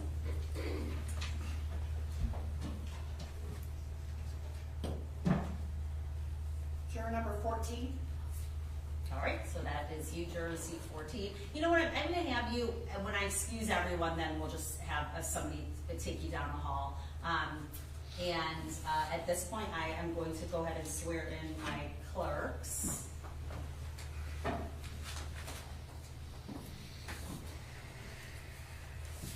Please raise your right hand. You do solemnly swear that you will, to the utmost of your ability, keep the persons sworn as jurors on this trial from separating from each other, that you will not suffer any communication to be made to them or any of them orally or otherwise, that you will not communicate with them or any of them orally or otherwise except by order of this court, or to ask them if they have agreed upon their verdict until they shall be discharged, and that you will not, before they render their verdict, communicate to any person the state of their deliberations or the verdict they have agreed upon, so help you God. I will. All right, thank you. All right, ladies and gentlemen. All rise for the jury, please.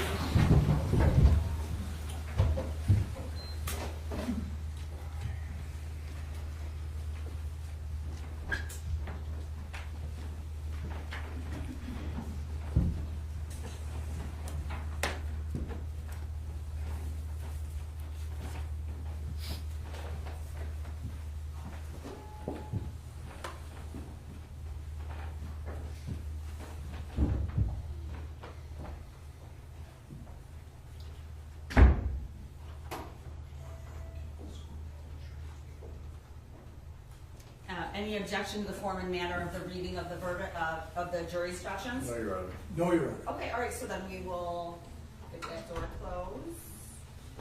And Mr. Zuazo can go down, and if I hear from the jury, I will let you know, Mr. McCarthy, I'll and we'll be bring him right nearby. up. Yes, I'll you'll be leave my nearby, okay, number great. here. And Yeah. do you want about 20 minutes? No. You want to get right into it? Yes. All right, so then let's get Mr. Zuazo down, we'll get Mr. Hernandez up. Thank you, Judge. And just so your clerks know,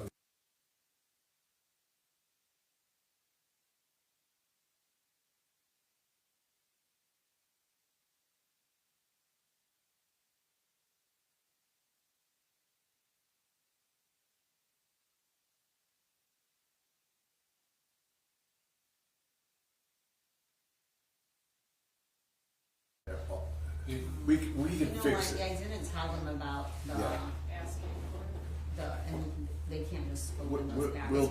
Why don't we We'll deal with it as soon as. Why don't we get through your Yes. closing, and then when I get the evidence, we are gonna reconvene for that, so that I can explain to them that they can't just, if they do go through the packages, they are gonna need gloves and also. It's, yeah, the photographs we should be able to do. I think we should have everything ready. I don't think you need to bring them back to discuss that until they have a question. We should get that for you. Once the attorneys are talking. No, my concern is, are you sending back the physical items of Not evidence? unless they ask for it, no. We'll see, but I didn't clarify that for them, so I will bring them back to clarify that. Okay. Okay, all right, I'll be right back. All rise.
All rise.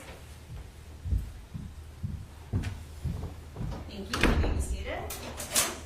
Calling People versus Carlos Hernandez, case number 2024-291945 FC. John Petrofessa and Andrew McGarrow on behalf of the people. I see you. Paula Michelle Lofton on behalf of the defendant, Carlos Hernandez. Can I tell me your name? Carlos Hernandez. Okay, we're ready for closing then? Yes, Your Honor. Okay, we will bring in Mr. Hernandez's jury.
You can come right in here.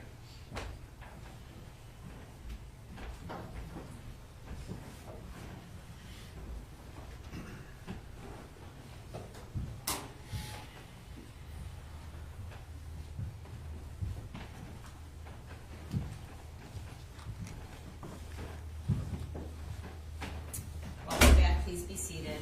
Ladies and gentlemen, I apologize. Obviously, my estimation was significantly off, but we're ready to go. Go ahead, Mr. Petrofessa. Please support. Counsel. Good afternoon. There's been a lot of evidence, a lot of testimony, experts who've testified. It's been a very intense 3 days. I understand that. Ms. Lofton understands that. And as I stand here before you, I'm always thinking about what do I say at the end of the case when I know you've all paid attention. I know you've taken notes. And I actually saw something on TikTok last week that made me think about this, which was a guy was talking about the difference as you go through life between your perception of things, which is how you walk through life and you look from your set of view to what's going on around you. You see your family, friends, work. That's your perception. But there's the perspective. If you step out of yourself to look back at you in that picture, you in the group of everything that's going on around you. And that's really what I think about now, because from my perception, I don't need to make any closing argument at all. I believe you've paid attention. The judge is going to give you the law. I really don't need to say much more than what you already know. But I don't have your perception of what's going on. I can't assume that. So I'm going to say a few things about the case and see if I can address things efficiently. I'm not going to go through everything that you've heard in depth because we could take another hour to go through the text messages like we did this morning.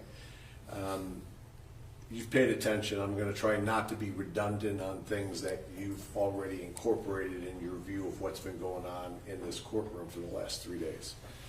The judge will instruct you on the law, and we talked about it in jury selection, and it is a first-degree murder case. But to be very clear, it is not a premeditated first-degree murder case. That is, I don't have to prove premeditation. I don't have to prove that on the night of October 10th or the day of October 11th last year, they intended to kill Mr. Murray. That's not what this charge is. That's not part of my proofs. All I have to show regarding felony murder is that on that day, on October 11th, their intent was to commit a larceny. And then in the commission of that larceny, as they were doing that larceny, as the judge will instruct you, the death of Mr. Murray was either because they intended to kill him, or they intended to do great bodily harm, or created a very high risk of death or great bodily harm in that commission of the larceny. And you're also going to hear, which we also discussed during jury selection, anyone who intentionally assists someone in committing a crime is as guilty as the person who directly commits it. And as you know from everything that's been presented, on October 11th, 3 people went down into that basement, but only 2 people returned from that basement. And I cannot tell you what Mr. Murray saw because he's not here. I will tell you that what you've seen in this case, especially today with the text messages, I believe it shows very clearly that this was a plan both before, between the defendants, during, and then after. And the plan was to get rich by robbing the Murray's home that day. They had a belief, which was false, that there was a lot of valuable things in that house. And there wasn't. The only thing of value that was taken on October 11th was Mr. Murray's life. That's the only thing of value. The rest of it is almost junk as far as value. A cell phone, some cash, junk. But that's what their intent was. And that intent, as you've heard, started in the process, in the works, a year earlier in 2023 in October, almost exactly a year earlier, when this defendant started to have his dealings with the pawn shop of Mr. Murray in Hamtramck. He would go to that pawn shop, he would pawn items, he would get cash, he would have contact with that pawn store, and then you heard in February of 2024 he returned.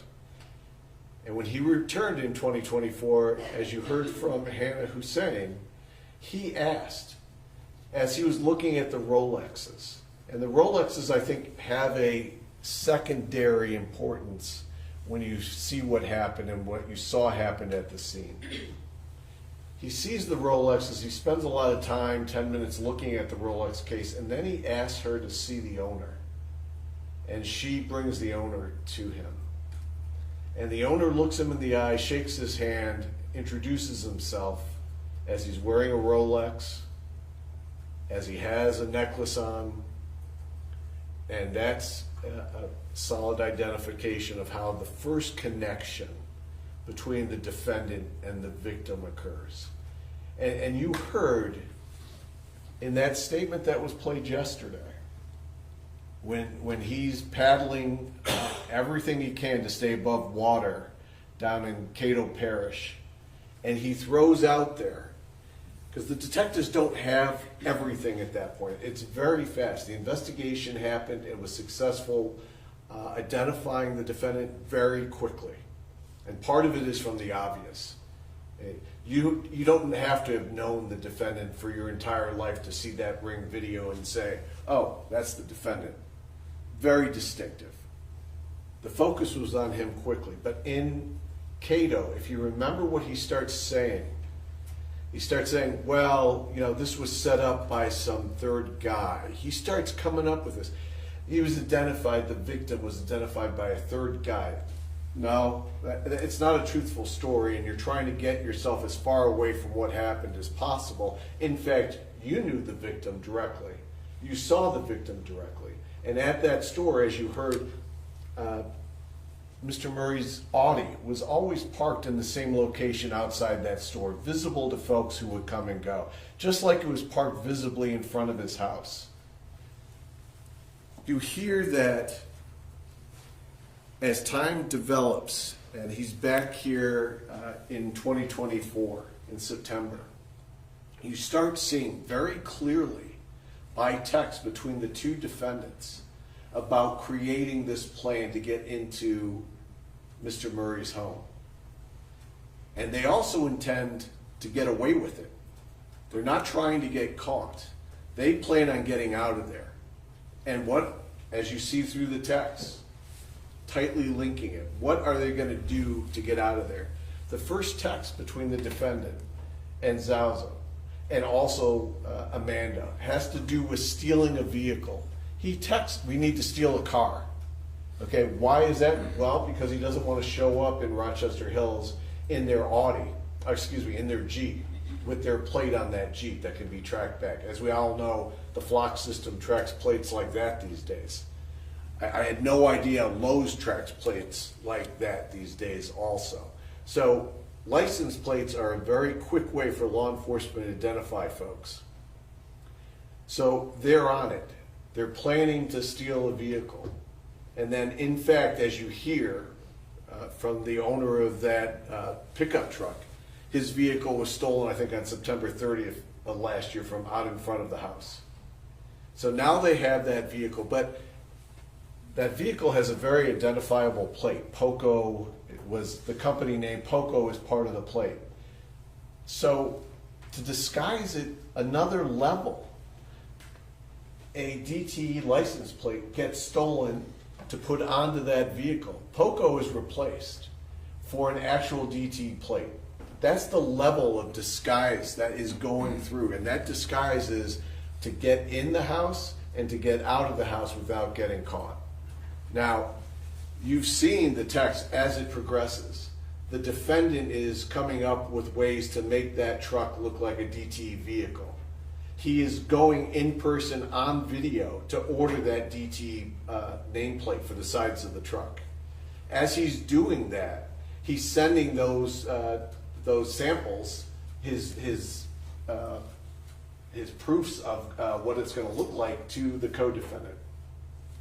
And as he does that, he's also on video picking it up. The poor guy who owns the sign company was so afraid that he was somehow involved with the homicide, he immediately calls the sheriff's department after it takes place. So then you hear what else they're doing to try to disguise their appearance. They're going to Home Depot, they're going to Lowe's, they're getting other type of work materials that would look like they're DTE people to disguise themselves. You see Zuazo is communicating with one of his buddies who actually worked with DTE and had DTE equipment and helmets to get that as part of their plan. And then they're ordering at Home Depot duct tape. And after they get the duct tape, you'll hear that the plan is in place now. They're basically ready to go. But there's something that they weren't able to prepare for and buy at Home Depot or Lowe's. Something they needed to accomplish that. And that something was the will to do whatever was necessary to get into that house and to commit that larceny. That will to do that, that comes from in here. That you can't buy. So equipped with all the things that they have pre-planned, they head to Rochester Hills on October 10th, late. They have an entire long drive to get to Rochester Hills. They don't turn around, they don't leave, they don't decide not to do it. They show up at 10 o'clock. And when they go to that door, which has Ring cameras, and I think you'll remember in passing the deputy within seconds of getting there, before he's even been inside, he says there's Ring cameras all around this house. They're that visible. They're not secret Ring cameras. So you're on Ring camera. And as they get to this house, who's leading the way to the door? This defendant. He's at the door first. He's the one who's making contact. He's the one who's the knock on the door. And Mrs. Murray's alerted on her phone because everything bounces to the phone from Ring camera. And Mr. Murray is downstairs while she's already upstairs getting ready for bed. And as he goes to the door and answers the door, and there's the defendant with the co-defendant behind him, dressed like DTE, trying to disguise their face with the mask that they're wearing. Said, we're here to check the gas leak, we need to get in the house. And Mrs. Murray, who's hearing this from upstairs, says, isn't it a little late for a gas check? And the defendant continues talking to Mr. Murray. And she yells down, Sam, do you have your gun on you? And she said it loud enough with the intent for the folks at the door to hear it. And we know that her husband did have a gun and that he would carry that gun. So as that's being said, her husband isn't letting him in at 10 o'clock. There's no smell of gas in the house. So, no, I'm not letting you in. And the defendant has a clipboard to make it look like they're there to get permission and consent. It's even part of their text messages about making it look like there's a consent form when you go to the door. More ways to trick the Murrays into letting him in. It wasn't happening on the 10th. The defendant says, we'll be back tomorrow. And he leaves. And that door shuts. And we've talked about before in jury selection unanswered questions. And there's unanswered questions about why did they leave that night on the 10th. And those questions don't have to do with the elements to prove about what happened on the 11th. But, you know, when you're opening that door and you've heard Mr. Murray is not a small person, 6 foot tall, nearly 300 pounds. And then you hear it accompanied by Mrs. Murray saying, do you have your gun on you? So now you have the defendant who's the first one closest to Mr. Murray. So in those moments, was there a calculation that he was not going to be able to get to Mr. Murray before Mr. Murray could back up and pull his weapon? Was there a calculation that if there was going to be a struggle, it was going to take a while? And you also heard that Mrs. Murray was at the top of the stairs. And I don't know what calculation could have happened if they had gone in at that moment, but there was no way they were getting up those stairs to Mrs. Murray on the second floor before she dialed 911. No way. There wasn't any way to accomplish that. So they leave and they drive back, a long drive back.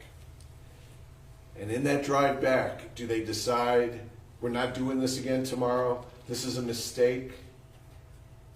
Do they decide that we're not gonna go against the Ring cameras, we're not gonna go against Mr. Murray, we're not gonna go against the potential that he's armed, we're not gonna go against the Oakland County Sheriff's Department if they're called, we're not gonna go against the law? Do they decide that this is a bad decision? No.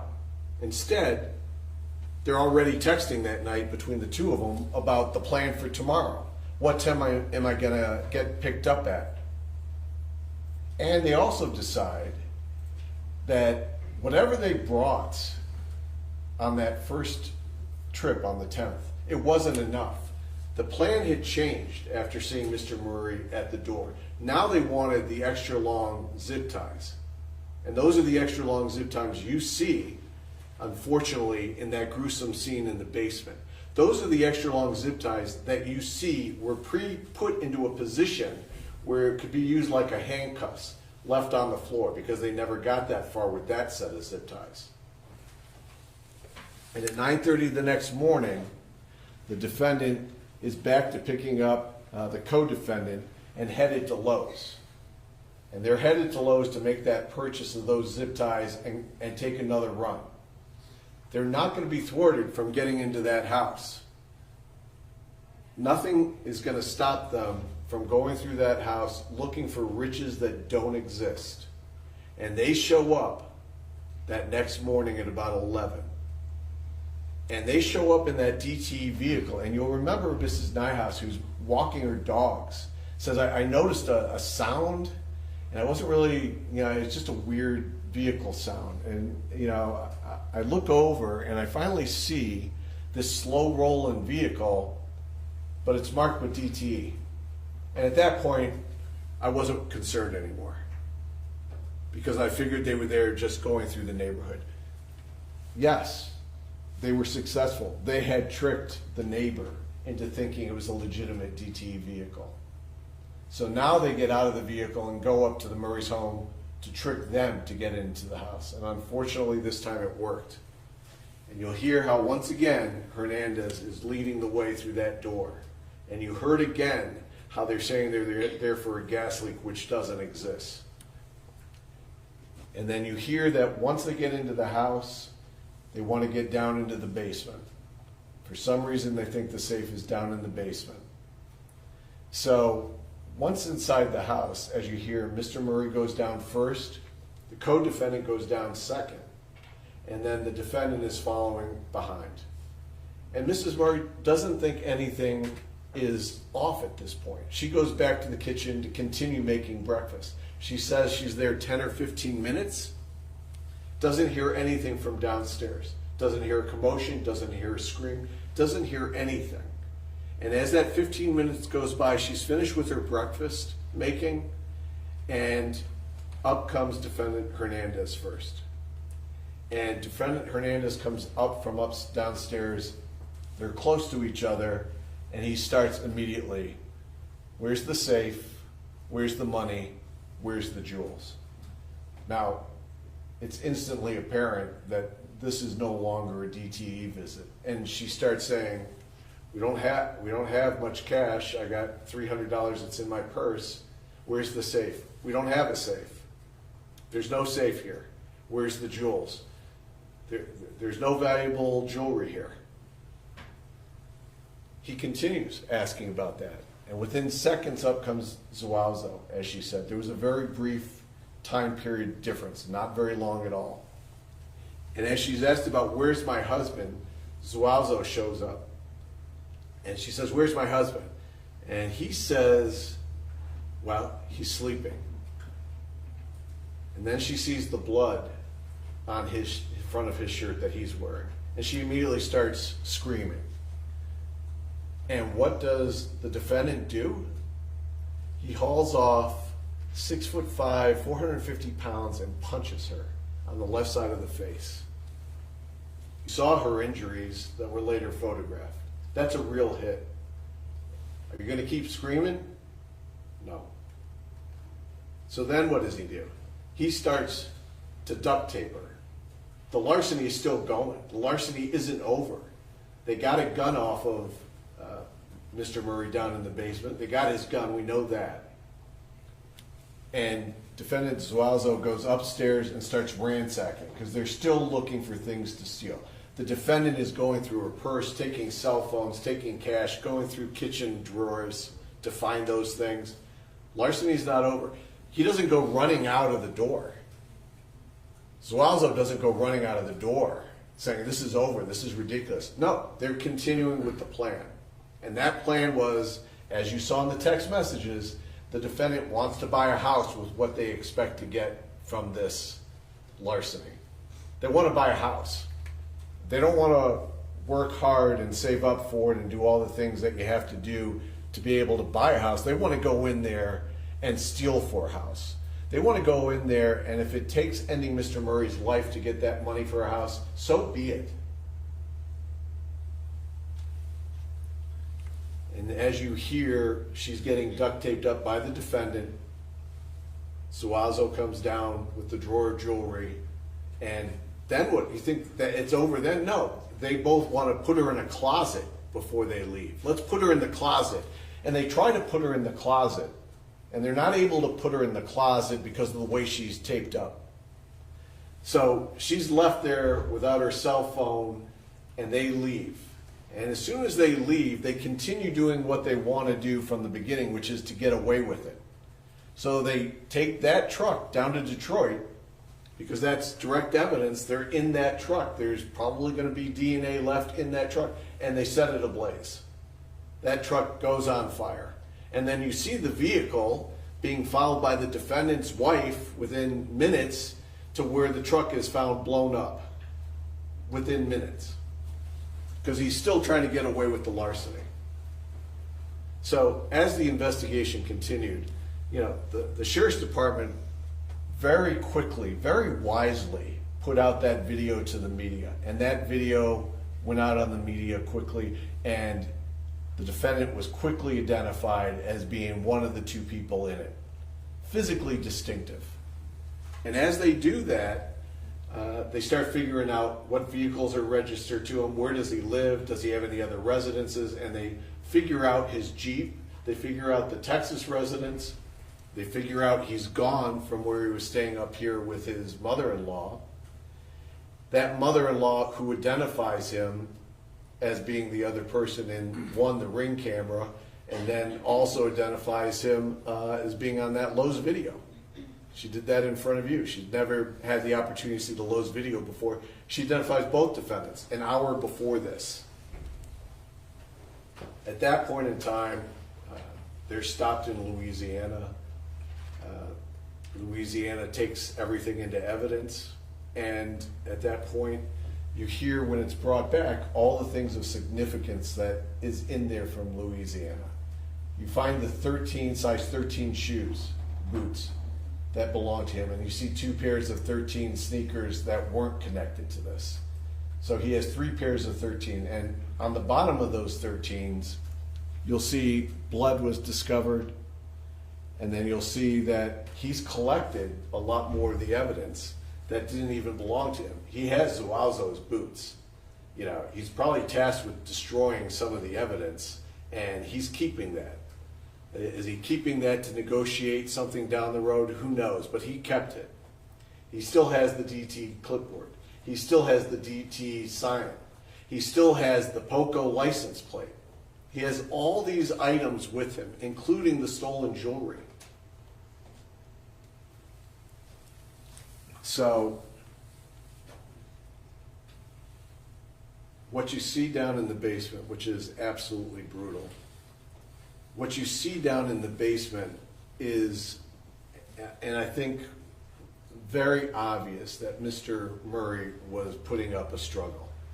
Okay? The only blood that's ever found is Mr. Murray's blood. There's no blood of the defendants. There's DNA of the defendants, but it's not DNA from blood. But he's struggling. And when he's struggling, no matter how big or small either the defendants are, when you're struggling, they had to bind his hands. They had to bind his mouth. And they bound the hands with both duct tape and those zip ties. And why it's important, and I think it shows, not just because the doctor said the blood is in his lungs, which means he's bleeding.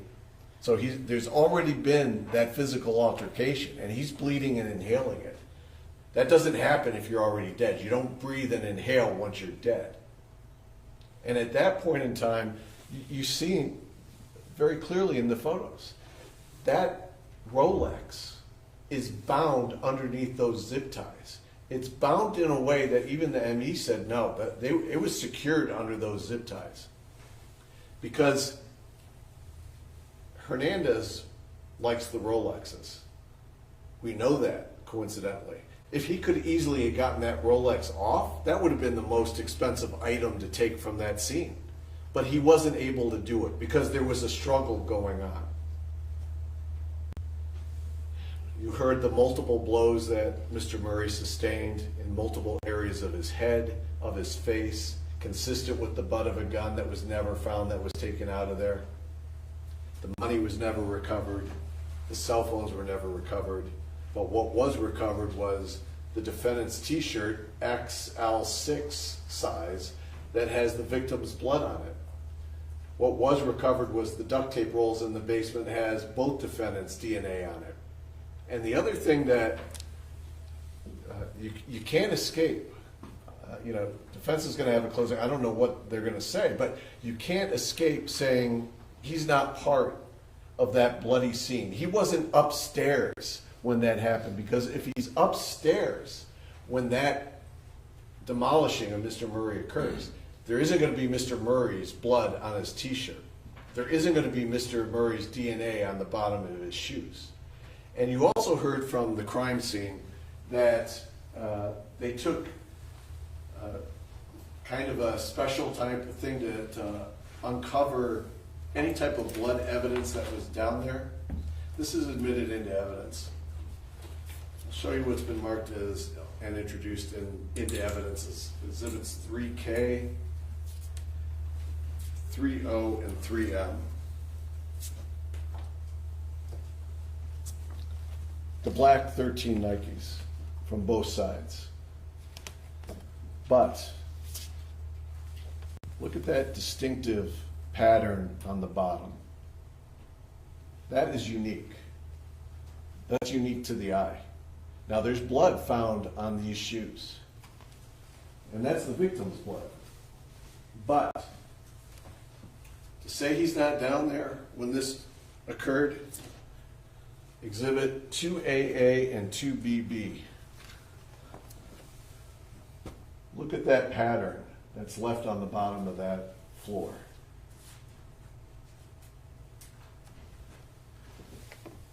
The unique ridge line on the side of those shoes on the bottom.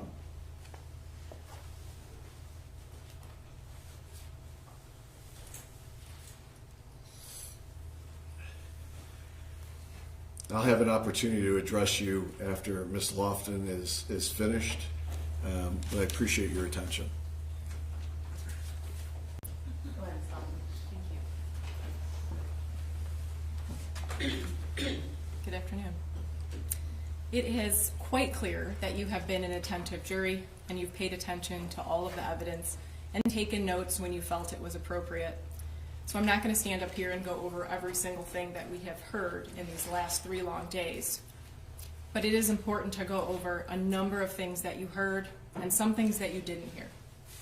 Since it's the prosecutor's burden, as he just mentioned, he gets to speak to you twice. So I apologize in advance for my long-windedness, as I only get to speak to you once. We have told you many times that you, as juror members, are here to piece together what happened on October 11th, 2024 in the city of Rochester Hills. As you were told in voir dire, the prosecutor must prove each and every element beyond a reasonable doubt. The prosecutor carries a very heavy burden. This doubt can be created by the evidence presented, but also by the lack of evidence that the prosecutor brought forth. Now, we saw a Ring camera video from October 10th. Clearly shows that in the evening, 2 individuals came to the Murray's home and asked to come inside to look for a gas leak. They were turned away. We also know from Ring camera footage that the following day, in the morning at 11:22, the same individuals returned to the home, and this time they were let in. We know from the garage Ring footage that these 2 individuals left at 11:41. So we are talking about 19 minutes. We also know that the 911 call was placed at 11:47 a.m., within 5 minutes of these 2 individuals leaving the home. We heard from Deputy Copeland and actually got to watch his body camera. He was the first responder. You can tell from that body camera that he responded and got out of his car at 11:54 a.m. Officers do not enter that basement until 12:08 p.m. He, in fact, does not check for a pulse until 12:13, after saying, "I know it's silly, but what the hell? I will check for a pulse." The paramedics arrived even minutes after that. He testified, and you could hear from the comments that were being made on his body-worn camera, that he believed that Mr. Murray was shot in the head, which is usually an untreatable situation. We know from Dr. Shauna Bryan, the medical examiner, that Mr. Murray was actually still alive after the assault occurred, because blood was found in his lungs, and also based on the fact that there was a large amount of blood found on the floor around him. And as the doctor explained, his heart was still pumping. It was 30 minutes from the 911 call until someone attempted to render aid. Another important detail from Deputy Copeland were his comments that he found blood on the wall and the handrail leading to the basement. This blood swipe is very similar to the one that we heard and saw that was located upstairs near the bedroom. And who did we find out was the only person that went upstairs? Mr. Zuazo. We heard from Valerie Myra, the forensic lab investigator. She was responsible for taking the photos and assisting in the processing of the scene. She told you that when collecting evidence, you never just toss it into one bag because it ruins the integrity of the DNA. She also said that when you have wet items, you put them in paper bags. You don't put them in plastic bags. She took all of the pictures of the scene and then also did some fingerprint analysis back at the lab. Now, she did photograph that swipe, that blood swipe upstairs. She was not directed to it and didn't see it or photograph the one down by the basement. We heard from another forensic lab investigator, Sierra Ramirez. She detailed her impressive academic achievements to be able to hold the position that she does. Now, she was in charge that day on collecting the evidence at the scene and then processing a number of the items for DNA. She explained that when you're collecting evidence, you need to wear gloves and wear a mask to prevent any type of DNA transfer or degradation of the DNA. You saw her not even wanting to open the package that Mr. Petrofessa handed her without gloves and a mask. She said it is very important when collecting evidence that you put everything in separate bags. She also described that if something has a biological substance on it, like blood, and that item is put next to something that is dry, DNA can transfer. Was Mr. Hernandez's DNA on the rolls of duct tape? Yes. We know he purchased the rolls of duct tape. Mr. Hernandez's DNA was also found on a number of items that were found in the back of his car after he handled them and packed them into his car. We also know that he packed all of the items that Mr. Zuazo was wearing in a black bag, which was found in his trunk. Now, we heard some testimony from Thomas Keelan. He was the individual that worked for POCO, and he testified that his truck was stolen on September 29th. Now, like we discussed in voir dire, even if you believe that Mr. Hernandez was responsible for stealing the car, he's not charged with that. The fact that the truck was stolen does not satisfy any of the elements of the charges that he is on trial for. We also saw and heard from multiple witnesses saying that the truck was burnt. It was driven to Detroit that same day and burnt out. Again, Mr. Hernandez is not charged with anything related to the damaged vehicle. The burning of the truck does not satisfy any of the elements of what you are here to decide. We heard from Brian Broad, that was the former boss of Mr. Zuazo. We heard that he identified him from a video that was played on the news and the social media, and he immediately called the police. He also testified that Mr. Zuazo was let go due to poor performance and not following the rules, and that when he was fired, he decided to call his boss and tell him he was going to kill him. We heard from Deputy McCoy and the detective Casey Jones from Louisiana that Mr. Hernandez had an address in Katy, Texas, and that a be on the lookout was put out in the United States, and he was pulled over in Louisiana in a white Jeep. You heard that when he was pulled over, he complied with everything that was asked of him, and he pulled over immediately. We heard from Hannah Hussein. She's a family member of the Murrays and has been a store employee at that pawn shop for 20 years. She told you that in 22 and 23, Mr. Hernandez pawned items at the store that was owned by Mr. Murray. She described that in January of 2024, someone came in and redeemed the items that Mr. Hernandez had pawned. She couldn't say who that person was, but someone came in. She also told you a story that had never been previously told to police or written in a statement. Even though she agreed with me, it was an important detail. She told you at some point, which she does not know when, she remembers Mr. Hernandez entered the store when she was working and asked about a Rolex, and then asked to talk to the owner, Mr. Murray. She has worked at that store for 20 years and testified that on some days she sees 50 people. In reviewing her testimony in the jury room, I ask that you review the judge's instruction on credibility. If we are to believe that that happened and Mr. Hernandez had an interest in Rolex watches, I understand Mr. Petrofess's explanation of why that Rolex would not have been left on Mr. Murray's wrist if Mr. Hernandez was the one that was doing the assault.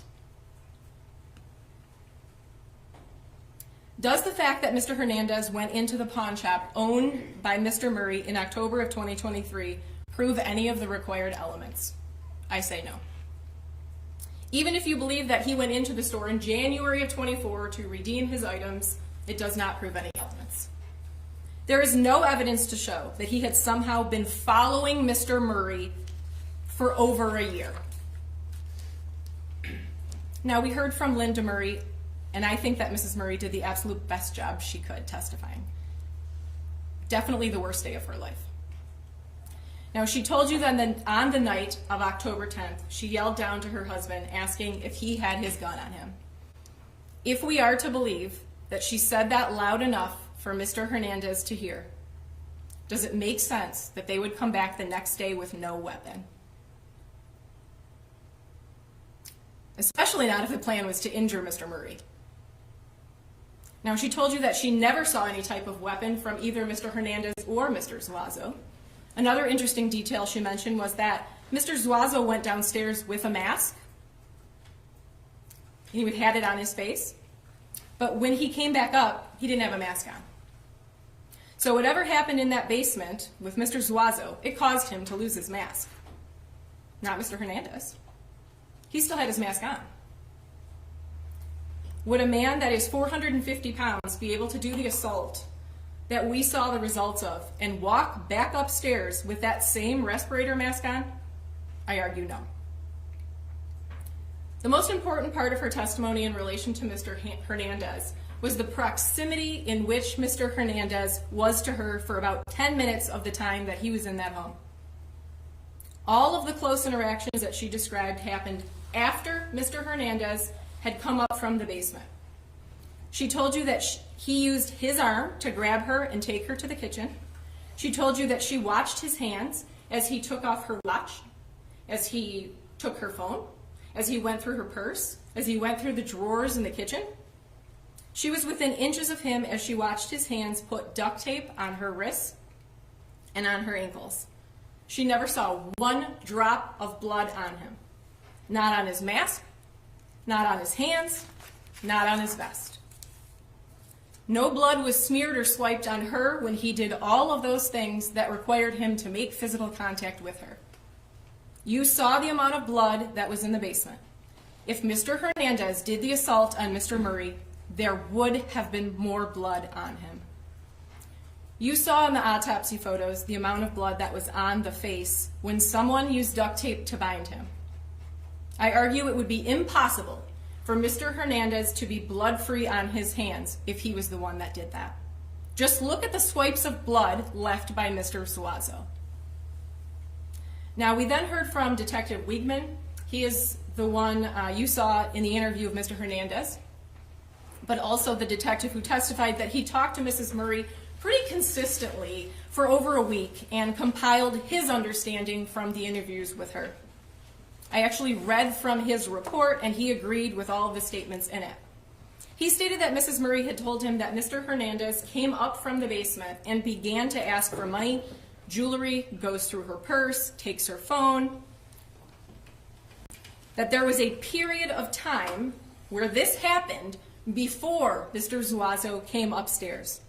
Now, once Mr. Zuazo comes upstairs, Mrs. Murray sees the blood on him and screams. This timeline fits exactly with what Mr. Hernandez says in his interview. And obviously at the time of his interview, he had no idea what had been reported to the police. But he tells the detective, everything was fine until Mr. Zuazo comes upstairs and he has blood on him. Now, we saw a lot of text messages today that Mr. Hernandez exchanged with his wife and with Mr. Zuazo. In all of those hundreds of text messages, nothing about a gun, nothing about a weapon, nothing about killing. Now, conversations about an elaborate larceny? Absolutely. Conversations about taking things that weren't his? Yep. But Mr. Hernandez does not have a charge that you are here to decide that is alone called larceny or home invasion. Now, we heard from the medical examiner, Dr. Shauna Bryan, and she told you that Mr. Murray did not die of a gunshot wound, which was previously thought, but actually, he died after being beaten in the head and the neck. She told you that blunt force injuries could have been from an object or a fist, or some of them could have even been from a fall. That while the injuries were severe, they could have been done by someone that was just 150 pounds. She also testified it takes 6 pounds of force, or as she described, the weight of a human head, to compress the neck to stop breathing. This definitely could have been done by one person. Now, after his arrest, Mr. Hernandez did not have to talk to the police. As you know, Mr. Zuazo did not. He could have remained silent, but he didn't, because he wanted the deputies to know that he was not part of the beating of Mr. Murray, and he wanted to tell them that. Now, it's usually not appropriate to talk about someone's size, but because it's been such a topic of conversation here, let's talk about it. Remember the video of the interview in Louisiana. At that time, my client was booked into the jail at 450 pounds. As you could tell from those Lowe's videos, he had some trouble walking, and if you watch at the end of that interview, he could barely get up from the seat. Now remember back to the photos of where Mr. Murray was found. That space is extremely small. I argue that there is no way that Mr. Hernandez could have been the one attacking Mr. Murray. One, I don't think he's physically able to, and keep his mask on. And two, there wasn't room. Now, Mr. Hernandez was open and honest about the fact that a truck was stolen, signs were made, outfits were purchased, forms were printed out, badges were made, clipboards, duct tape, zip ties. They bought hard hats. We saw them at Lowe's and Home Depot. All in elaborate preparation of a larceny, not a murder. You did not see them at a gun store. You did not see them buying weapons of any sort. That is because it is clear from the evidence and clear from what Mr. Hernandez kept saying in his interview. It was not supposed to happen. Mr. Murray was not supposed to die. For that whole hour, Carlos kept the same tone, the same mood, until he was asked one question. If you killed the husband, why would you leave the wife alive? It was not supposed to happen. There was never a plan to kill Mr. Murray. If there was a plan to kill, why would you need to bind someone with duct tape? If someone is dead, they don't need to be bound. Think about that. They chose to walk in with tape instead of a weapon. Does tape show intention to kill? I argue no. Dr. Bryan told you that the duct tape on his hands and feet and mouth did not kill him. If there was a plan to kill, once the gun was removed from Mr. Murray by, I believe, Mr. Zuazo, why wasn't he shot? Why then wasn't Mrs. Murray shot? Now let's talk about the mention of an insurance policy in the interview and the correlation to the black bag found in Mr. Hernandez's Jeep. In that black bag, we were told Mr. Zuazo's boots, gloves, hat, and 2 masks were located. DNA clearly shows that those items were his, and they match what he wore on the Ring camera. Now, how did Mr. Murray's DNA end up on the large white t-shirt and the shoes of Mr. Hernandez? Well, unfortunately, Mr. Hernandez does not have the years of training regarding biological substances like the evidence technicians. Mr. Hernandez's own clothing was found in the same plastic bag as the bloody items from Mr. Zuazo. We learned about DNA transfer and degradation. If Mr. Hernandez had blood on him, Mrs. Murray would have seen it. I asked you in voir dire if you understood that you were not here to decide if Carlos was a nice guy, if you'd like to have him as a neighbor, or if you'd like him to have him date your daughter. Do you remember that question? And why is that important? Because again, even if you don't like him, none of the elements are satisfied by that fact alone. You may not like any of the actions that Mr. Hernandez took leading up to October 10th, on October 10th, or October 11th. The fact that he did some bad things does not then automatically mean that he committed the acts for which he is charged. Now I want to talk about the actual charges now. So we know the first count is first-degree felony murder. To prove this charge, the prosecutor must prove each and every one of the following elements. First, Mr. Hernandez caused the death of Hussein Murray, that he died as a result of neck compression and blunt force trauma. Second, Mr. Hernandez had one of the three states of mind. He intended to kill, he intended to do great bodily harm, or he knowingly created a very high risk of death or great bodily harm, knowing that death or such harm would be the likely result of his actions.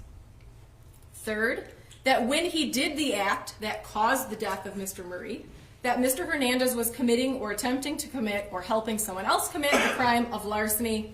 And as we all know, after the end of 3 days, a larceny is a taking of property with intent to permanently deprive the owner without consent.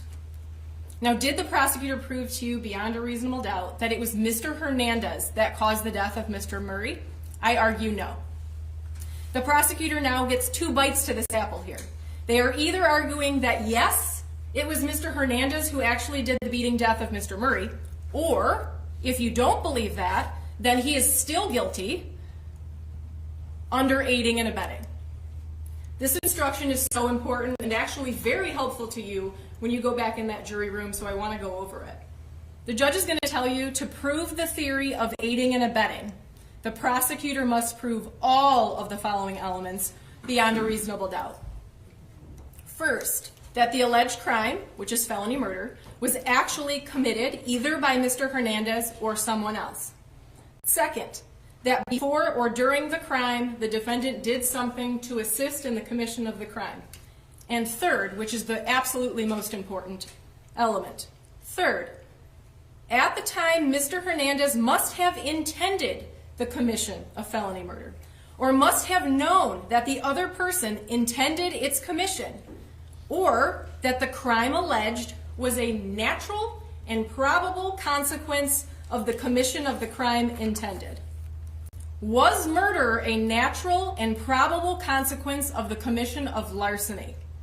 I argue absolutely not. And because of that, you have to find Mr. Hernandez not guilty of felony murder.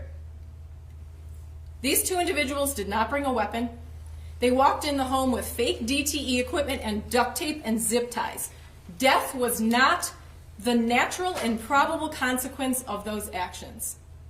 It is clear that Mr. Hernandez went into that house thinking he could make some fast cash and get a house. There has been absolutely no evidence that Mr. Hernandez went there with the intention to kill anyone in that home, and because of that, I argue felony murder was not proven. Now, Mr. Hernandez is also charged with 2 counts of unlawful imprisonment. As we discussed in openings in voir dire, there's 1 count as to Mr. Murray, 1 count as to Mrs. Murray. The elements are the same. For count 2, unlawful imprisonment against Mr. Murray, I do believe that the prosecutor has proved the elements of this charge under the aiding and abetting theory we just went over. Mr. Hernandez went into the house after purchasing duct tape and zip ties that he shared with Mr. Zuazo. I believe the evidence then shows Mr. Zuazo used those items to restrain Mr. Murray. The binding of Mr. Murray was a natural and probable consequence of him walking in there with that tape. I believe the prosecutor proved that to you.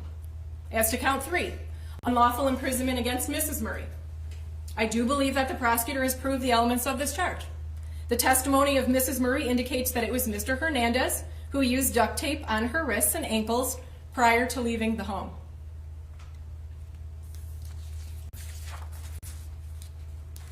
The verdict form will not say guilty or innocent. The verdict form will say guilty or not guilty. And by voting not guilty, you are voting not proven, that the prosecutor has not proven his high burden. I ask on behalf of my client, Carlos Hernandez, that you return a verdict that is consistent with the law, consistent with justice, and a verdict that is supported by all of the facts and evidence that you have heard in the last 3 days. And that would be a verdict of not guilty as to count 1 and guilty as to count 2 and 3. Thank you very much. Thank you, Ms. Laughlin. Any rebuttal here? Briefly, Judge.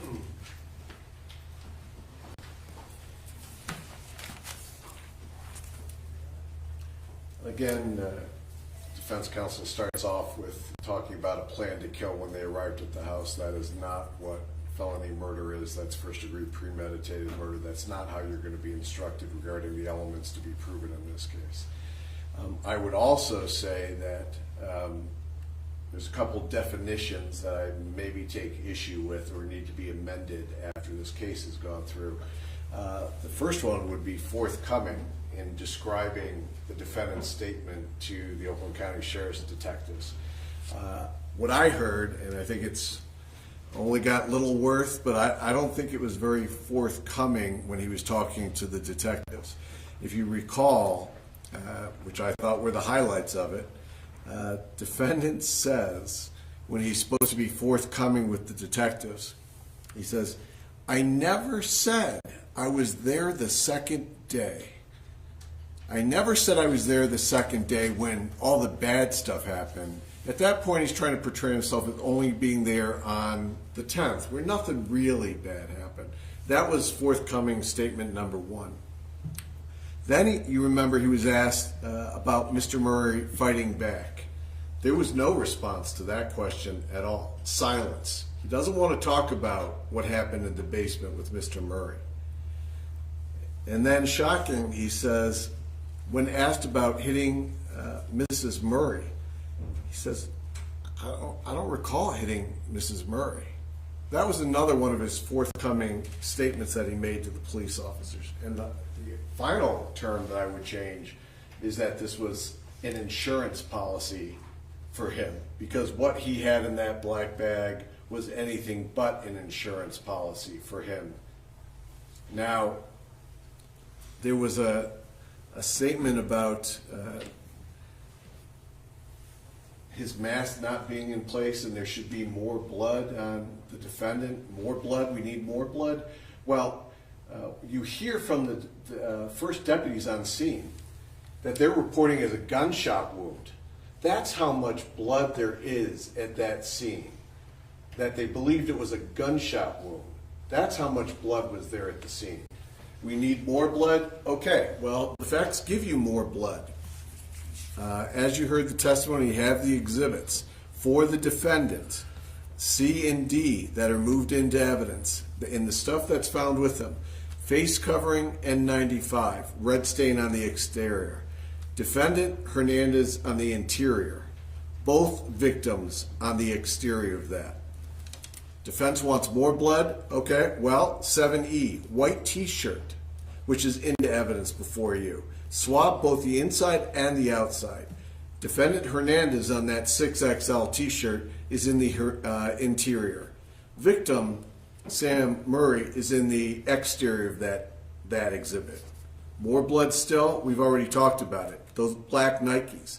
But not only is there the blood of the victim on the outside of those shoes, the blood of the victim and his DNA is inside the shoe also. That's how intimately connected the defendant is with that bloody scene. And then finally, as we also discussed, 7G, the black gloves that were found on the defendant when they were stopped. Exterior victim of the victim. Interior is defendant Hernandez. Also interior is victim Linda Murray. So, I guess the best response I can have about trying to have it both ways, I believe that was said at some point. At no point have I ever theorized that only one of the defendants obliterated Mr. Murray in that basement. I don't believe only one of those defendants had contact with him when this was occurring. I believe both defendants had contact with him down in that basement when he put up that struggle, because they have to disarm him. And disarming him first is probably one of the main priorities. But then he's attacked from the back and his head is bleeding. Now, I tried to think about, a response to that. But growing up, I have a brother. He's 4 years younger than myself. Okay, so growing up, for a long time, I was the older brother. And when we roughhouse and play around and wrestle and stuff like that, I could get both of his arms, his wrists in one hand and hold him down with one hand and a second hand free to tickle him. I don't know what you want to say, but you could hold both arms in one hand. When he got older, I couldn't do that anymore. And if we were going to struggle, it would take a hand in each hand to do it. Now, Mr. Murray is a big guy. Mr. Murray is struggling. There's no way that you're holding down Mr. Murray as he's struggling with one person and then binding him in that position. There is no way one hand is holding him with one hand and tying him with duct tape with the other, with zip ties. Impossible. Both of those guys were doing that down in the basement. They have the blood of the victim on it to prove it. You don't get blood on you like that if you're upstairs with Mrs. Murray asking about where the safe is. I believe the evidence has clearly shown that the defendant is guilty of charged of the murder and of the other 2 counts. I appreciate your time and attention. Thank you.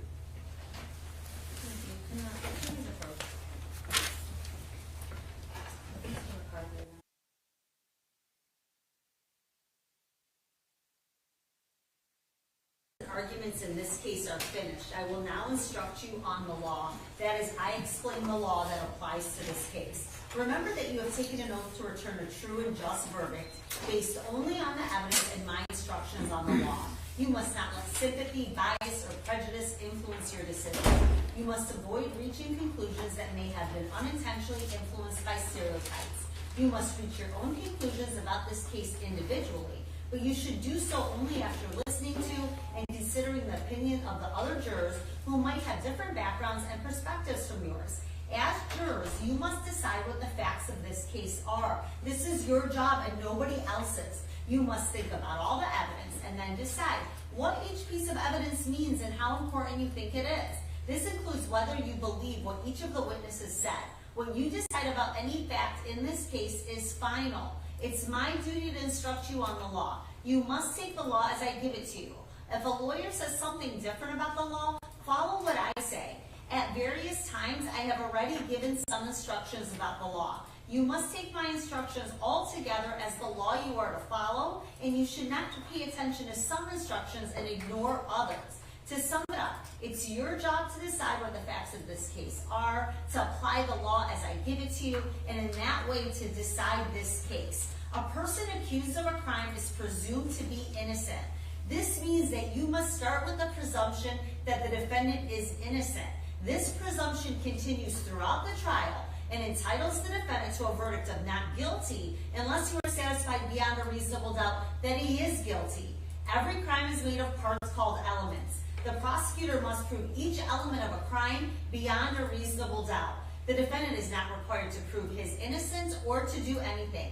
If you find that the prosecutor has not proven every element beyond a reasonable doubt, then you must find the defendant not guilty. Proof beyond a reasonable doubt is proof that leaves you firmly convinced of the defendant's guilt. A reasonable doubt is a fair, honest doubt growing out of the evidence or lack of evidence. It is not merely an imaginary or a possible doubt, but a doubt based on reason and common sense. A reasonable doubt is just that, a doubt that is reasonable after a careful and considered examination of the facts and circumstances of this case.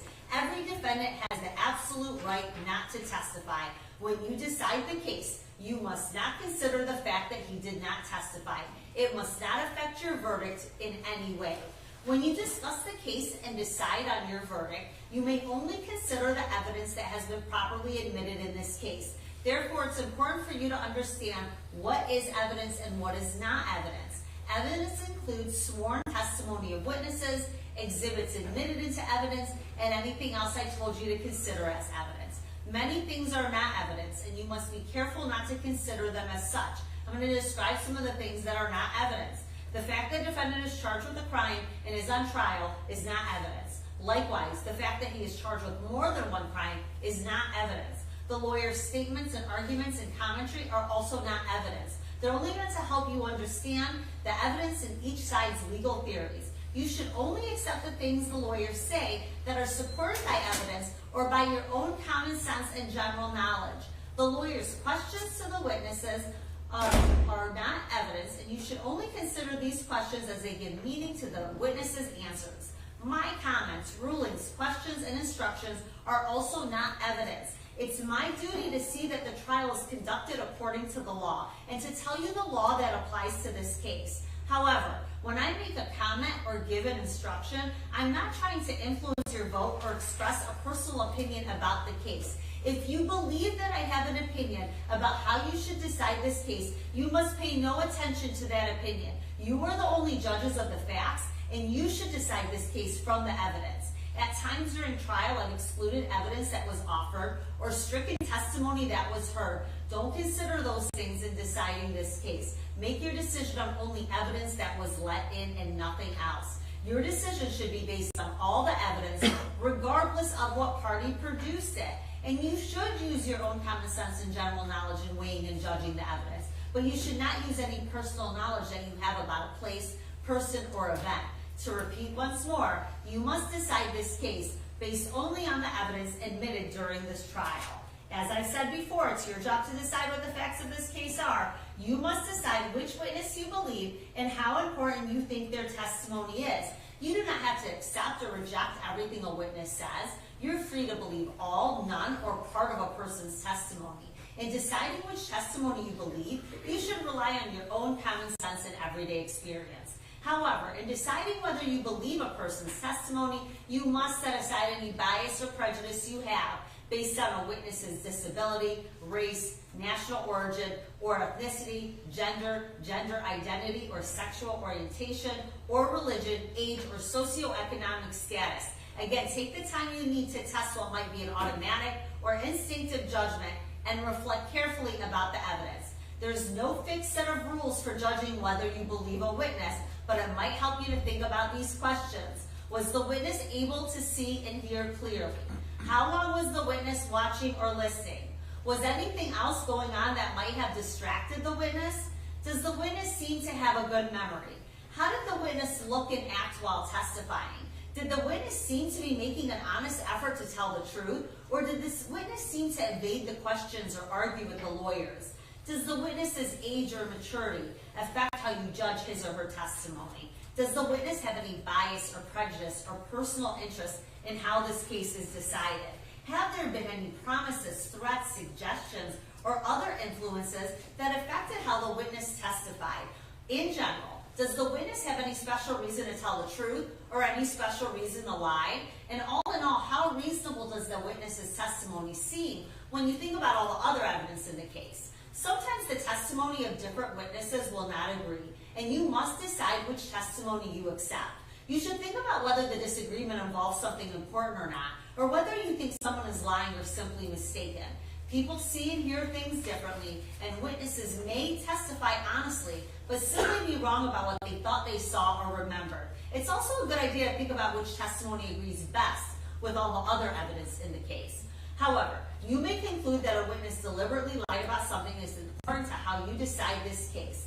And if so, you may choose not to accept anything the witness says. On the other hand, if you think the witness has lied about some things but told truth about others, you may simply accept the part you think is true and ignore the rest. The prosecutor must prove beyond a reasonable doubt that this crime occurred on or about October 11, 2024 in Oakland County, Michigan.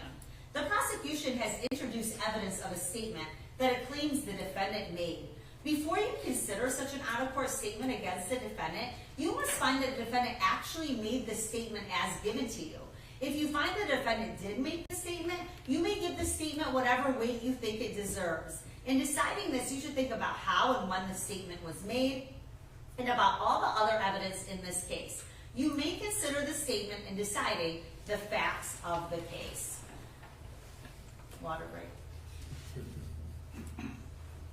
Facts can be proved by direct evidence from a witness or an exhibit. Direct evidence is evidence about what we actually see or hear. For example, if you look outside and see rain falling, that's direct evidence that it's raining. But facts can also be proved by indirect or circumstantial evidence. Circumstantial evidence is evidence that normally or reasonably leads to other facts. So for example, if you see a person coming from outside wearing a raincoat covered with small drops of water, that's circumstantial evidence that it's raining. You may consider circumstantial evidence. Circumstantial evidence by itself, or a combination of circumstantial and direct evidence, can be used to prove the elements of the crime. In other words, consider all the evidence that you believe. There's been some evidence that the defendant ran away after the alleged crime. This evidence does not prove guilt. A person may run or hide for innocent reasons, such as panic, mistake, or fear. However, a person may also run or hide because of consciousness of guilt. You must decide whether the evidence is true, and if true, whether it shows that the defendant had a guilty state of mind. You have heard evidence that before the trial, a witness made a statement that might be inconsistent with their testimony here in court. You may consider an inconsistent statement made before trial, but only to help you decide how believable the witness's testimony was when testifying here in court. If the earlier statement was made under oath, then you may consider the earlier statement as evidence of the truth of whatever the witness said in the earlier statement when determining the facts of this case. When the lawyers agree on statements of facts, these are called stipulated facts. You may regard such stipulated facts as true, but you're not required to do so. You may consider whether the defendant had a reason to commit the alleged crime, but a reason by itself is not enough to find a person guilty of a crime. The prosecutor does not have to prove that the defendant had a reason to commit the alleged crime. He only has to show that the defendant actually committed the crime and that he meant to do so. The defendant's intent may be proved by what he said, what he did, how he did it, or by any other facts and circumstances in evidence. You should not decide this case based on which side presented more witnesses. Instead, think about what each witness in each piece of evidence and whether you believe them.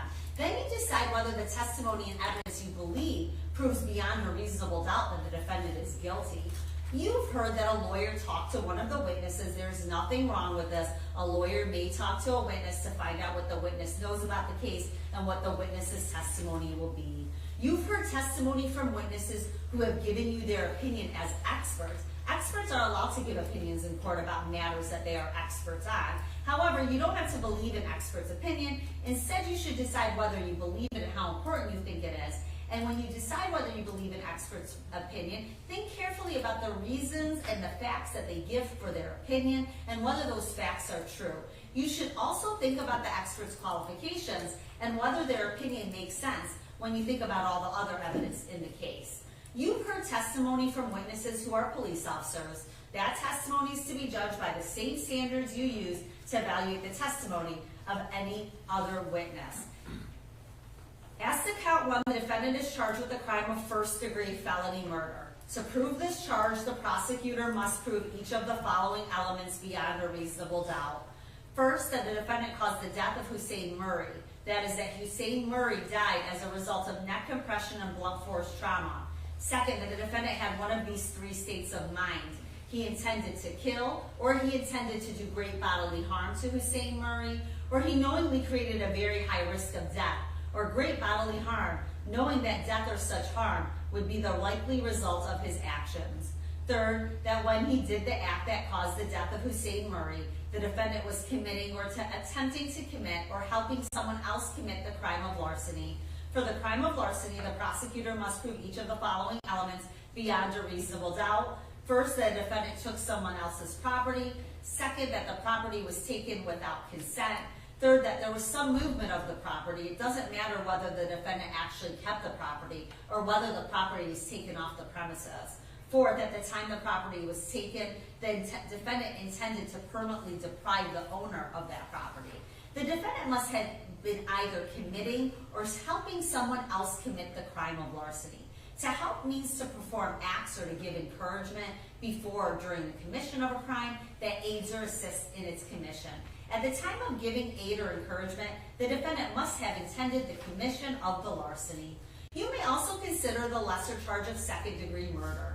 To prove this charge, the prosecutor must prove each of the following elements beyond a reasonable doubt.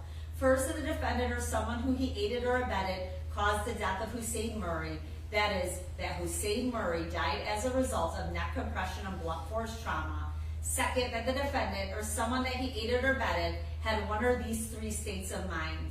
He intended to kill, or he intended to do great bodily harm to Hussein Murray, or he knowingly created a very high risk of death or great bodily harm, knowing that death or such harm would be the likely result of his actions.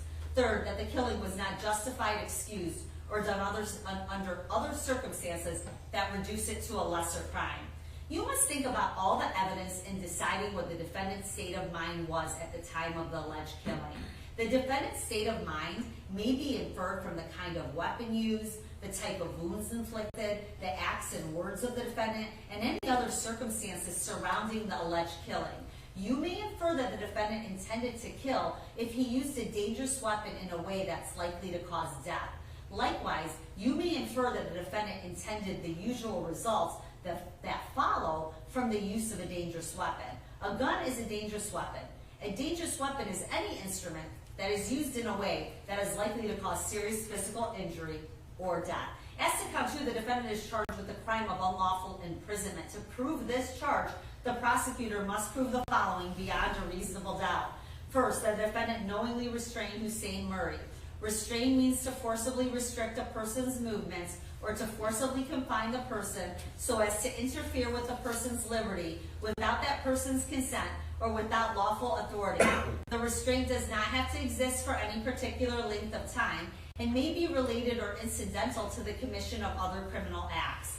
Second, the defendant did so under one or more of the following circumstances. The restrained person was secretly confined, which means to keep the confinement or location of the restrained person a secret, or the person was restrained to facilitate the commission of another felony or to facilitate flight after commission of another felony.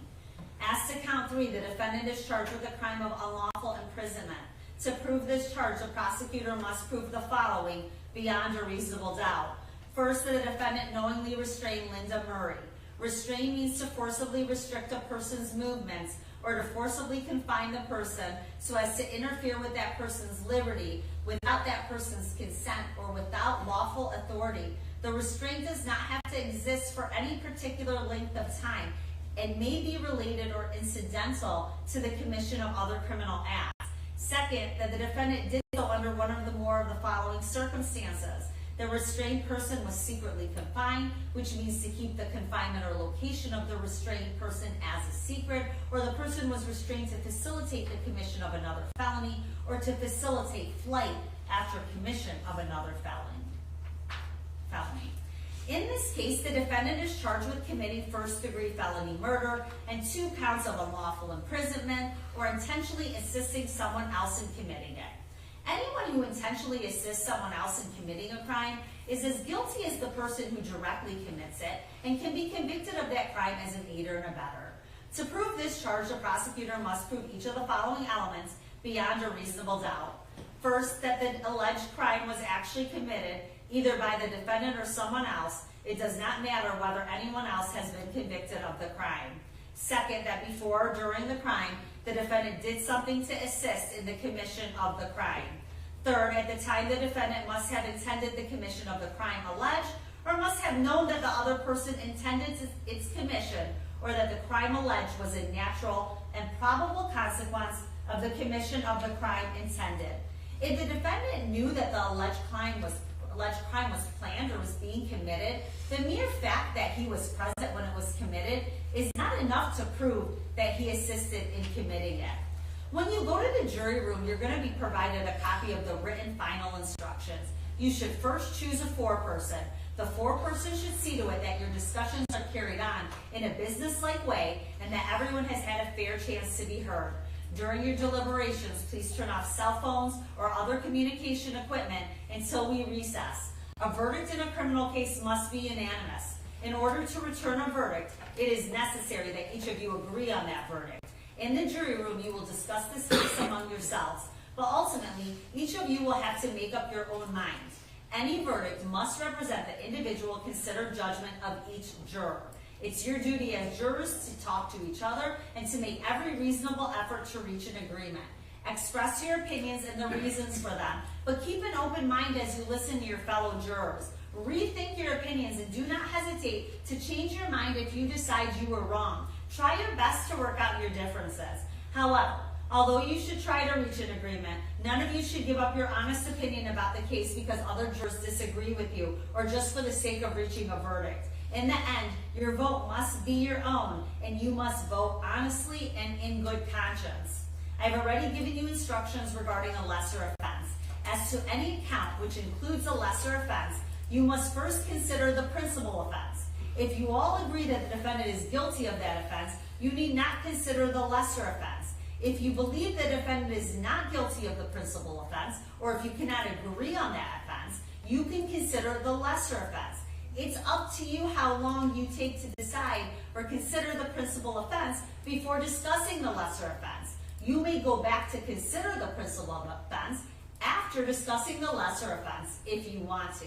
If you have questions about jury instructions before you begin deliberations or questions about the instructions that arise during deliberation, you will submit them in writing in a sealed envelope to the court clerk.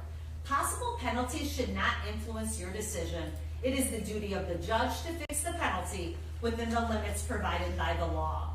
If you want to communicate with me while you're in the jury room, please have your foreperson write a note and give it to the court clerk. It's not proper for you to talk directly with me, the lawyers, court officers, or anyone else involved in this case. As you discuss this case, you must not let anyone know, even me, how your voting stands. Therefore, until you reach a unanimous verdict, do not reveal this to anyone outside of the jury room. When you go to the jury room to deliberate, you may take your notes and the full instructions. If you want to look at any or all the reference documents or exhibits that have been admitted, just ask for them. When you go to the jury room, you're going to be given a written copy of these instructions, as I've already told you. My instructions together are the law you are to follow. The defendant is charged with 3 counts. That is, with the crimes of first-degree felony murder and 2 counts of unlawful imprisonment. These are separate crimes, and the prosecutor is charging that the defendant committed all of them. You must consider each crime separately in light of all the evidence in this case. You may find the defendant guilty of each or any one, any combination of these crimes, guilty of a lesser crime, or not guilty. A verdict form has been prepared, and the verdict form is going to have the title and case number on the form, and the verdict form is going to list each count, and I'll read it to you. Count 1 says first-degree felony murder. There's a box to check, the first box that says not guilty. The second box says guilty as charged of first-degree felony murder, and the third box says guilty of the lesser offense of second-degree murder. Count 2 is unlawful imprisonment. The first box says not guilty. The second box says guilty as charged of unlawful imprisonment. Count 3 is unlawful imprisonment. The first box says not guilty, and the second box says guilty as charged with unlawful imprisonment. You are to check the box as you reach your verdict. The foreperson shall sign and date the verdict form. All right, so those are all the formal instructions. Let me just kind of give you some procedural information at this point. So when you are taken back to the jury room, you're going to be given a buzzer, and that's the way that you're going to be able to communicate with the court. So anytime you want to communicate with me, you would write it in a note, put it in a sealed envelope, and then that information is brought to me. I'll explain that process in a minute. But with the buzzer, that's the way that my staff's going to know you need them. And if you do press that buzzer, someone will come to the door, knock very loudly, and say, "Stop all deliberations." That is because they want you to stop your deliberation, so please stop talking when they come in to get that note. They don't want to be in your deliberation, so please don't ask them questions. Don't hand a question to them and say, "This is what we want the judge to know," okay? They will certainly bring that note over to me. It is read by me, and then depending on what the question is, it is answered, okay?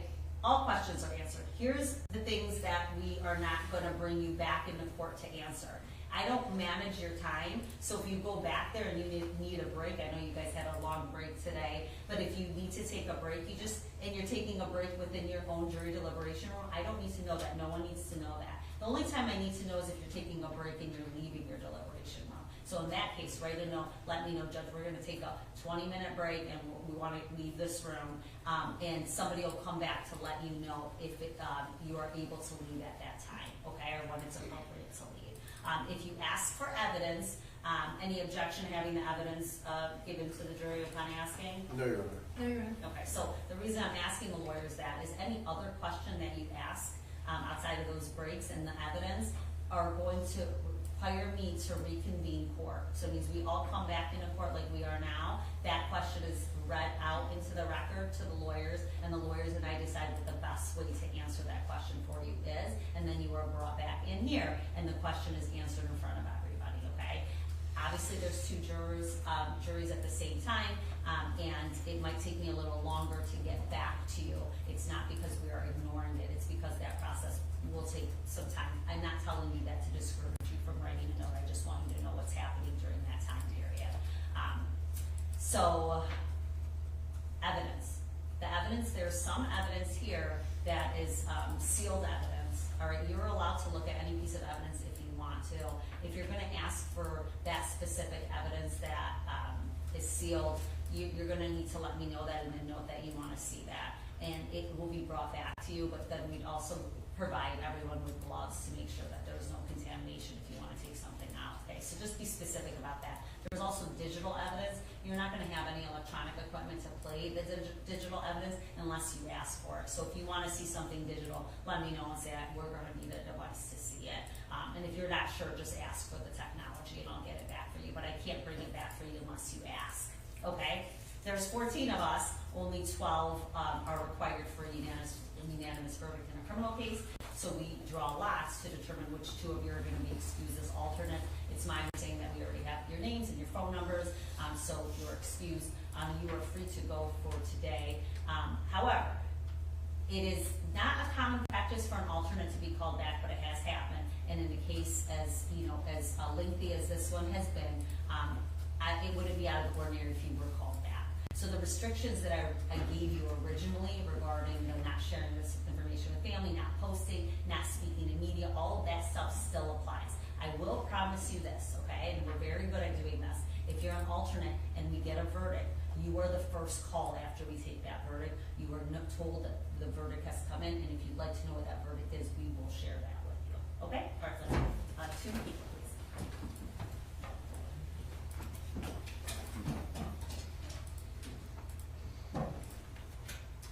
Juror number 8. That's you, sir. You can stay seated. We'll let you go when everyone goes back. And juror number 5. And that's you. Okay. All right. Thank you both for your time and service. And as I said, all the restrictions will apply until you get a call from chambers. Okay. Anything else I'm forgetting with the No, Your Honor. jurors? People are satisfied with the Okay. instructions. You're satisfied? Okay. I'm just going to go in and just swear in my clerks now. Please raise your right hand. You do solemnly swear, no, not you guys, my clerks say you do solemnly swear that, but I can see how that's confusing. You do solemnly swear that you will, to the utmost of your ability, keep the persons sworn as jurors on this trial from separating from each other, that you will not suffer any communication to be made to them or any of them orally or otherwise, and that you will not communicate with them or any of them orally or otherwise, except by order of this court or to ask them if they have agreed on their verdict until they shall be discharged, and that you will not, before they render their verdict, communicate to any person the state of their deliberations or the verdict they have agreed upon, so help you God. Okay, all right, thank you. Ladies and gentlemen, we'll send you back to your jury room. All rise for the jury.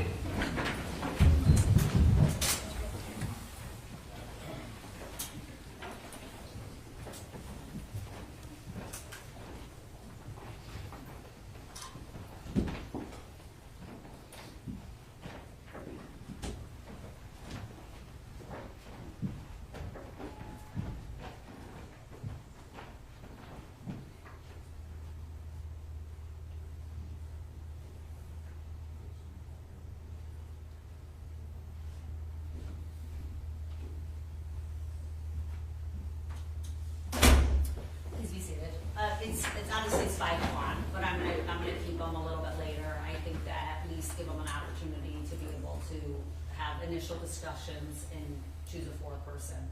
So Yes, Judge. I'm gonna say 5:30 or As 6. long as you need, Judge. Yeah, okay, I appreciate it. Are you good with that, Ms. Lawson? Yes, ma'am. Okay, and I obviously understand that, you know, everyone, it's Friday evening, okay, so I will be considerate of your time. Okay? All right, thank you. All rise.